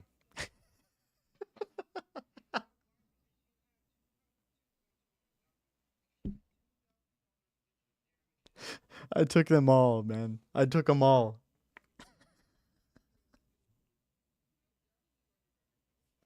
Clips, shorts, long videos. I did it all, dude.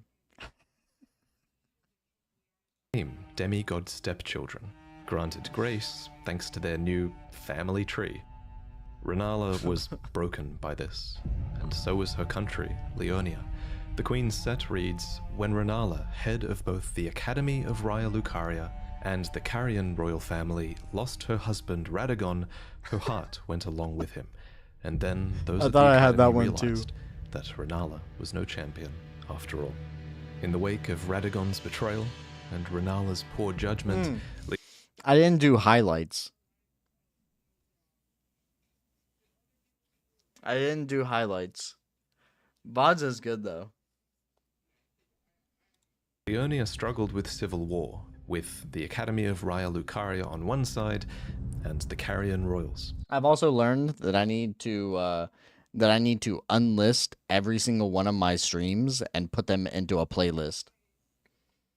So you can still watch them if you go and look at the playlist, but you can't see them otherwise because it hurts viewership. On the other. And it's here, during the age of the Erdtree, that Lunar Princess Rani, daughter of Rennala and Radagon, stole a fragment of the Rune of Death.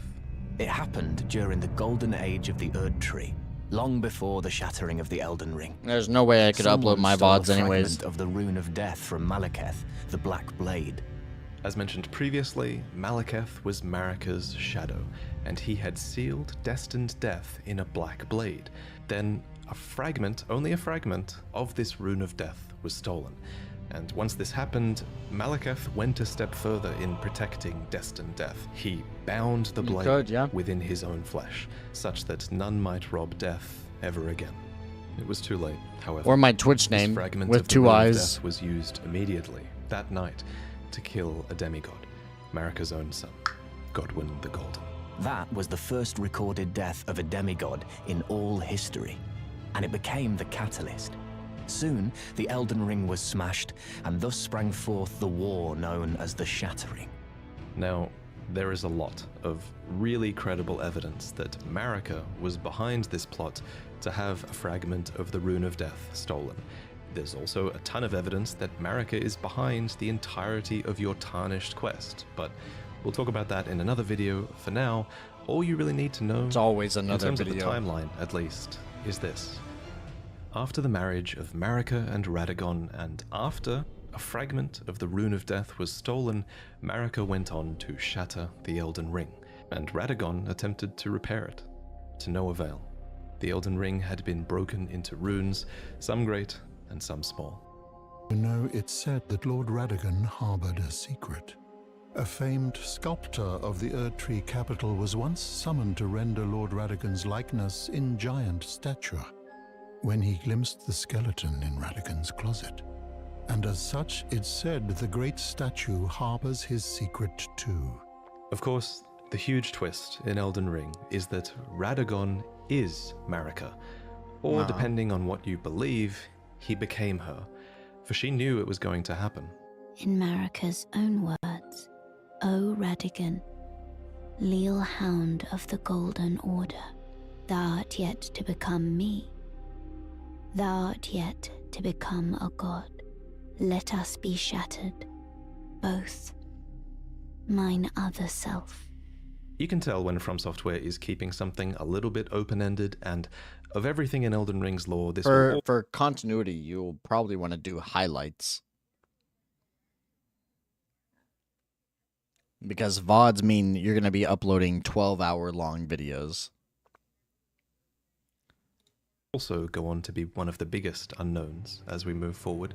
For example, the wording, thou art yet to become me, reinforces that Marika and Radagon were two separate entities before the Shattering.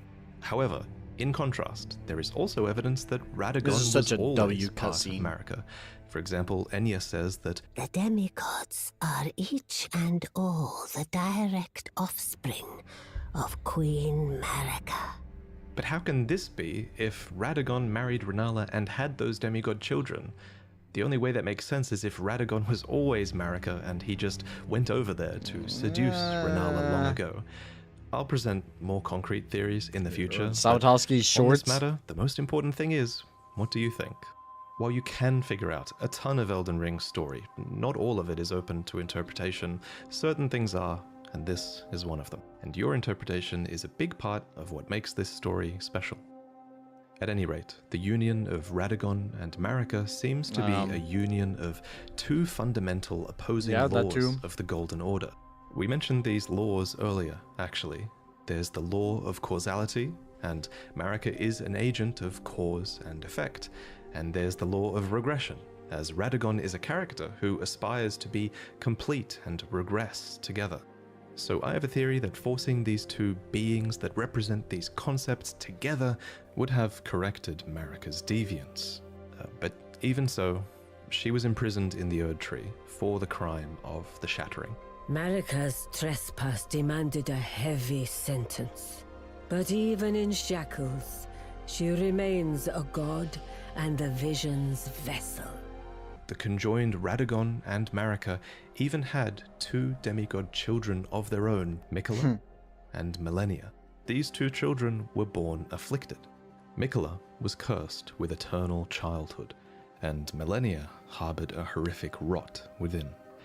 Even so, these two children were both chosen as Empyreans.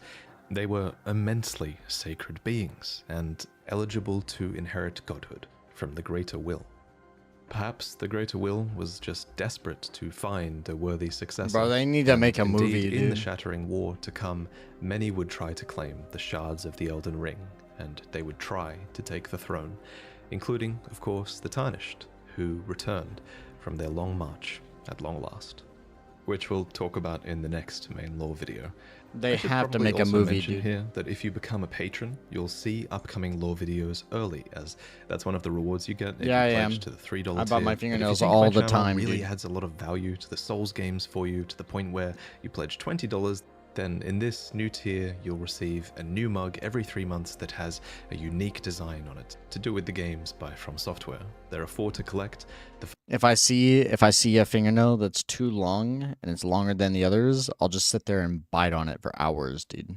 The demigods are each and all the direct offspring of Queen Marika. There was Godwyn, Morgoth, Mohg, Radahn, Thumbs are my favorite, dude. Rani, Mikola, and Melania, Blade of Mikola. Melania, Blade of Mikola. Melania, Blade of Mikola. And Melania. Not again. All of these demigods had fallen from grace by the time the shattering occurred. But in this video, I want to mostly talk about the origins of these characters, who these demigods were before the fall. And some of these demigods fell a long way indeed. Before he became this unsightly mess, Godwyn the Gold. You gotta realize, the tag is derivative of what you're going to upload. If you plan on uploading my live streams, bro, kudos to you. Your computer is gonna blow up, dude. You won't have enough space to record every single live stream that I do. Kudos to you, dude. Every single stream that I upload is around 256 gigabytes. That's the cutoff. So if you can house that, it's perfect. And if you want to re-upload those, like I said, go all in, dude. But just remember, every single live stream I do is 256 gigs.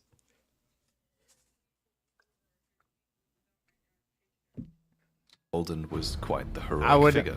I would highly recommend, if you're gonna do that, you might as well take the name highlights, and so you can literally just clip what you want and upload it.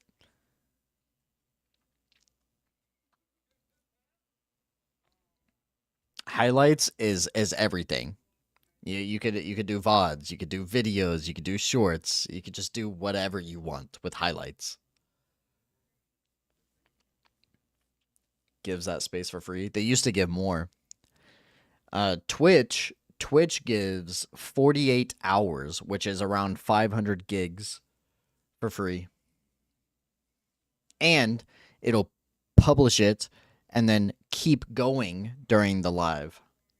So you could easily get like 1,000, maybe even 2 terabytes of storage free just within 2 days of streaming.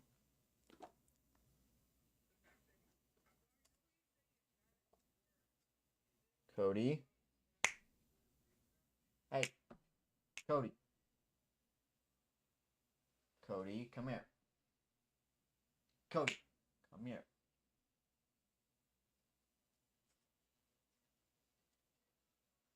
What do you got there? Got a bone? You got a bone? Okay. That's fine. Room tour. My room is so messed up as of right now because of that week-long marathon. I didn't do any laundry. I just fucking gamed, slept, gamed, slept, gamed, slept. I even have a jar of peanut butter sitting on my desk right now, dude. You can literally see the laundry right there. It's piled up over my bed.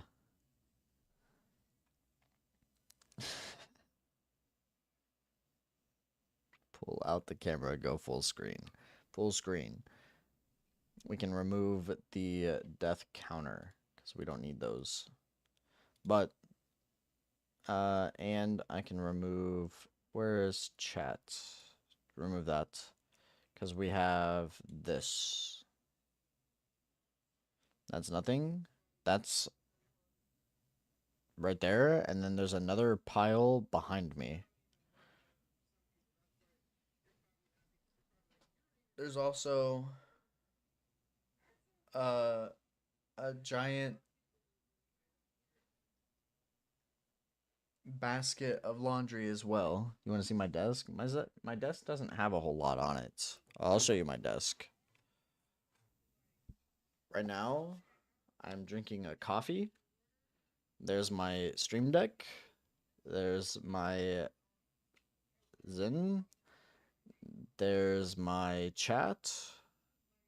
There's my peanut butter, my gamer juice, my fuel, a Rubik's Cube right in here. And then there's you.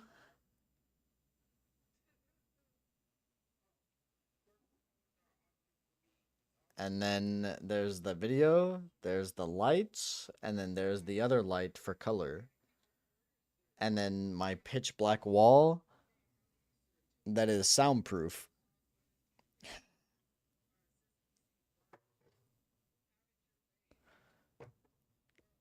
And then there's me and the desk.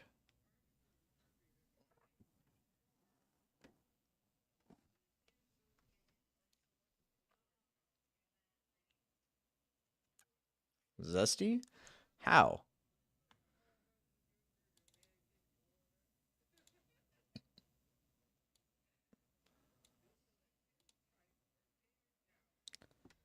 Is vile?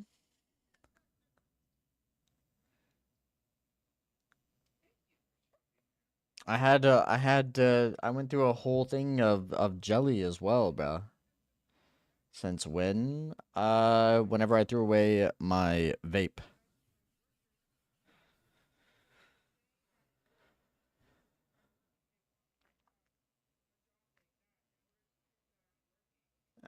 With this week? No, but other people have.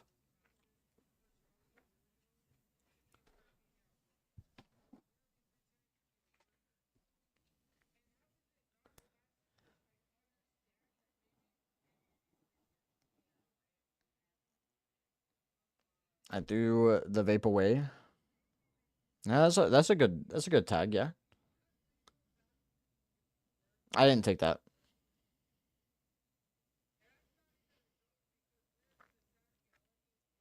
I made sure I was not vaping anymore.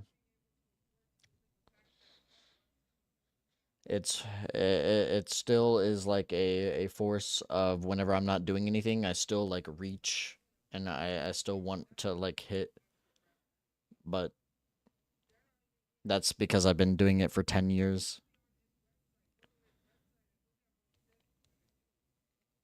But I've gotten over that to as much as I can.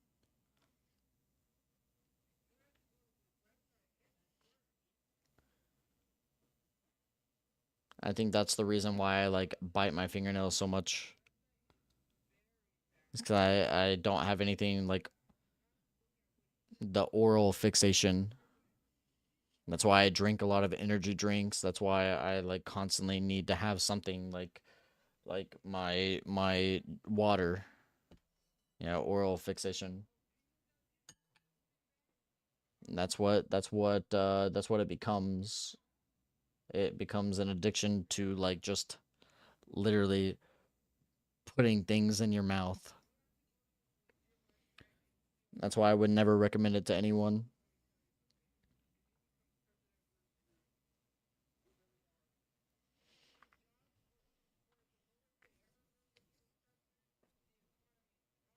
Stealing what idea? From who? I've always had this set up. I just have it usually turned off like that.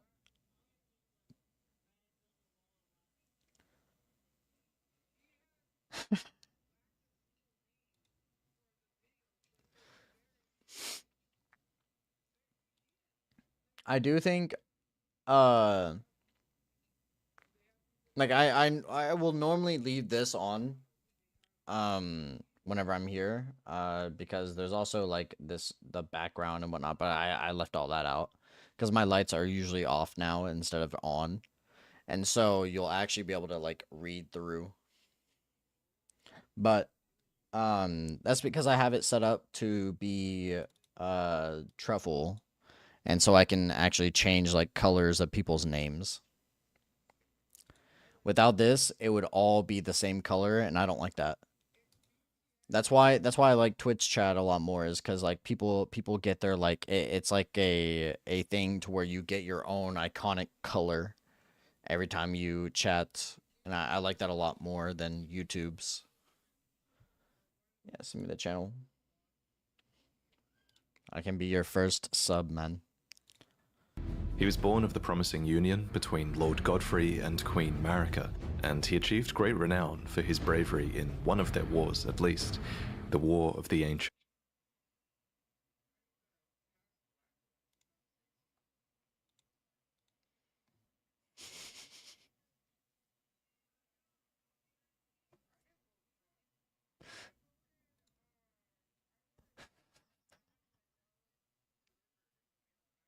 What is that? Bro, I literally sent you the original banner, dude.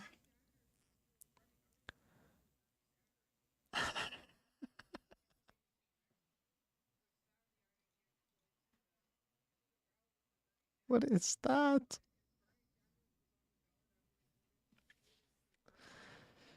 Do you not have the same font?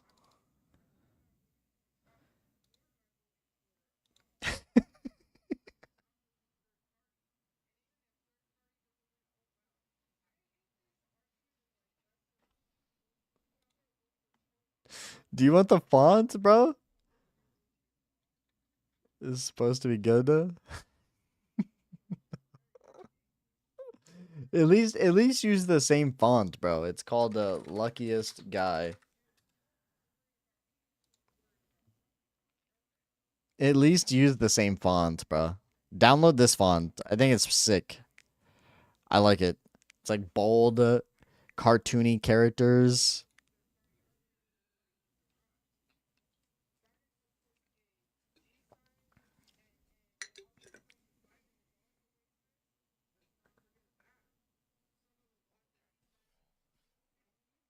You don't wanna? Right. It is your channel, dude. You don't have to, man. And dragons. This war began when Grandsax, a great ancient dragon, rained calamity down upon Leyndell, marking the only time in historical record that Leyndell's walls had fallen. It's not clear why Grandsax first attacked, but fortifying themselves against lightning, the Knights of the Erd Tree weathered his assault, and Grandsax was defeated. However, this was only the beginning, and a bitter war against the ancient dragons was to follow. During this war, the Erd Tree Sentinels had an epiphany that the only way to truly protect the Erd Tree was to become dragons themselves. And so, despoiling the corpses of their foes, the grotesque Sentinels served the Erd Tree, but fought with the claws of the enemy instead. You need my phone number, and if you don't have that, then you need my email password, which if you want to recover my email, you have to go through 4 different emails. And every single one of those emails is a 36 character linked password, all different. And if you want to get into that, you also will need my phone number. And if you don't have the exact same phone number, well, you're not getting into any of those emails, even if you crack the 36 character password that has all special characters.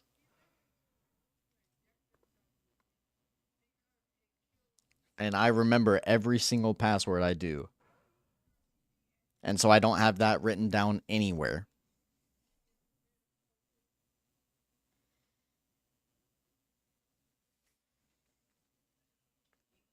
I don't use password manager.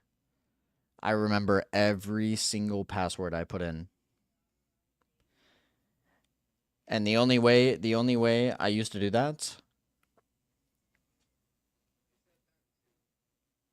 the only way that I know, I'm a little old-fashioned, dude. When it comes to passwords, I'll write it out 100 times. And then I'll burn the paper. I'm just joking. I use Notepad. I use Notepad and I type it out 100 times, and then I remove the file, and then permanently delete it. So if I forget a password, it's my fault. But I don't forget. 0 words per minute. I type at least 50. I do at least 50 on this 60% keyboard. Bro, my brain is not wired. It's not wired to do typing. It's wired to play FPS games. Yeah. We've already done that, and it was 47 to 52.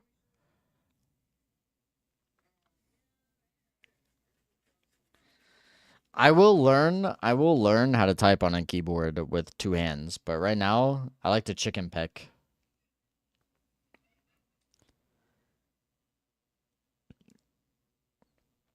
No, I'll do it whenever I learn keyboarding.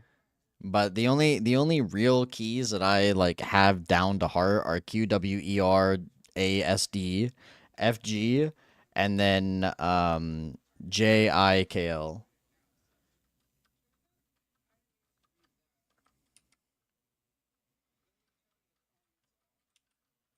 I fuck up whenever I'm going to press Y and H, B, and V.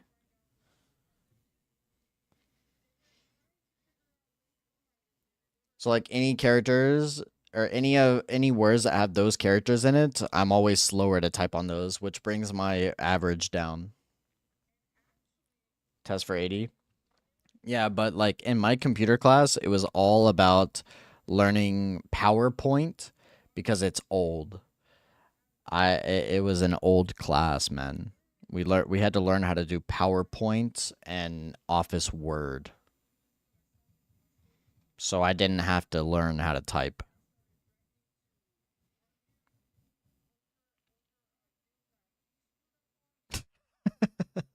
And I always got like the highest points possible in the class. Because my teacher didn't understand that if you wanted to pass like a typing test and an essay, you could just cheat it, right? And copy the whole manuscript for Deadpool. And they had no idea. You could just copy the entire manuscript for Deadpool, paste it in, and then submit, and you would get 100%. And so I was the only reason that myself and Jacob passed the class. Cuz we literally just played Minecraft all day in that class. Because I would get done with my work within 2 minutes. We would play a Minecraft local LAN server, and we would play Halo 2 campaign pirated on PC. A PC port. Yeah. One time I had the whole class in on the Minecraft SMP. There was 30 people.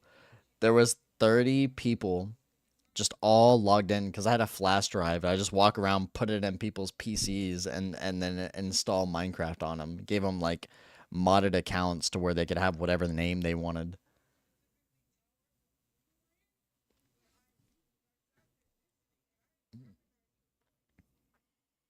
Yeah, she would. They had this. They had this website that you would have to like do essays on, and you all you had to do was just paste a manuscript in there, like any movie you wanted.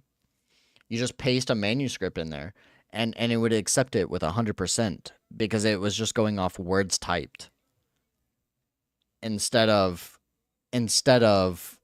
actually writing things out. So it would say that my typing speed was like over 1,000 words per second because I would just copy and paste and then submit. So it said that I typed 1,000 words per second, and so I got an immediate S plus.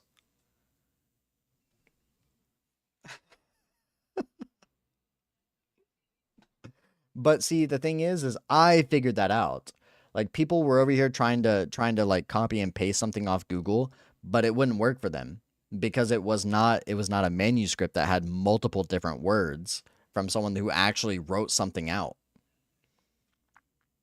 Yeah, it was a testing website. It was like for SATs and everything, and that's how I like fooled the system was because it was an actual handwritten manuscript that they uploaded to the internet, and so you would just go through, like if you did anything off Wikipedia, it would immediately pick it up and say that you had to retake it. But I found a website that did like handwritten manuscripts, and I would just paste those in. It had every movie possible that was released. And so me and Jacob just passed the test instantly. And so we were done. It was a 2-hour class and we finished in the first 2 minutes every day. And so we just had unlimited time to play Minecraft. The teacher hated me for it, but like she couldn't like I couldn't get in trouble because I did what I was supposed to do.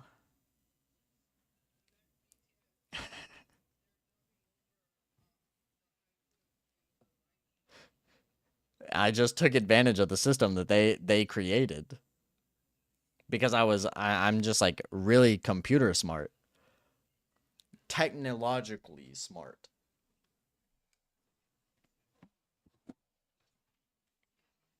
Because I wanted to be in cybersecurity since I was a child. And so I knew all about like getting into the firewalls of my school systems. I knew how to like if I wanted to, I could literally pull up a prawn website during school hours.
No way to launch any exe with admin rights on our PC. I don't know if it's patched by now.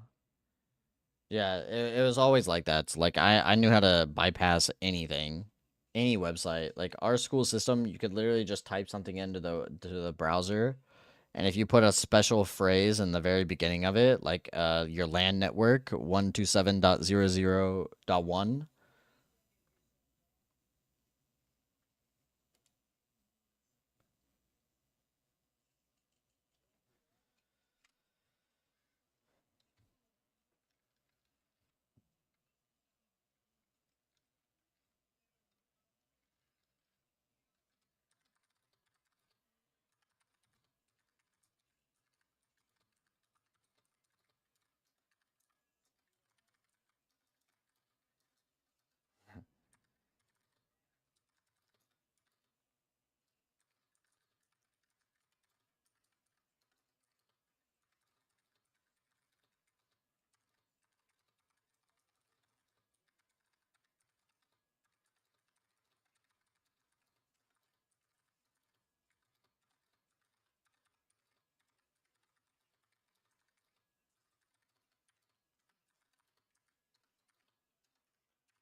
Managed to kill Lana without summons. I plan on doing that. I plan on going back through it and beating every boss without summons.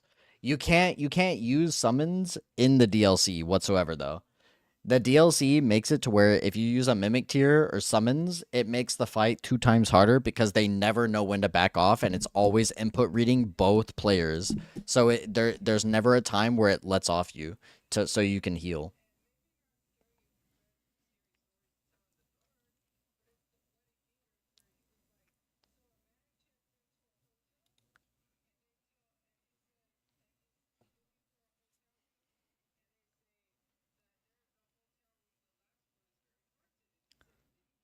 My browser, Fortnite on the Chromebook.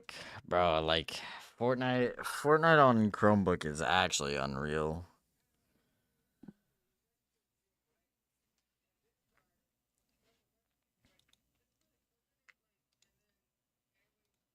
In the end, the ancient dragons were routed once again. In a graveyard of swords by the Stormcaller Church, the end of the war is commemorated.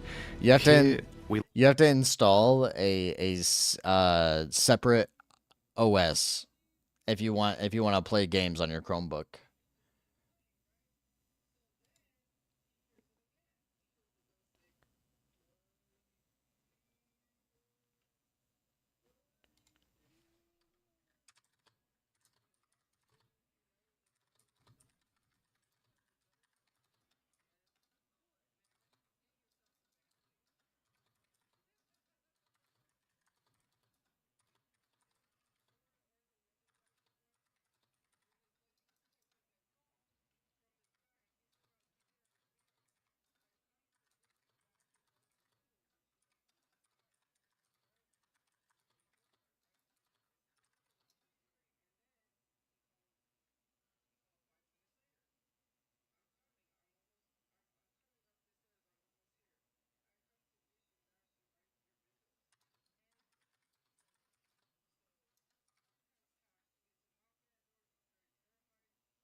You can just install another OS to boot on. On is like Millennia, but if you hit her, it doesn't affect it. Yeah.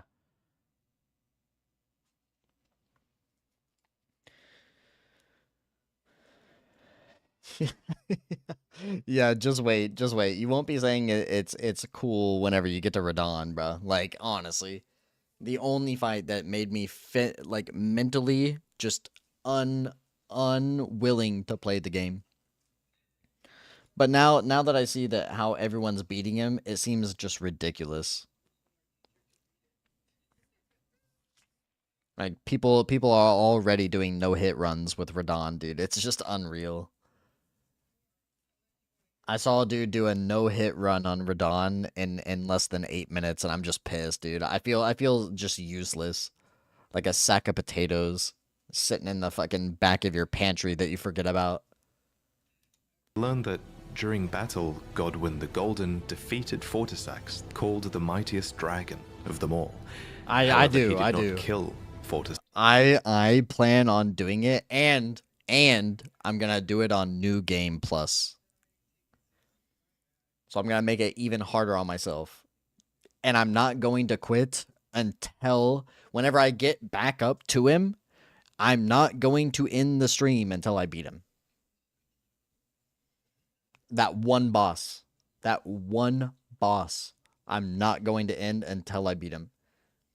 But the Elden Ring streams will just be constant. Yeah, it'll be back to back usually. Whenever we do have downtime, like I said, Rainbow Six Siege, and then later half of the day I could play like, and then I can play like Elden Ring at the end, just like getting a little bit further and further every day. The dream is never over, and I'm going to beat him before they nerf him, because I know they will eventually, and I don't want to beat him after the fact, because then it will feel like I was defeated. and I will have to down patch to go back to how he was to beat him again. Ten of your shorts to post while I gather clips of you. Yeah, he's a literal god, dude. It whenever you kill him, it says God slain.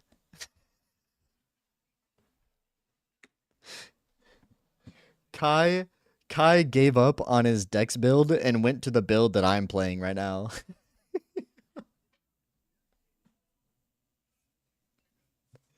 Sax. Instead, he befriended him. And it was in this act that the powers of the ancient dragons truly became a part of Leyndell. After all, only those loved by dragons can survive the ordeal of cladding their bodies in lightning. So, from an unlikely friendship, an ancient dragon cult was born in the capital city, and the Knights of Leyndell learned to worship the dragons and wield their lightning. Lanciax, sister of Fortisax, even took human form to better commune with the knights.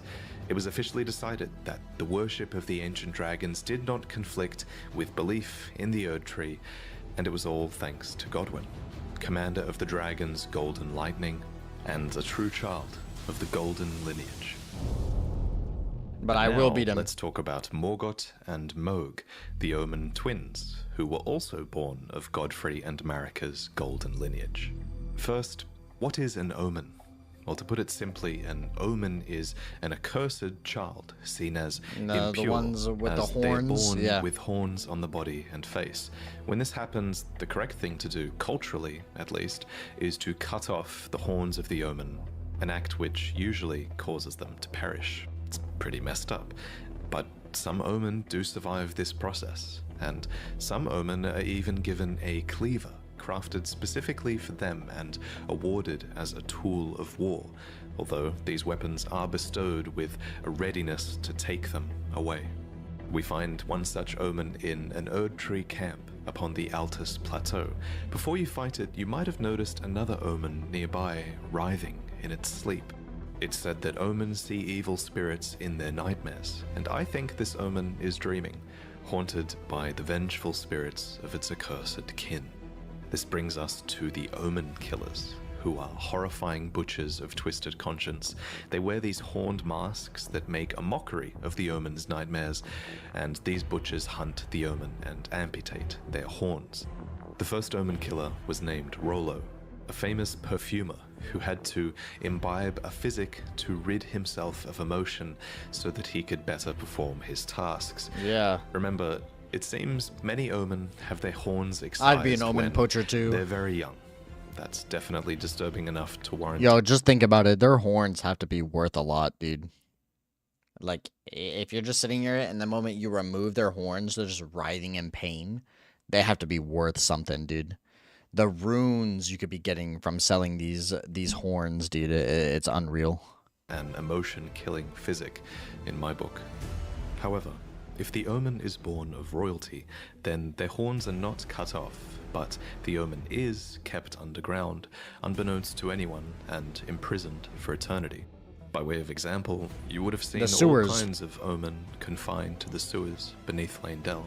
But why are omen considered to be accursed in the first place? Some of them are clearly intelligent, so what's inherently wrong with being born with horns and great strength? Well, it's important to remember, I think, that this curse might only really exist in the context of the Golden Order. After all, those afflicted with omen horns are not able to return to the Erd Tree for rebirth, and are said to be born outside of its grace. But why does the Golden Order disavow the omen, then? Well, it's hard to say for sure, but my working theory is that it's to do with the Crucible. According to this ancient incantation, horns were once an aspect of the Erd Tree's primordial crucible, where all life was once blended together. And with the exception of a couple of Crucible Knights in and around Leyndell, we know that the Golden Order has started to distance itself from most things that touch upon the Crucible. While things like horns, knots, feathers, and scales once grew on the human body and were considered signifiers of the divine, now they are disdained as impurities as civilization has advanced. We learn this from the knot, scale, and feather talismans all of which are guarded by Omen, or dropped by Omen killers, no less. Unfortunately for the Order of the Erd Tree, these once divine impurities seem to crop up in some births, whether they like it or not, almost like it's a genetic trait, as if it touches upon the crucible at the root of the Erd Tree. And so you have to ask, is it really a curse to be born as a graceless Omen? Well, as with most curses in these games, I think that depends on your perspective. In any case, Mohg and Morgoth were Omen royalty, and thus they were born into a wretched mire far below the earth, horns and all. Here they were kept under the strictest confinement.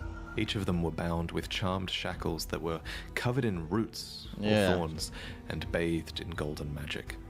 It seems very few people were supposed to know that they even existed. Morgoth, for his part, renounced and despised his accursed Omen blood, but his brother Mohg embraced it.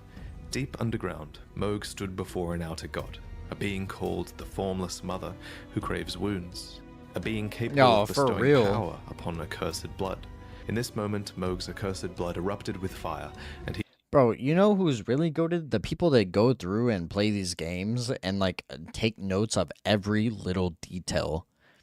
Like, they're really the ones that, like, build the lore from the ground up. Because they're like, they could be reaching, but you would never know. You would never know. And FromSoftware is literally just going to let that thing just go. They're like, oh, we didn't even think about this, but it makes sense. So we're gonna not say that it's wrong. He became besotted with the defilement that he was born into. Here, deep below the earth, he would go on to build a dynasty of blood in reverence of a mother, something it seems he never truly had. As for Morgoth, he was born into the same accursed fate as his twin brother, but despite not being blessed with grace, he loved the Erd Tree all the same, and even took it upon himself to crawl out of the sewers and become the Erd Tree's protector when the Erd Tree needed him most. In the end, he rightfully became the Omen King and Lord of Leyndell. Omen or not, he was, after all, born of Godfrey and Marika's golden lineage. Of course, the marriage between Godfrey and Marika would be ended, and before long, Marika remarried with another man, a champion named Radagon, who Marika calls She's a homie her hopper. other half. He became second Elden Lord and the king consort, but he also brought with him 3 children from a previous marriage that he had had with a Carian queen named Rennala. These children were Rani, Rykard, and Radahn, and they all became demigod stepchildren after Radagon's reunion with Queen Marika. Possessed of his father's flaming red hair, Radahn was fond of its heroic implications and considered himself to be born of a great champion. Yet he also looked up to another man, Godfrey, the first Elden Lord, Queen Marika's first husband and the Lord of the Battlefield. But Radahn wasn't just the son of Radagon and an aspiring Lord of the Battlefield, he was also the son of Rennala, who was head of the Academy of Raya Lucaria and Queen of Caria. So as a Carian royal, inclined towards sorcery, Radahn bent his will towards mastering gravitational magics, rock sling, gravity well, collapsing... Listen, she's 3,000 years old, but she has 4 hands, dude. Stars. These techniques were taught to him in Celia, the town of sorcery, all so he would never have to abandon his beloved but scrawny steed. That said, before long, his powers would be put towards a more cosmic purpose than simply allowing him to ride his own horse. Radahn was taught gravitational magic by an Alabaster Lord, a member of a race of ancients with skin of stone who was said to have risen to life when a meteor struck long ago. And when his lessons were complete, Radahn uttered these chilling words. Thank you for your tutelage. For now, I can challenge the stars. And, of course, he did conquer the stars, and the very constellations would be halted by his strength. But of course, you kind of have to ask, why? Why was it necessary to conquer the stars in the first place? Well, I have a couple of theories. Theory 1 is that it was done in self-defense. After all, according to the Sword Gravestone, Radahn was protecting Celia. What's more, gravitational magic has destructive power, and many gravitational beasts are proof Like of that Astel. destructive power. A being named Astel Yeah, had even yeah, come yeah. down to the lands between in the past and destroyed a place called the Eternal City. What's more, Sellians are descendants of the Eternal, positioned right above the Eternal City underground, so there is an argument to be made for Radahn purely defending Sellia for some reason here. But it's possible for Okay. Radahn to have fought in this conflict and to have made the first move as well, so this is theory 2, that Radahn conquered the stars as a preventative measure in service to the greater will. According to a set of astrologer items, the night sky cradles fate. There's even a banished sect of people called the Nox. I don't know who these live are. deep below the earth in eternal anticipation of the coming age of stars and their Lord of Night. Long ago, these people invoked the ire of the greater will. So Radahn it is would him, make bro. sense that those in service to the greater will might I have hate him. sought to arrest the stars and put an end to this fate. What's more, Radahn was just a huge fanboy of Godfrey, and he seems to have more loyalty to the Erd Tree than to the moon. Finally, the telescope item description says that the fate once writ in the night skies had been fettered by the Golden Order, so surely this is referencing Radahn's actions, and it levels the blame at the Golden Order. But putting Radahn's motivations aside, it's a fact that the stars were held back, and that this had great consequences for many, especially for the rest of his Carian royal family. Let me explain. The fate of the Carian royal family is guided by the stars, as is the fate of Lady Rani, first heir in the Carian royal line. But General Radahn is the conqueror of the stars, who stood up to the swirling constellations, halting their movement in a smashing victory. Bro really just like looked up and said, "That's who I want to fight. I want to fight the stars."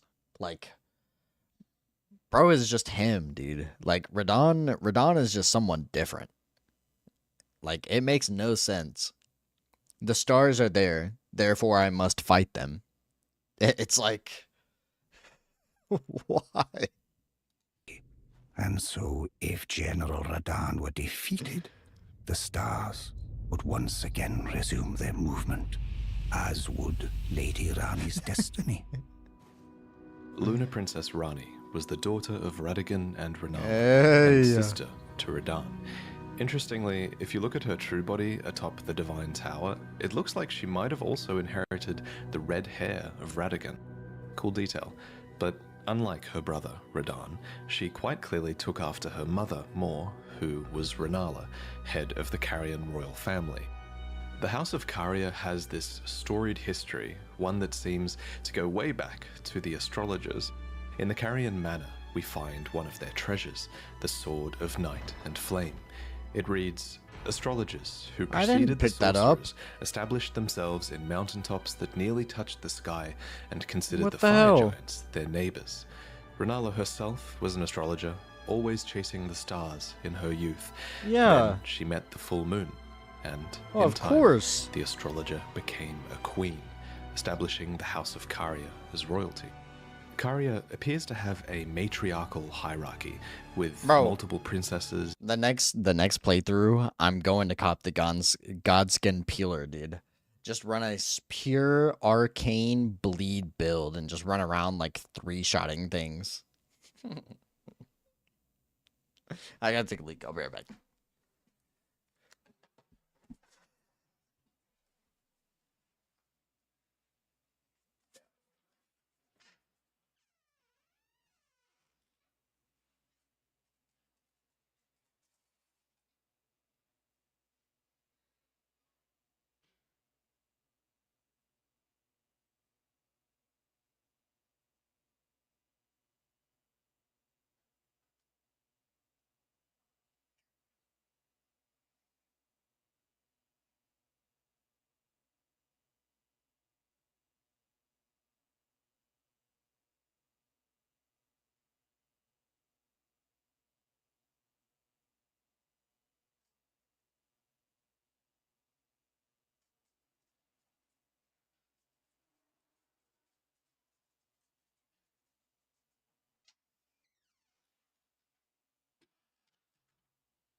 Yeah, we're copying all the weapons. Cause like you get to keep them during New Game Plus, and then you can just keep collecting them, so you can have 2 of each. So I gotta run like dual colossal swords and just destroy everything in my path. And carrier knights that serve as their retainers. Now, however, there is only one princess, Rani, daughter of Renala. And at the time of her birth, she would have been set to inherit quite a lot of power indeed, for the Carrion royal family was at its height, and her mother was not only queen, she was also head of the Academy of Raya Lucaria. She was so having easy to bewitched kill. them with the enchanting power of the full moon. Leading the young Rani by the hand, Renala guided her daughter to a meeting with a moon of her own. What Rani beheld was cold, dark, and veiled in occult mystery. A dark moon, a sort of twin to Renala's own full moon. You can even see both of these hanging in the sky if you stargaze from the heights of the Moonlight Plateau. Another who guided Rani was a character called the Snowy Crone, who the young Rani encountered deep in the woods. When you look at Rani, it's actually the likeness of this snow witch that you're seeing, as the doll that now houses Rani's soul was modeled after her, probably as a sign of respect. Clearly, Rani looked up to this mysterious woman. She became Rani's secret mentor, and she even knew about the Dark Moon, teaching the young Rani to fear it as she imparted her cold sorceries. I hate the fact that you marry a straw doll. Like, come on, man. Like, it's a doll of straw, man. Like just at least she should have a spell in her repertoire that makes her flesh again. Like, come on, dude. A prickly affair, dude. On God, man. Like, how are they gonna make our maiden a straw woman, a scarecrow? Oh my God. We married a scarecrow. What is this, hocus pocus? So, what do these moons represent? That's just a theory, but I think the moons kind of act as guides. The lost black moon of Noxtella, for example, was... We did cop a 3,000-year-old woman. Just like think of all the pickup lines that she could have heard, and she chose ours. Yo, we did pick her up, man. 3,000-year-old woman, she's heard it all, but she didn't hear what game we were spitting. The guide of countless stars. What's more, Rani and Renala were heavily influenced by their moons. Renala's moon bewitched the Academy. But like, I don't feel groomed, so it's okay. Rani's dark moon, for its part, also imparts wisdom and leads a voyage in the Age of Stars ending. They could even be outer gods. I remember this. And yet, for all of this guidance, Caria and Leonia as... Wait, the second we go into New Game Plus, we should be able to see her in the stars, right? That would be so cool. Bill Groom, so it's okay. Hey, man, that's the quote of 2024, apparently. The whole have experienced steep decline. Radagon betrayed the House of the Moon. Radahn locked the stars out of motion. The Academy town is flooded to the north. Caria has been ruined in the west, and the stars and moon have gone their separate ways. Nevertheless, Rani, last princess of Caria, remains, carefully setting new plans into motion. Sibling to Rani and Radahn was a man named Rykard, who was lord of the volcano. He got his brain eaten by a snake. Rykard was friendly with his siblings. He conspired with his sister Rani later on, and there's even a portrait of Radahn hung in the volcano manor, as well as a portrait of Rykard himself before the fall. Item descriptions mark Rykard as stern, ambitious, heroic, and blasphemous. A part of this blasphemy was opposing the Erd Tree, which actually drew many knights to his banner, for Rykard believed in taking by force, just as the gods did, and clearly many believed that he would usher in a new age. The armor set of the Gelmir Knights reveals to us what were once very loyal soldiers. I'll be on the tomorrow. crest of red feathers are there to symbolize Rykard's I'm gonna let it hit 8 hours. I'm gonna let it hit 8 hours, and then I'm gonna go to sleep for a little bit, and then I'll wake up. Yeah, we gotta do that tomorrow, or today. Because my month is up. So I can actually, like, follow through with it. I appreciate the help, man. See you later. Radagon's son, and the emblem upon their chest piece represents a lord who had lofty ambitions. However, as Rykard delved into the ancient secrets of Mount Gelmir, he came across the immortal Great Serpent, an ancient deity that aligned with Rykard's ambitions. And so, Rykard fed himself to the Great Serpent so that he might devour, grow, and live eternally. Alas, this was too much for his knights, and they believed that their master's heroic ambitions had degenerated into mere greed.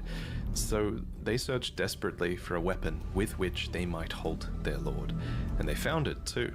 The immortal serpent had lived for a long time, and so there was also a weapon to kill it that had been designed long ago as well, a serpent hunter. But it was too late. As the lord lost his dignity, so too did the knights lose their master. Not that it bothered Rykard. Now we can devour God together. Next, we need to discuss Millennia and Mikola. These two were twins as they were born. No, Rykard, please. Anyway, as you know, Radagon's marriage with Renala did not last. Afterwards, he returned to the Golden Order and became Queen Marika's consort. But what I haven't yet mentioned is that, together, they were blessed with two demigod children, the so-called twin prodigies. Now, in the last lore video, I briefly proposed that these two twins were born after the Shattering, after Radagon and Marika had merged together to become a single god. However, I've since changed my mind. I think Millennia and Mikola were clearly born before the Shattering. There's just so much proof that these two twins were a force that were influencing the world long before the Shattering took place. Anyway, both of these twins were born afflicted. Specifically, in the Japanese text, it's said that their births were vulnerable. Mikola was born afflicted with eternal youth, and Millennia, for her part, was vulnerable to rot. Interestingly, Millennia's scarlet rot is actually an outer god. This outer god, like many others in the game, seems to have an order that is able to be imposed upon the world via an Empyrean vessel, and Millennia was that vessel. We have to be Millennia still, too. Pretty terrible. You can sort of argue that it's got a beauty to it. According to Gowry, the Order of Rot is resplendent. It's a cycle of death and rebirth. Kind of like the lotus flower, which is a flower that blooms anew, beautiful and fresh from mud. I actually have art of this flower hanging in my home. I always love the symbol of it. I actually have lots of art hanging now, and I'm going to talk about all of this artwork that you can buy at the end of the video. Anyway, so Millennia the Empyrean was vulnerable to and afflicted by the Scarlet Rot. There was said to be no cure to this, and while fire and consecration seemed to be somewhat effective at warding it off, Millennia would slowly lose her physical self to the rot. Interestingly, old legends of the Scarlet Rot have persisted in the world for generations, and we learn more about the Rot God from the Blue Dancer charm. The Dancer in blue represents a fairy who, in legend, bestowed a flowing sword upon a blind swordsman. Blade in hand, the swordsman sealed away an ancient god, a god that was rot itself. Specifically, this god was long ago sealed away in the stagnant water that is downstream of the Ainsel River underground. And wherever rot appears, the kindred of rot appear as well. These are pests and servants of the rot. Lizards, now, in the current age, these are servants that have been forsaken by Millennia, who is their new goddess. So this blind swordsman with the flowing curved sword actually went on to become Millennia's mentor. So technically it's him that we have to blame for this goddamn attack. The prosthesis wearer heirloom tells us more. A talisman engraved with a scene from a heroic tale. Though born into the accursed rot, when the young girl encountered her mentor and his flowing blade, she gained wings of unparalleled strength. Millennia's ridiculous attack is called the Waterfowl Dance, and aesthetically it makes sense that, flowing waters would counter the effects of rot. For just as still waters turn foul, stagnation turns to decay. Thus, warriors must remain ever drifting.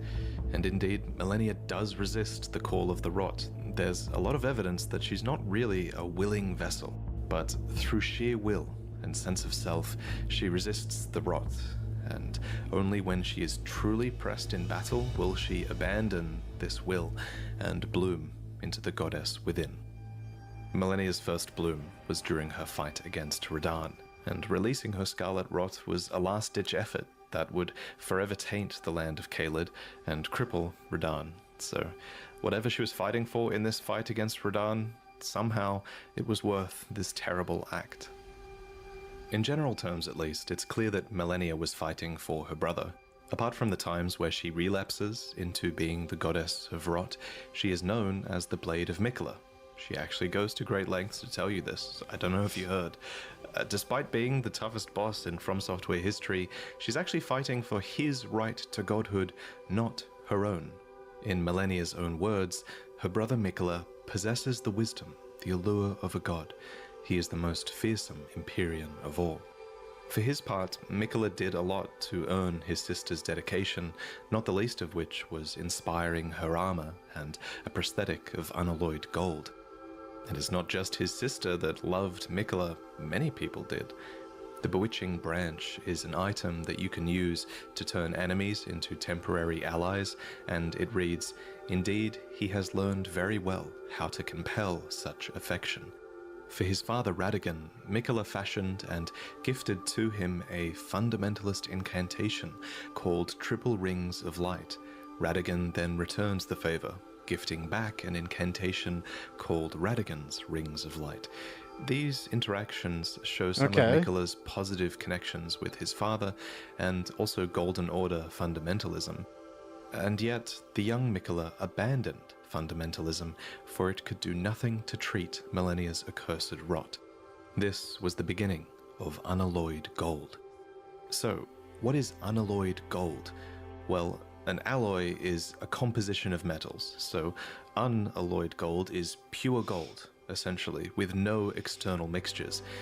This gold apparently can ward away the meddling of outer gods, and so Miquella bent a lot of his efforts towards creating an unalloyed gold needle. Specifically, this needle was crafted for his sister, to ward off the rot god and forestall the effects of the incurable rotting sickness.